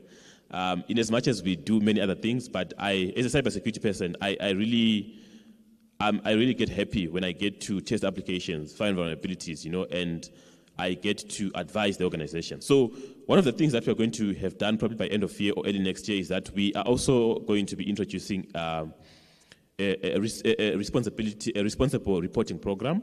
I know we have a lot of hackers and a lot of people who are finding a lot of vulnerabilities within applications, right? Web-facing applications in Zimbabwe, right? But most of those do not have a conduit within which they can report those vulnerabilities, right? So you're using an application, a web application, and you discover that maybe their port 23 is open, for example, right? And if you approach them, they're going to be like, "Oh, what? Were you trying to hack us or whatever?" Right? So we want to introduce that kind of responsibility program where we even give rewards for those who have discovered those vulnerabilities that we really think are critical. We actually give you a reward to say that, okay, this is what you have discovered. You come and you report. We give you something. Then we also advise that particular organizations to remediate. Right? Responsible reporting. If you were to go and open your Zone H now, right? Probably you're going to see a lot of most of the defaced websites are probably ones that are belonging to some of these sectors that I've actually mentioned here, right? So this is one of the things that we are trying to work out on, to say that we want to assist organizations in achieving these. Then probably what is it, some of what we are working on, some of our work in progress for this year. We are working on making sure that we have a national incident response plan to go out there and coordinate, because most of the organizations with their attacks, sometimes they don't really know that they can actually, where do you reach out and where do you get assistance, right? So we want to create that kind of framework where, people know who to reach out to when they have faced a particular attack, right? We also want to make sure that for each and every sector, we have a sectorial set, right? As I mentioned, that we are also functioning as what you call an ISEC, an industrial sharing and analysis center, where we analyze threats which are particular to a particular sector, and we share that threat intelligence with sectors who are playing in that particular sector. So we have done a test run with the telecom sector, and this has been going so well. So we are planning on expanding that to other sectors, where we'll definitely be sharing all of those threat advisories to everyone else. Then we are actually working on a national cybersecurity risk assessment exercise. The era of looking at threats which are particular to CompuLink alone, or to Portras alone, or to the energy sector alone is over. We have to have a framework where we are looking at all of those risks which are particular to Zimbabwe. Then we can then start implementing measures and controls from that point. We cannot do it individually, right? Having one DFS operator who is strong and having another who is weak is not beneficial to the country. It's not beneficial to our overall cybersecurity maturity as a country. So another thing that we going to be working on is a national cybersecurity maturity model, right? Where we can then classify to say that who is where, who needs more assistance than the others, right? Who do we target and who needs us to come in and do stuff for them. So this is definitely something that we are currently working on. And I think most of you are aware that, for those who are aware of CMMC 2.0, in countries like America, you cannot get a defense contract if you do not satisfy a certain threshold on their cybersecurity maturity model, right?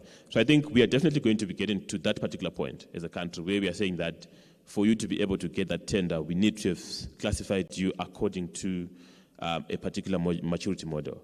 So it might not be coming this year, but definitely these are something that you should be looking forward to, because we are definitely working on those. So, and also a national vulnerability database for the country is definitely something that is on the cards.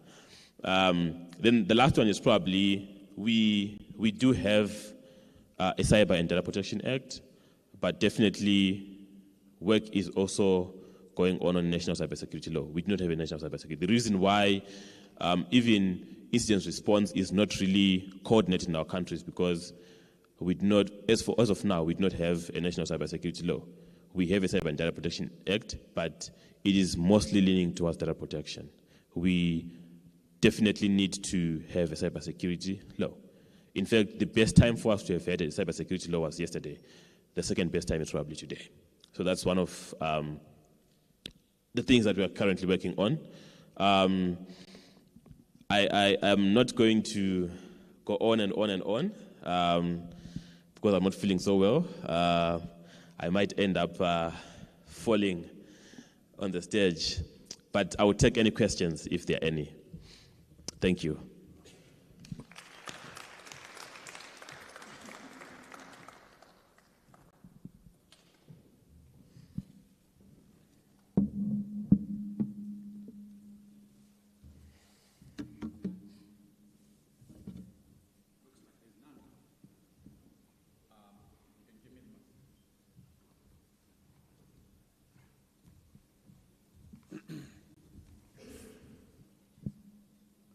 Thank you, Zio. That was, I think another round of applause, please, because that definitely was eye-opening. Who would have thought that we now have such services unless, someone from there has come and told us what's going on? My question is very simple. Those services you're offering, you're saying you're offering them for free. Confirm? Yes. Just reiterating. And that's all. I don't understand.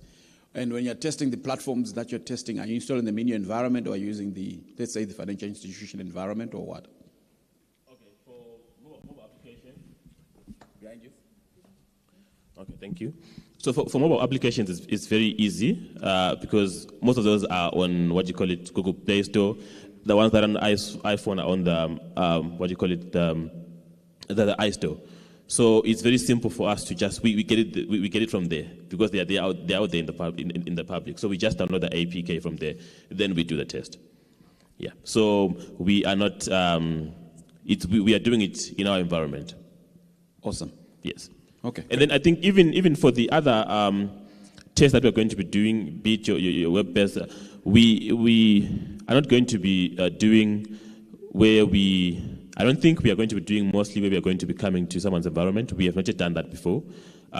We are just going to take a look at your application as it is, because you have put it in its internet facing. So we want to find those vulnerabilities that any other hacker can actually find. So we are doing it from the hacker's perspective. We are not doing it from a regulated perspective. We want to view your application the same way how a hacker who's in Iran or who's in North Korea would look at an application. Right. Then we would drill down from there to say that, okay, what are we looking for? What are we seeing as a vulnerability from the eyes of a hacker? Awesome. Thank you. Oh, there's a question there. Okay, go on. All right. I just wanted to thank you for all the tremendous work that you're doing. I just have a quick question. You did talk about fines when you were talking about data breaches. My question is, do the users that have their data been breached, do they get compensation at all? I know this is something that I don't enjoy as an organization or as a company, but those fines, do they benefit also the people that have their data that has been leaked or that has been compromised as well, like the general Zimbabweans that are using the technology on a day-to-day basis? Okay, thank you for that question. I don't know whether to say fortunately or unfortunately. Probably how you take it as being fortunate or unfortunate depends on which side you are. Are you the service provider or the client who's impacted? But our law does not have any provision for fines. That is, fines to the digital financial services provider and compensation to the affected data subject, which is a bit different. For example, in Kenya, I know that the law definitely does have provision for that, for having some monetary compensation to someone who has been impacted by a data breach. However, the law is being reviewed, so probably in the future it's something that you find that might be there. But for now, we do not have any fines. So, a user who has been impacted by data breach can then get recourse by going through the courts by suing that particular organization. For now, that's the only recourse that they might have. Though our law also gives issues to do with informing the data subject. Whenever a data breach occurs, if the data breach is deemed to be of high risk to the rights and the freedom of the data subject, then the law is very clear that you would have to inform the data subject within 72 hours. But now, the other thing is not all data breaches mean that the data subject is going to be informed. Okay, great. Last question. Yeah. Yeah. Have you yet made it mandatory for the financial services sector to have cybersecurity insurance? Because in other jurisdictions, it's mandatory for every bank or anyone in the financial services sector to have cyber insurance. Then the affected person is then compensated from the insurance. Thank you for that. I think I would have to liaise with my colleagues from RBZ to have that information. Unfortunately, they are the ones who regulate that sector. So I wouldn't know if they have mandated all of their sector players to have that kind of insurance. But I think I can talk of one of the sectors where many of the players seem to have cyber insurance is the energy sector, because whenever they have an attack, a ransomware attack specifically, they also request that we write a letter, because before they are paid out by the insurance, the insurance needs to know if they reported to the authority and did that. So we have had many requests from players, especially in the energy sector, who have requested that we confirm that they reported that particular data breach, so that they can get the compensation from their service from their insurance provider. So I know that there are a number of players who have that insurance, but I cannot speak definitively of the financial services sector. I would have to talk to someone from RBZ, because they're the ones who do those guidelines and regulations. Thank you. There's another question there. I wasn't ready to entertain anymore. Okay, last one, last of last. I need to get to the next presenter. Thank you. Last of last, yeah. Hi, sorry to come again. Sorry, it's just that IT is my thing. I just needed to ask from Portras, have you guys come up with a program where you are teaching on national ethical hacking programs where we can disseminate this information? Because I understand, yes, you do have DPOs, yes, you do have data centers, but are you disseminating information for the awareness of what ethical hacking is, number one? Number two, what is expected of the information to go out and not to go out? So I think that's where the issue then comes in, where people don't know that they're not complying with information that's not supposed to go out. So is the awareness happening in terms of a national rollout where people are aware of what they're breaching in terms of Portras? Thank you. Okay, thank you. I think we are doing a lot of awareness campaigns, but awareness is definitely something that we constantly need to do, because people can never, you do awareness, but you never cover everyone. For example, I've spoken about certain stuff here. Only those who were in this particular room were able to hear or know about it. Though there are other people who might want to know or have sight of the same information, but they're not here today. So I think awareness is something that we can never really say we have done 100%. I think we are trying our best, but it's something that we are going to definitely continue doing, and it's something that we definitely have to increase our efforts on. Thank you. Okay, thank you. Another round of applause for him there. I think that was insightful. As the next speaker comes on board, the next speaker is going to be on cybersecurity in the age of AI, protecting enterprise and critical infrastructure, and that's going to be from Mutsa Mabande, who is a CISO, DPO, Business Resilience Revenue Officer, Africa for AMCAS Cyber. AMCAS Cyber. So you can come through. So as she's coming through, ask your neighbor, is your information secure? Just ask your neighbor, out of interest. You have all those banking apps you've got, is it secure? Do you log off your banking apps? Do you do what is necessary? Just in case, because those statistics, aches, they've egged me. There you go. Are you proving on? You on this one?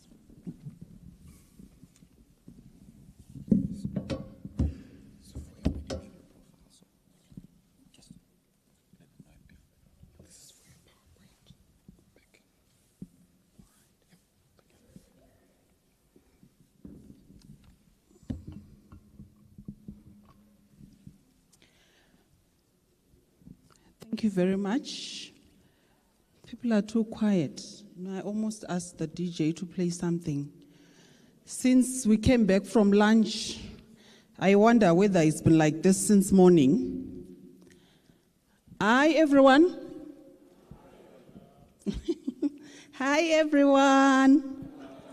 Okay, that's better. That's better. Thank you so much. My name is Mutsama Bande, is introduced there. I think I've had an interesting experience, seeing some of the experience that I've had as a CISO, as also someone who started from an audit firm. I've had the privilege of also being in IT operations. I've supported systems, so I think and now I've moved on to cybersecurity consultants, and I'm still going. So I think I've had an opportunity to experience IT in its different forms. I've been on maybe 3 or 4 sides of the table, and it's been an amazing experience, I must say. So today, I'm not going to try and tell you that I'm an AI specialist or expert. I saw the likes of Dr. Panache, and I think AI has been explained in the most technical terms. So I'm not going to try and go into technical terms about this. And I know that since morning, you've heard about solutions, you've heard, you've been given quite a lot of technical approaches, to AI. AI being, I think, now one of the most spoken about topics, on conferences. You can't attend an IT conference and, people don't talk about AI. So I'm going to take a slightly different angle, which I hope will have a few practical takeaways. I think very, very basic things that we can all, just go and try to implement from a governance, cybersecurity governance perspective. All right, so there is my topic, cybersecurity in the age of AI, protecting enterprises and critical infrastructure. So I'm just going to cover 4 main items on my agenda there. Just in case I run out of time, at least you'd know what I was going to cover. So I'm going to cover the new reality, something that we are currently facing, the AI, the changes that have happened, and what we are currently dealing with. And I'll also look at critical infrastructure as a prime target. Then I'll cover the future threat landscape, some of which has been spoken about in technical terms. Then I'll also cover what organizations must do. But before I jump into the presentation itself, allow me to speak a little bit about where I'm coming from, which is AMCA Cyber. So I think as per introduction, I'm the Chief Revenue Officer for Africa for AMCA Cyber, and I've had a privilege of experiencing cybersecurity, experiencing certain AI implementations in Africa. Very interesting things that are happening.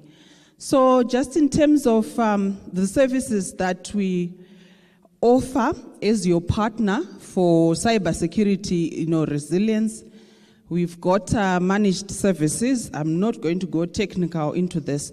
We also focus on consolidated compliance management systems. We also focus a lot on cybersecurity and IT governance. We've got a well-staffed AMCA Cyber Education that offers training. I think some of you have been trained by AMCA Cyber. Quite interesting stuff. And our biggest offering is around cybersecurity assurance, helping you identify threats and just making sure that you're ahead of those threats before they get ahead of you. In terms of our footprint, that's our scope in terms of where we are, headquartered in the US. We've got quite a number of offices across the world. All right, so now getting on to the interesting stuff. So what do we do when machines attack machines? How do we defend? The one thing that I really want you to focus on there, yes, we've got the bad guy, the bad AI as mentioned before, and we have got the good AI as mentioned before, but we have got ourselves right there in the middle. I think most of the conversations have been around, how does a machine fight another machine? But these machines are simply not fighting on their own. We are also a very big component of this particular equation. So when machines attack machines, how do we defend ourselves? So yesterday, I was hosting a webinar where something quite interesting came in. So the presenter said, actually mentioned that if you look at the chain, I think we are coming from some of those statements whereby I think we have spoken so much about social engineering, and the humans have continuously been identified as the weakest link. And now looking at this picture, how do you think the humans are contributing to this particular equation? We've implemented good AI, we've got bad AI. But in the use of AI itself in the environment, what is our contribution as human beings? And sadly, we are fast becoming the weakest link when it comes to the implementation of AI, or even when it comes to implementation of good AI to fight bad AI, even when it comes to the implementation of good AI with good intentions but poor governance. I thought that was quite interesting because we speak so much about AI, but we have sort of exonerated ourselves, we have left ourselves out of the equation. We want robots to fight robots. Okay. So what is the new reality right now? I like this. For the very first time, everyone in this room actually has got an opportunity to actually access and use the same powerful technology to do anything. Have you ever been in this space whereby if you feel like you want to be a programmer, you can just use AI and be a programmer? You can just, right now, I think we've spoken so much about AI empowering us to do so many things.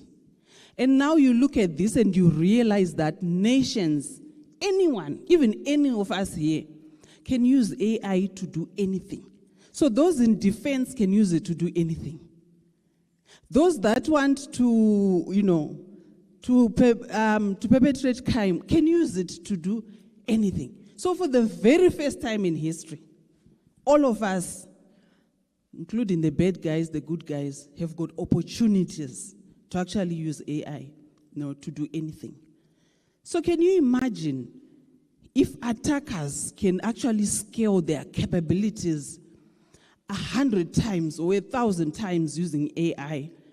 Can our traditional security systems keep up? That's a very, very, difficult question to actually try or attempt to answer. So we are now seeing a shift, or we have seen a shift actually from the traditional threats to the AI-powered threats. I may not go through the whole list, but you can imagine what is being done right now, simply because now everyone has got an opportunity to be able to do anything. So that's the new reality. I know that we are trying to track today, we are being surprised because there's the mythos. Tomorrow is just another technology which is going to come. We cannot keep up. All we have to do is to try and see what it is that we can actually implement, hopefully at a national scale, so that we are prepared for these new realities. So I want to cover a little bit about critical infrastructure being a prime target. You find that critical infrastructure that we've built, especially around ourselves, around the society, has become very, very attractive, to hackers.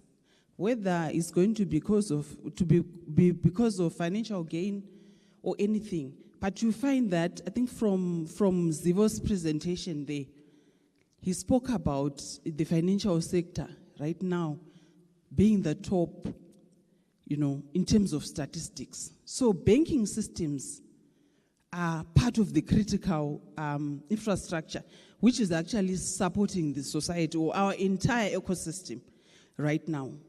We've got power generation, telecommunications, we can't even speak about this one. If Econet goes, everything goes.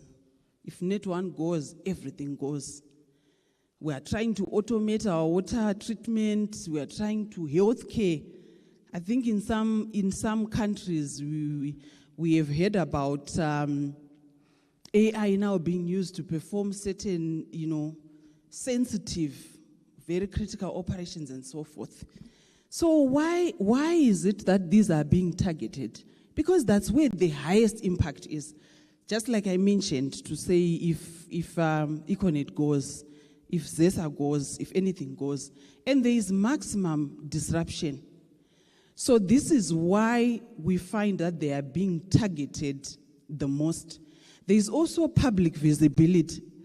Just quite a few months ago, I wanted to travel to one of these countries in Africa, and the visa system, the immigration system was not working properly, and I had to then get a visa on arrival, only to be told when I arrived that the immigration system had actually been hit by ransomware. This is a country in Africa, and this is a reality. And so there's a lot of, public visibility for something like that. And they want to hit you where it will make the most, impact. And maybe lastly, the issue of, national, significance. It becomes very, very significant, and they make the most impact if they do that at a national scale. So looking at, I think the common targets there, just put out targets that I've already spoken to. So the impacts are quite damaging. National security threats, economic disruptions. I can't ask Keith whether we have got any national related attacks that would not fall into, those statistics that were there. But if we were to know about such information, I think these are some of the things that would, that would challenge us in terms of what we are actually doing to protect our critical infrastructure from a national level. So there's just too much, a lot of issues that then come in.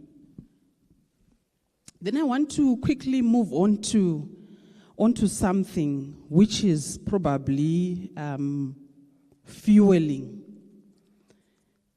what we are talking about here. The issue of AI and operational technology.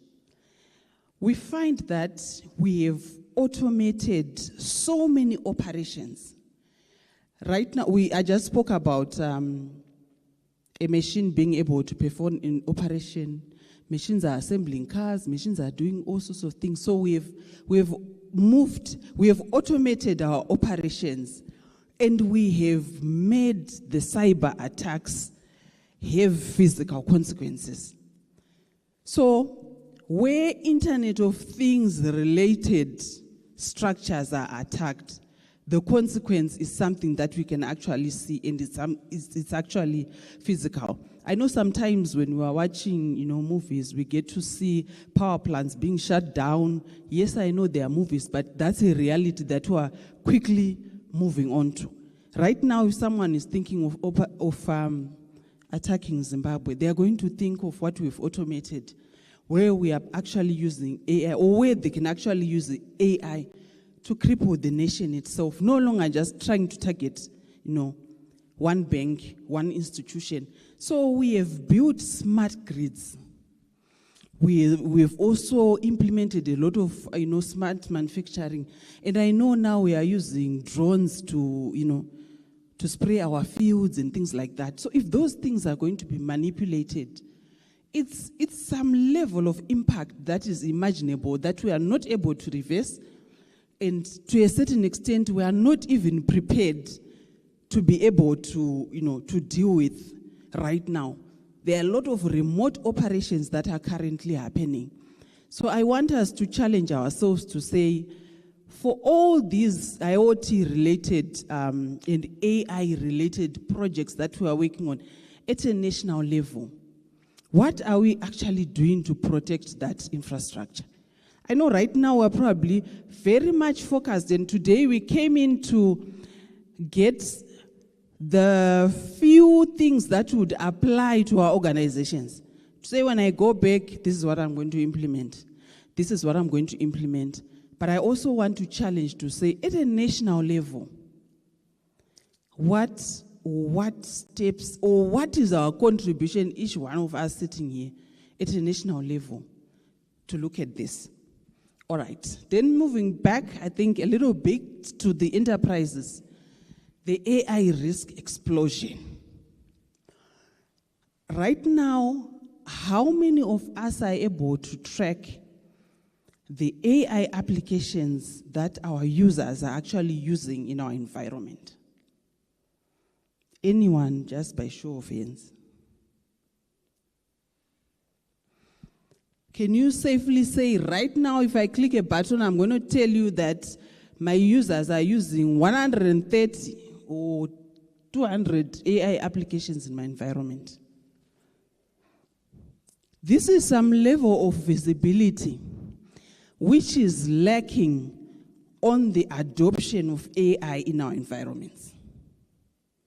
So we are here, we are talking about artificial intelligence and the tools that we can use and things like that. But we can't even account, or we don't even have visibility over the level of AI adoption which is in our environment. So if we don't have the visibility, how are we going to do something about it? I hope you are also as challenged as I am. So there is a lot of data leakage which is happening, especially on the public AI tools. And also, even on the maybe licensed ones that are maybe misconfigured or that don't have the appropriate rights given to them. So much is happening, so there is a lot of sensitive information which is being copied and pasted, people are doing all sorts of researches on live projects and critical things in their environment. Shadow AI, I think I've asked that question already. Because users will never stop. As long as those tools are available, they want to use them for productivity, right? They want to enhance their processes. So yes, they're making things effective, but at what risk? There is a lot of intellectual property which is being lost. Strategies are going. So how many of those are being governed by policy? Now the thing is, if we don't know the visibility, then I think there's zero governance, right? So that lack of governance, that gap is your risk that you're actually sitting on right now. So for governance purposes, what we want to be able to see there is what AI tools are being used, what data is being shared, who owns AI risk, how are the models being monitored, and also the controls that are actually existing. So these are some of the things that are actually amplifying, the risks that are around AI. All right, so what's coming next? Like I said, I'm not an expert in AI. I'm an enthusiast who's also learning and using it. But the future as we know it, there are going to be more and more autonomous cyber attacks. And there are going to be more and more complicated AI-based systems that are going to come. These are technologies that continue, to be coming. Autonomous malware is coming. So what do we need to do? So the speed of these attacks is accelerating and it's not stopping. I don't have all the answers, but I'm just going to try to tackle this from a governance perspective. So what is it that we can actually do to say, maybe as a first step, we need to establish AI governance? As I think, all appreciate that this AI issue, cybersecurity issues are now governance issues. They are now business issues, not just IT issues. So they need to be spoken of where they are supposed to be spoken of at the right levels. I think we'll speak about it just now. We also need to secure our critical infrastructure. I think we went through the technicals. Checkpoint took us through, and many other speakers who spoke from a technical point of view. I think you got all those tools, but we need to secure, both from a national perspective and from an organizational perspective, and all these other communities and ecosystems that we are part of. We need to enhance cyber awareness. This one, I think it has become a cliche. I will not even try to explain it. We've all heard about it. Every conference, every cybersecurity awareness training that we do, we are always talking about this one. We also need to invest in AI-enabled security, and this has been covered more. And then we need to test the cyber resilience. So I think we are doing a lot in implementing a lot of technologies, but we are also not testing to the extent to which we are happy or comfortable, or we've got enough evidence to actually support the maturity of the plans that we have. Boardroom responsibilities. The boards must oversee AI governance. I think this is another list of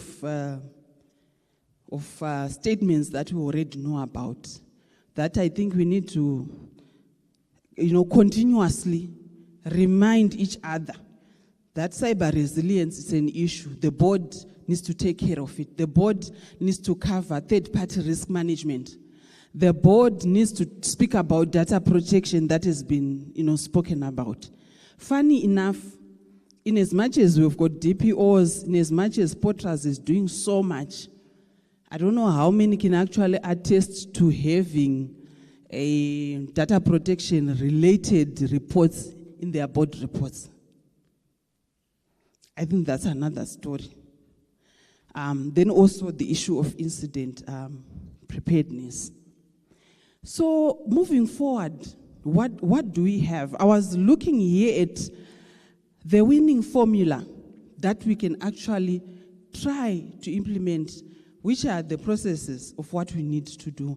In as much as we've got quite a number of impressive security use cases there, beautiful, so many technologies that we can implement, we also need to incorporate the AI strengths and also the human strengths for us to be able to come up with the winning formula. And I want to circle on the human strengths there because we are still responsible for moral judgment, for ethics, for context. AI may not give you the exact context that we want, but we are there to be able to do that. And also the strategy doesn't lie with AI. The strategy still lies with us. So as we are implementing, let's just remember, yes, we've got all the security-based AI use cases. We are going to leverage on AI strengths, but we are also going to leverage on the human ones. Then this is my last informative slide. I just thought for us to put things into context on the AI governance maturity model there. I think feel free to identify where you are or where the organization is. Is it level 1 where we are unaware of artificial intelligence use in our organization? Is it ad hoc usage? Is it controlled usage? Is it governed? Is it, are we now at an AI-driven cyber resilience stage? So I thought to leave you with this. The organizations that thrive in the AI era will not be those with the most technology. It will be those with the strongest governance, the greatest resilience, and the ability to combine human intelligence with artificial intelligence. Thank you very much.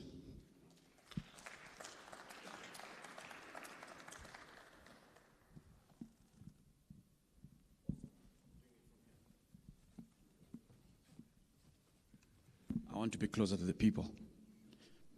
How's that? In your faces. Makes it more fun. No, I'm just joking. Thank you for that. I think from an enthusiast, I think you're an expert. You're lying to us. Really? You're beyond an enthusiast. You've got a level expert that you have because you have really, I think you've triggered people's minds in terms of what is possible. I'm going to ask you to stay there and sit because you're now going to be part of our panel, and whatever questions will then come from that panel. So what we're now having next is a panel to discuss all these matters that has come in. So to facilitate the panel is going to be Nunudzai Mrewa. Nunudzai is the cybersecurity and compliance professional with CompuLink. He's a certified DPO and also a speaker and security researcher. So Nunudzai, if you could take the podium. To join them on the panel, Riaz, you've presented, no need for introduction. Ziwa, this time you won't be standing, so I'm sure whatever drugs you are on, you'll be able to sustain. You won't fall this time around. And then lastly, I've got Tawanda Tongogara. Tawanda, if you could join the team. Tawanda, let me introduce him. He's a sales manager at Afrinet, which we used to know as Dark Fiber, and a strategic cybersecurity and sales engineering leader. So this is going to be just an interactive session. Let's hear what is in store. Do you want to rove or you're okay there?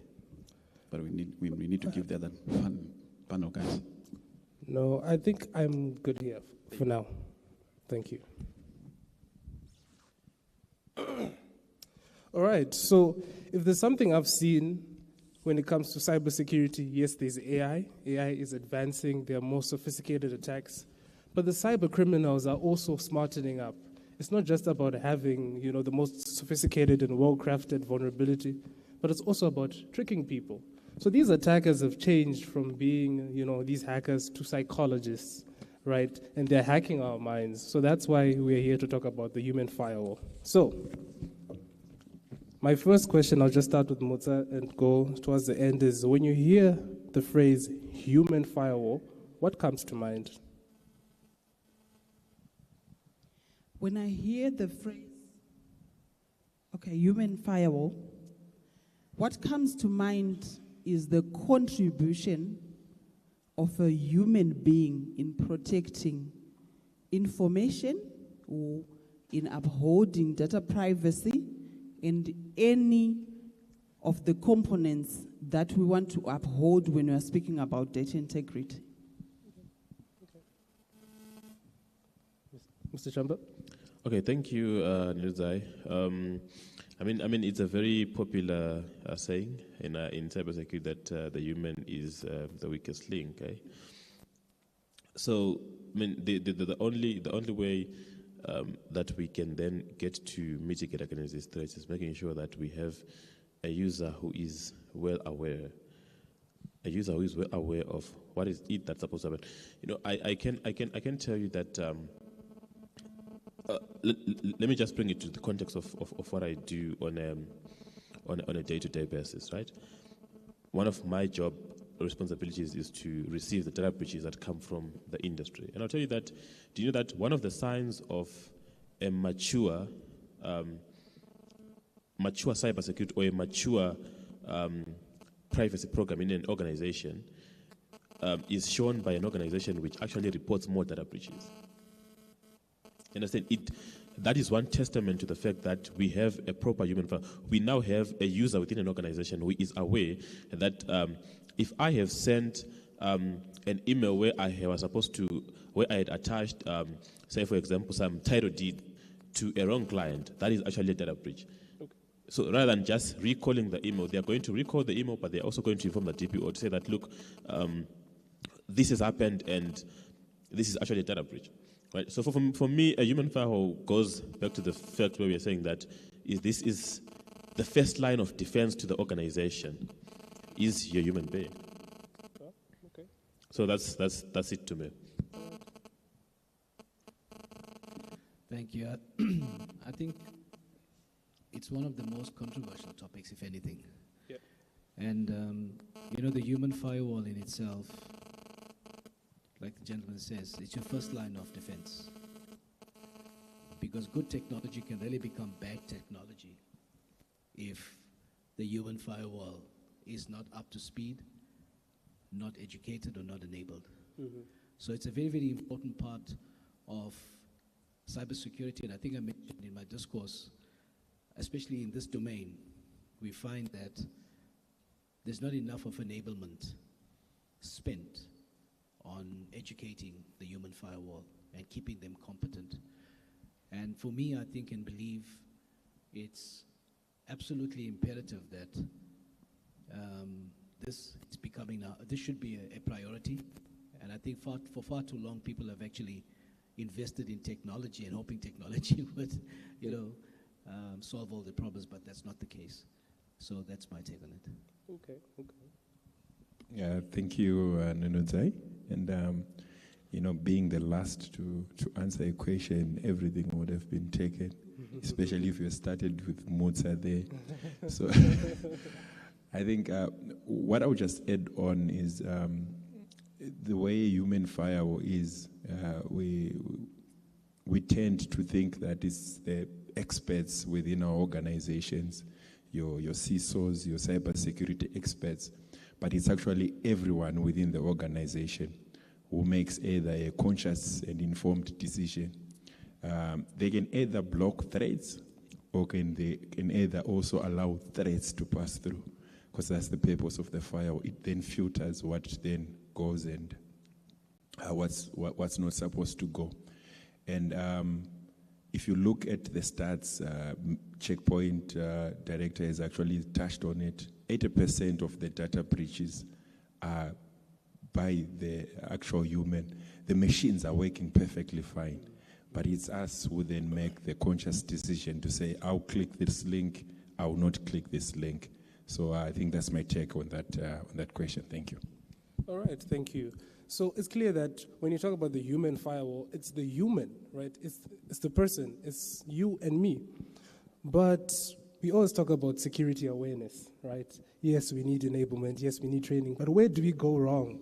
Like, should there be something we need to change with the way we do security awareness?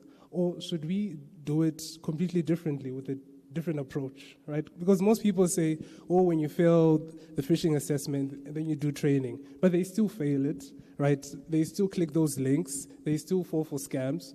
So what should we change, right, as security professionals? What do we need to change to make it more effective? Maybe I'll start with Tawanda this time. Well, thank you for that. In terms of awareness, what I think we don't really need to change, but we need to improve on what we are doing currently. Let's not make it just a standard operating procedure, but a culture. To say, from the lady in the kitchen to the CEO, they are aware of what's the organization direction with regards to security. Why I'm saying so is now most of the people here, they have company WhatsApp groups that we do communicate sensitive information, sensitive targets, deadlines. Some strategy documents are on WhatsApp with the people in this room right now. My CEO will be at a conference like this one and wants to make a presentation, and he said, I need this urgently.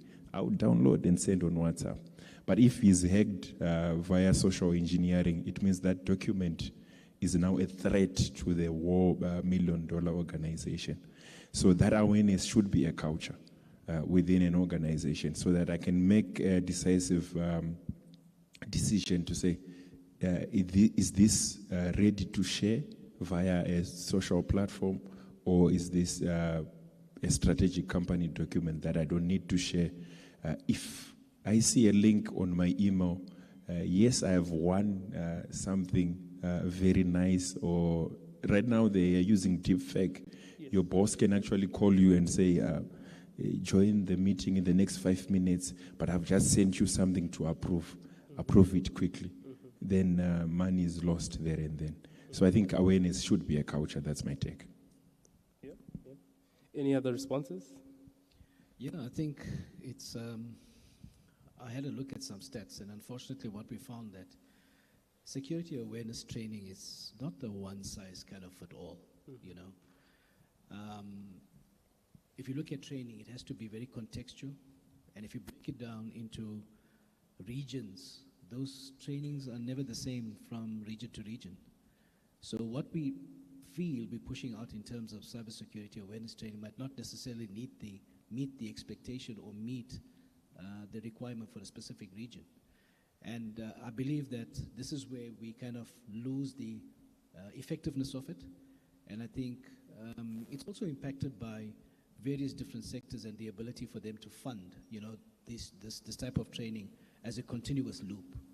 And as soon as you step away from this, you find there's neglect in that specific area. And also, maybe the training is just not good enough. So we're expecting more from what we deliver, and we really got to be smart about how we train, I believe, you know, our workforce. Yes, so actually on that, I just have a follow-up question on training. I used to think that maybe we need to start earlier, right, when it comes to training. I have a niece, she's 6. She has a tablet and a watch. Her first 3 words, Mama, Netflix, tablet. I get concerned about the future, right? Because most people sitting here, your parents, your leaders in the community, your leaders at church.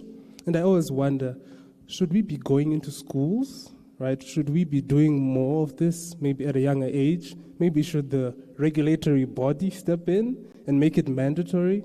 So maybe framing it from a regulatory perspective, is there anything you can force us to do so that the whole public at a young age is more aware and literate of these risks?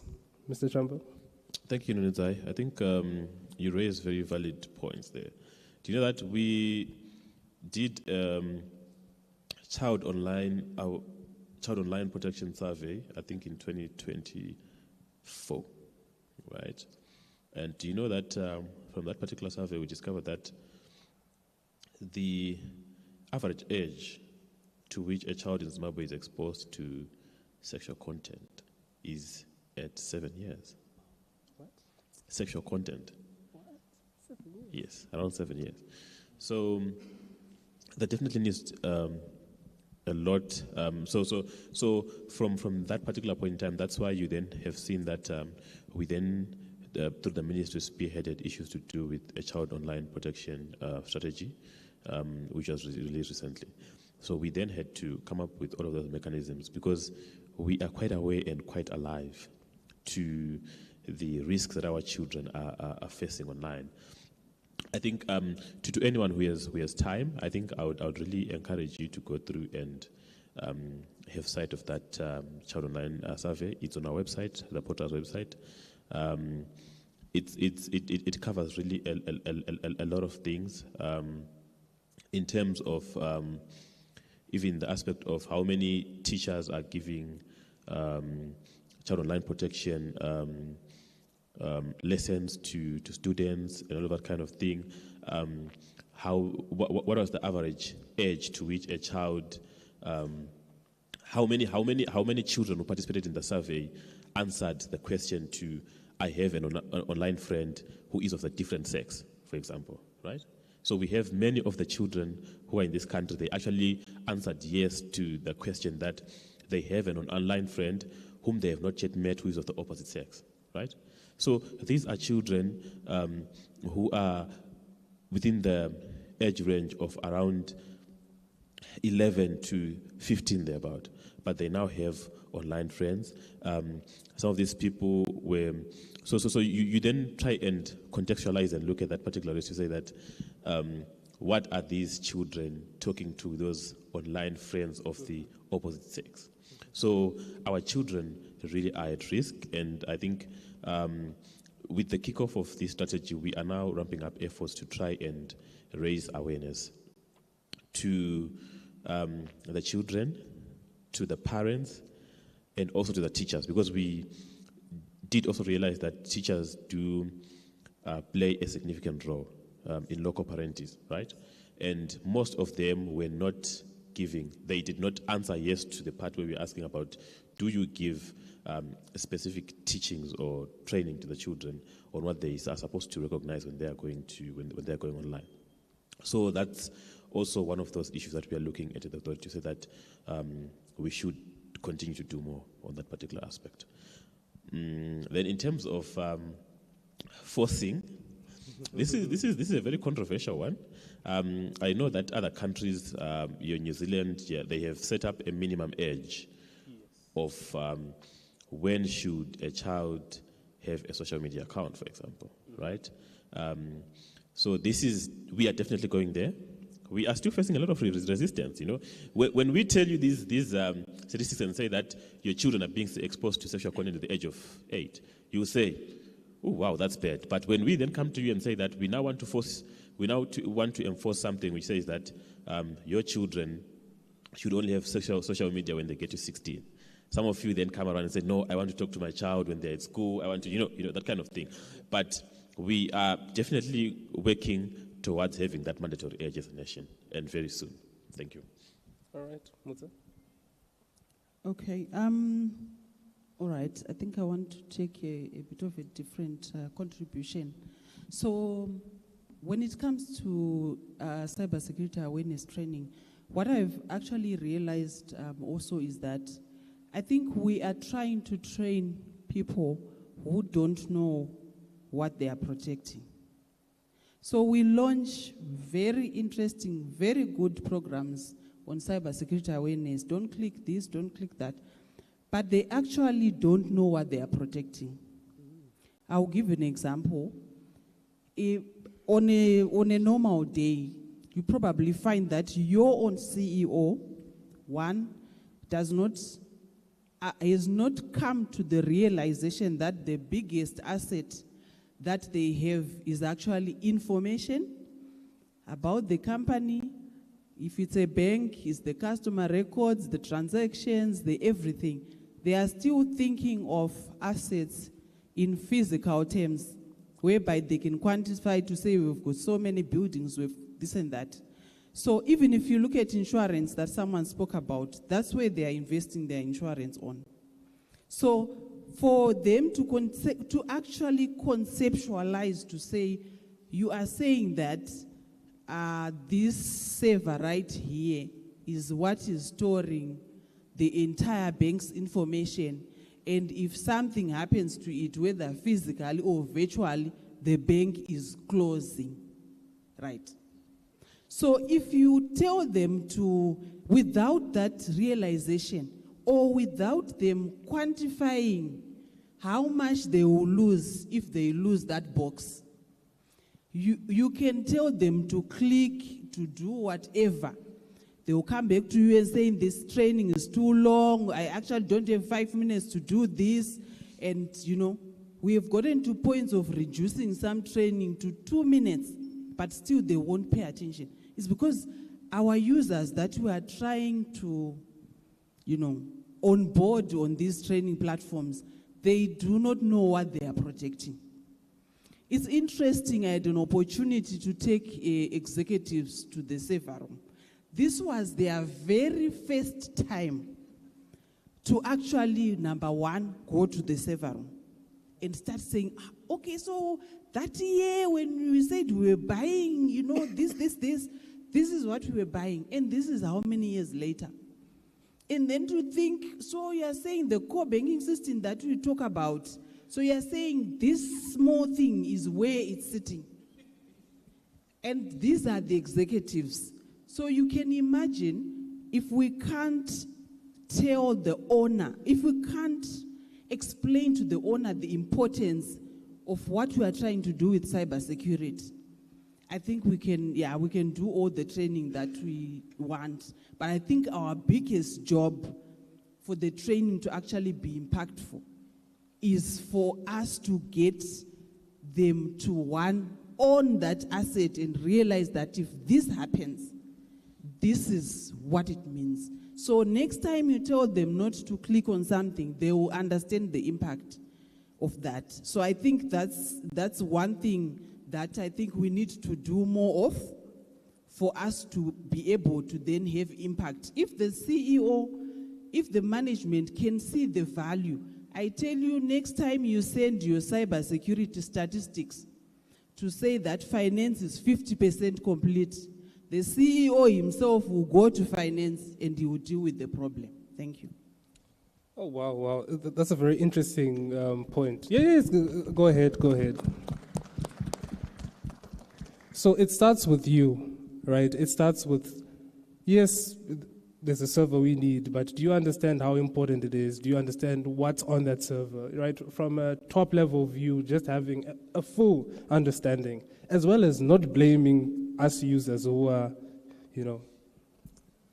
at the bottom. So I just want to go on a tangent a little bit and still talk about the human firewall from the perspective of a parent, right? Forget where you work, forget, all these big titles you have. What are you doing, as a father, for your children, for your nieces, right, to help them, right? Aside from whatever regulation is there anything you're doing for the future generation, right? Or on a personal level to actually equip them to survive in this digital world? Any volunteers from the panel to take that? I'm not going to volunteer on that because I don't have any children of my own. Well, I think I do have a son who stayed and the other one is 9. What I've ended up doing, because my 13-year-old is now in Form 1 right now, he's very tech savvy. So I had to put Google Family Link on all these devices. But he discovered a way around, which I then identified recently. So what he would do is he would say, can you give me admin rights? I just want to install an application. Okay. Then you give him admin rights. Okay. Then he goes and changes the time on his phone. Oh. So, on Google Link, it's a time-based application. Yes, yes. So the device locks at 10 p.m. or 9 p.m. Mm-hmm. Then his device would be on because his time would be during the day. He will pick an Australian time zone. So I only discovered it when the mother said, you know what, your son is still awake. Mm-hmm. I said, no, his phone is locked. Then he said, no, he's still awake, he's on the phone. Then I went into his bedroom, then I found, Mr. Man is on WhatsApp. Wow. So they are very intelligent. And there's also another application that he did install called InstaBridge. I ended up researching more on that application. So it unlocks a whole lot of application, a whole lot of parental controls. Mm-hmm. So it's like a device within another device. Oh, wow. So it's another mode. They go into play online games, do everything. It has its own special chat in there. So we are trying, but like what Mr. Potter has highlighted, as early as 7 years, and they have their own groups with the other kids. They share these applications. And us as parents, and if you see my son is quiet, innocent, perfect. He was a head boy, grade 7. But when it comes to digital devices, they are way ahead in terms of what these kids are doing. So yes, there is more to us in as much as education is concerned, but there is more policing that needs to be done inside the home. So imagine a parent who's not tech savvy like myself. That's true. They are thinking their daughter is safe, everything is safe, but they have a whole different digital life that they are experiencing. Yeah. Wow. Your son sounds like a very smart boy. Or like his father, eh? Yes. Seems like you need a firewall. As a future parent, I'm taking notes. Please do. I think the contribution from my side is my kids are quite, they're very much gone on with the age, so they're not in the domains of under 10 or whatever the case is. But I think, responsibility always starts at home, to be quite honest. You need to start having proper policing around these type of exposure, especially for the younger generation. Like you said, they're really smart. And I think they actually approach it from an innocent place. I don't believe that they want to really become malicious and do all of those nasty things. And yes, sir, this pornography stuff is really hitting, and it's a huge problem. But the discipline around exposure to these type of things starts at home. That's the best thing I can tell you. My kids, I believe, my daughter's just now finished her LLB law degree. She just called me up now. She wrote the last paper. But she only had her phone when she was 16, right? And handheld device.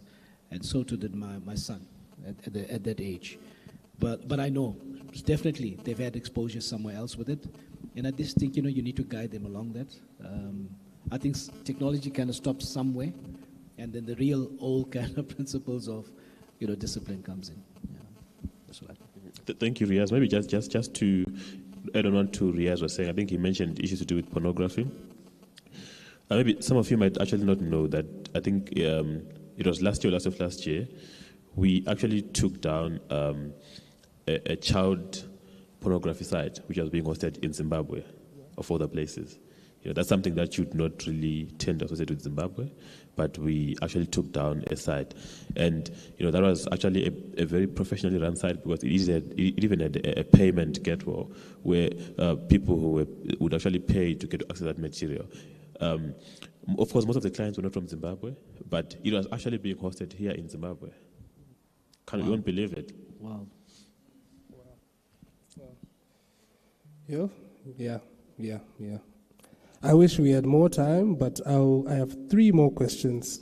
So this one is specifically for Mutsa.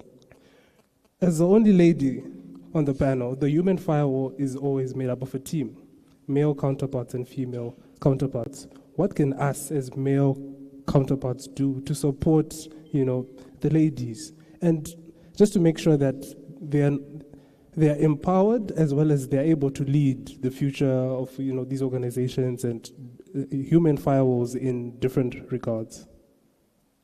Thank you very much for that. I think the male allies so far they are doing great. I think you are doing great in supporting women, advocating for women to be included in certain programs, and we are also including us, in the discussions, that are happening. But one thing that I probably want to then add, which will make a more impact or which will make further difference, is actually to be able to further support the ladies in these ways. Women are often included, but they are not then finding themselves to be in leading positions. So for a male who actually wants to support, I would love you to recommend, not just mentor. Can you recommend that female counterpart for a project? Can you recommend her for the training? Can you recommend her for a leadership opportunity? She needs to participate in the strategic conversations. Can you nominate her to speak at an event? So there's a lot of support which has been happening, and we have been happy enough to push for inclusion. But you find that in the inclusion, still, women are not getting opportunities to actually make an impact. So I think, appeal to male allies. You've done a great job. You've supported us. You've pushed us forward. But we also want you to then create opportunities for the women to then be able to act, experience, and then be able to make an impact. Thank you. Male allies, I hope you're listening. My next question is for Riaz and Mr. Tawanda. Do you foresee any trends, right? Any new or untalked about challenges we might face or we might encounter within the human firewall?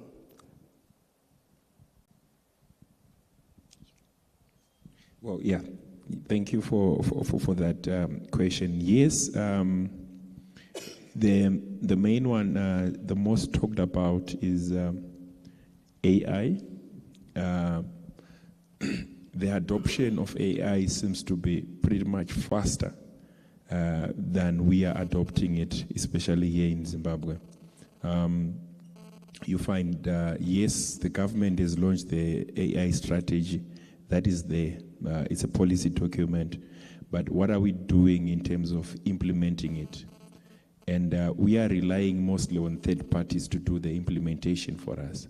But the people within our organizations are not well trained in the use of AI. Tasks are being automated, and I just see that something is now operating smoothly and faster.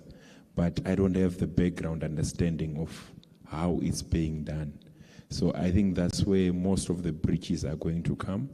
As AI learns what I want, my prompts, how I prompt, Riaz asked the other AI agent what they think about Claude. With Claude, you can actually tell it what you want, how you want it to respond. And the more you prompt the AI agent, the more it learns about you. So it gives you a bias in terms of responses based on what you have asked before. So if we are not fully trained within our organizations and we have these systems doing the work for us, that's where breaches are going to come through. And some AI agents, they just agree, mostly, even if it's something which is wrong. And even if you correct it, they then tell you, no, I agree with you, Tawanda, on this. I think you are right, even if what I'm prompting is wrong. So if we remove the reasoning, the human aspect of consciousness, reasoning, and fully trusting an agent, that's where most breaches are going to come through. Because it will tell me that what I'm doing is ethical, and yet it will not be ethical. That's my line of thinking. No, absolutely. I think you're spot on it. Certainly, technology starts and stops at a certain place, and the human intervention and the human firewall capability comes in. There's certain sensitive decisions that AI will never be able to make, and I think it's just the general understanding of where technology is going is really putting a lot of pressure on people, on the people aspect, because everybody's anticipating that they are going to become redundant, and nobody's talking about becoming or repurposing people, right? Mm-hmm. So I think, it's going to get a bit tough, certainly, as we see the likes of OpenAI, Cloud do their thing. But certainly, the people aspect will triumph, I believe. Technology is by means of a method to get there, but certainly we will make the final decision, I believe. And we just have to make sure that we are constantly on the loop of enablement so that we can be able to work or interact with these tools and hopefully, have a better outcome. Yeah. All right, thank you. So my final question is for Mr. Chamba. Anytime there's someone from the ministry or there's someone from some regulatory body, we always complain, right? We always have problems, we always have suggestions, ideas of how things can be done better. But I'll just love to hear from Mr. Chamba. Do you think us as the public, we are too hard on you, right? Maybe as a data protection authority, or maybe us as the public, we are just not doing enough? Well, what a tricky question. Of course, there are instances where for example, I can tell you that there are mixed views to the data protection issue. There are certain people who are saying that you should have started finding people already to enforce compliance. But then when portals were still portals without, this whole data protection thing, when we were still only a telecoms regulator, there were still complaints again from people who were saying that we are too hard or we are too harsh on the industry. So this is an Evolve Summit, right? We have evolved our regulatory methods to what we are calling innovative regulation, where we create regulatory sandboxes. We don't just come through and impose. We create a regulatory sandbox. We let a technology, we test the technology. We collaborate with the regulated entities. We see what would work best, what would be hard for you, right? Then we try and find a solution. Maybe to just pair it with what these other gentlemen were talking, the issues to do with the human firewall, for example. I can tell you that they had one of the ransomware attacks that we actually dealt with. I think it was last year. You have trained your employees, right? They have now been trained. They know, anti-phishing and whatever. So what these employees were doing, they're working in a finance department, right? So for finance, before you do a payment, right, there are certain documents that you need to have, right? Then you submit your post, then your post signs, then they approve it, then you make the payment, right? So what these people are doing now, because they would then check, you know those free online PDF measures? Yeah. So these people in the finance department were using those free document measures. They would take their finance document, put them online, right? They merge them, then they download them. So that was working for a number of months. Then one day, one of the employees then uploaded what, then those people then embedded some ransomware into that particular file. Then they downloaded it, and the whole organization went down. Wow. So you might teach, raise awareness, right? But if you do not give the employees the tools to do their work, they will find alternatives. And those alternatives might actually be dangerous to your business, right? So even us as an authority, we are also aware of we are alive again to the environment that our people are operating in, right? We are a very highly informal sector in many regards. So sometimes we are also mindful of the obligations that we want to impact on the industry, on our regulated entities, because in certain instances they might not be able to afford the solutions. So what we are doing is collaborative regulation, where we want to hold the hands of our regulated entities, work with them, show them what we want. Then later on in the future, we then come.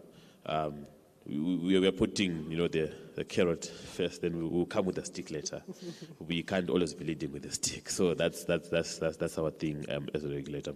Thank you, Nunza. Ladies and gentlemen, help me thank the panel. Over to you, MC.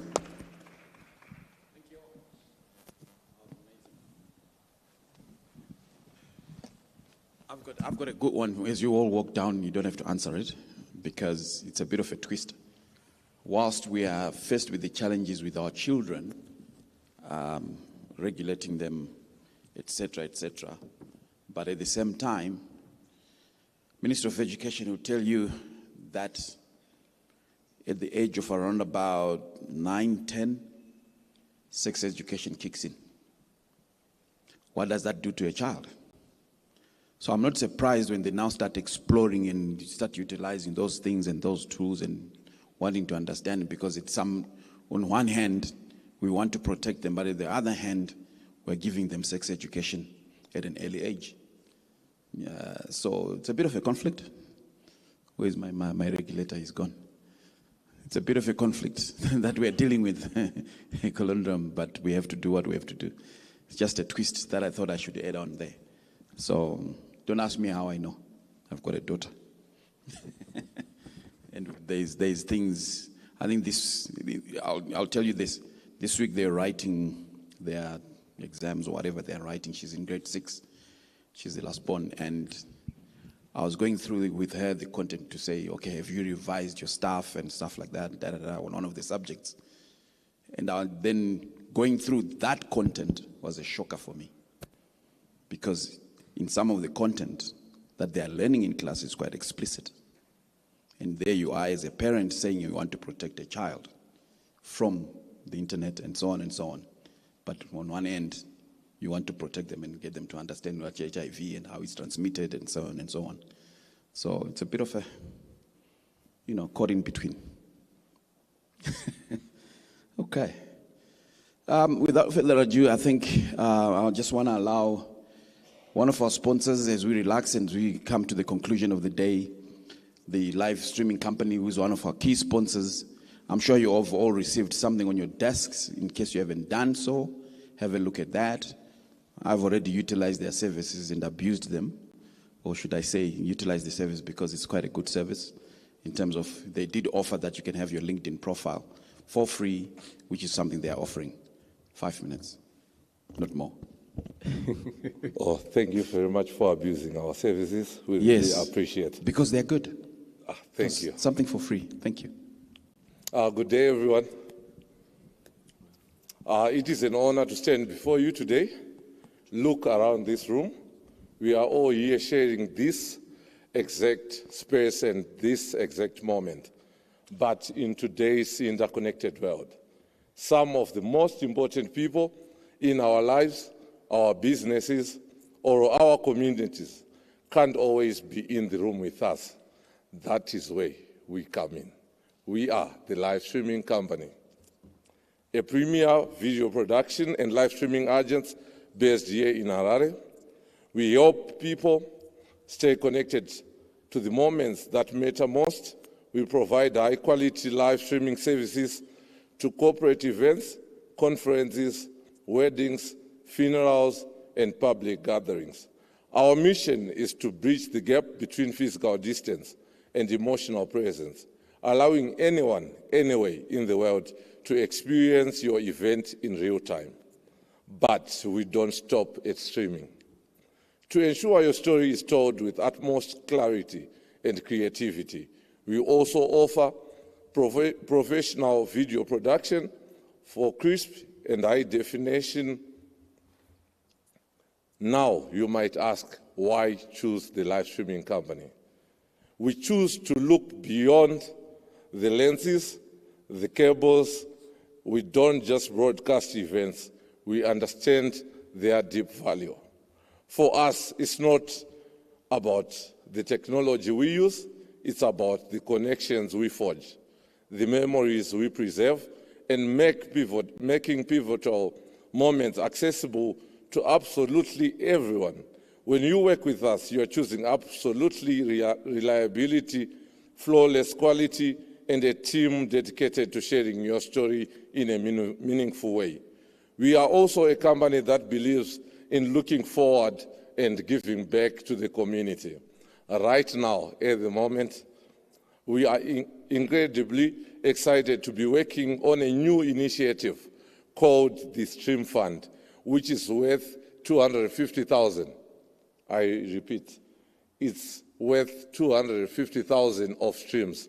So if you have upcoming conferences, feel free to talk to our team, feel free to see me after this. We have a stream fund, we can stream your conferences on us. I repeat, we can stream your conference on us. We believe that everyone's story deserves to be heard, and the Stream Fund is our way of making that happen. Thank you so much for your time. Let's work together to make sure your next big event reaches the world. And just a quick reminder, we're still doing your free LinkedIn profile pictures. Come through to our stand and get a top-notch, a professional picture. I thank you. Thank you. Beautiful round of applause. A beautiful round of applause. I think, Alan, you can also come back. If I want to. You have to. I see. It's all good. I'm here to work. I see you've been having a good time with the audience, eh? I've been having fun. I left you alone. You missed out. Independently. You missed out. Too bad. Yeah. If it was a round of golf, well, we'll meet you at the 9th, or what do you call it, the 19th hole. You'll be paying. I'm more of a soccer guy. I'm supporting Mexico today, by the way. Won't ask why. All right, no, that's fine. Let's just do a quick recap of what we covered today. What were we looking at during the morning session? What did we have in the morning? So in the morning we had a keynote address coming in from Simon. Yes. Who's one of the co-founders for Evolve Africa, and I think he intrigued our minds in terms of thinking through around about what is it that is tangible that we can do out of this conference and really deliver in terms of where are we, what tools are we making sure we make use of, and how do we make use of those tools, inclusive of evaluating for us where we are and where we stand, number one as a country and as a continent in terms of what is happening in the tech environment for us. Yeah. Very brilliant statistics, Simon, that you presented to us. Very thought-provocative. I think we'll touch on them tomorrow as we now refer to them as well. Okay, and then we had the whole AI, Claude, this not Claude. The discussions are now going to Claude because you asked the question. He has asked a question about Claude, women in cybersecurity and how we can involve them and what we need to do. I think supported by what came up this afternoon, the other presenter to say what are we doing to support the ladies to get involved? Can we also support them and do the necessary recommendations in particular positions based on their professionalism. Yes.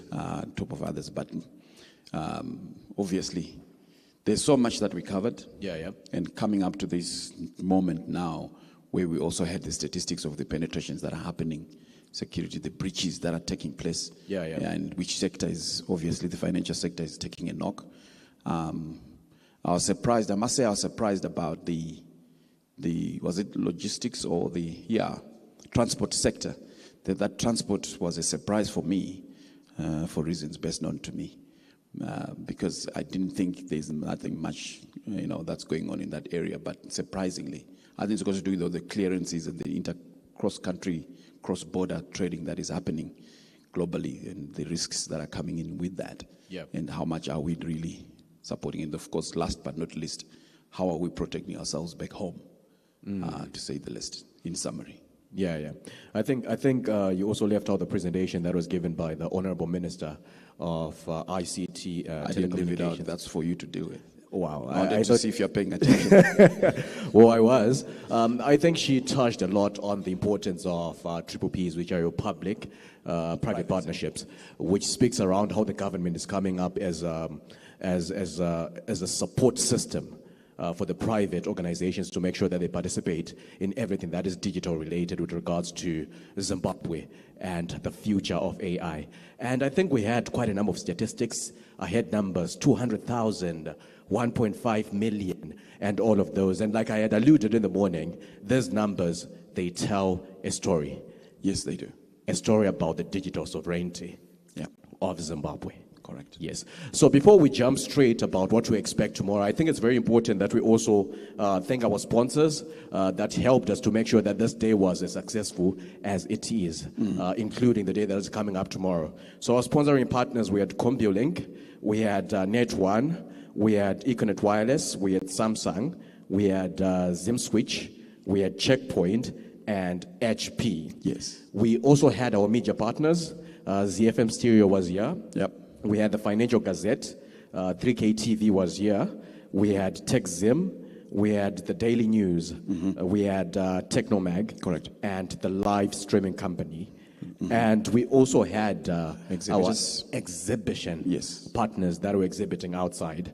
There was CompuLink, Net1, Samsung, ZimSwitch, Stanbic Bank, Econet Wireless, ZFM, Liquid Intelligent Technologies, Aura Technologies, Smart HR, Monipack Consultancy, Frampo, Affinet, Data Group IT, 3K TV, Isaka, Exclusive Networks, Checkpoint, then Ampcas Cyber, and eSkill Trading. Correct. Those were the partners. Hand of applause for those partners that have enabled us to be here today. Come on. And we also had Alan. Sir Alan. Sir Richard is here. Sir Richard. All right, ladies and gentlemen, we're expecting to see you tomorrow, same time, same place, but hopefully we start on time because there are quite a number of important conversations that we want to make sure that we participate in. So we're just expecting you to come back tomorrow with the same energy, the same zeal, the same level, the same hunger of insight, because tomorrow it's going to be a blast. A blast. Don't miss it. Yes. Tell your colleagues who are supposed to be here, please don't miss it. On time is what we need. Then we'll be released early as well. So till we meet again, have a good night. Have a good evening. Okay. And we are supporting Mexico. No, you are supporting Mexico. Speak for yourself, dude. All right, thank you so much. Good night, everybody. It's a wrap for today.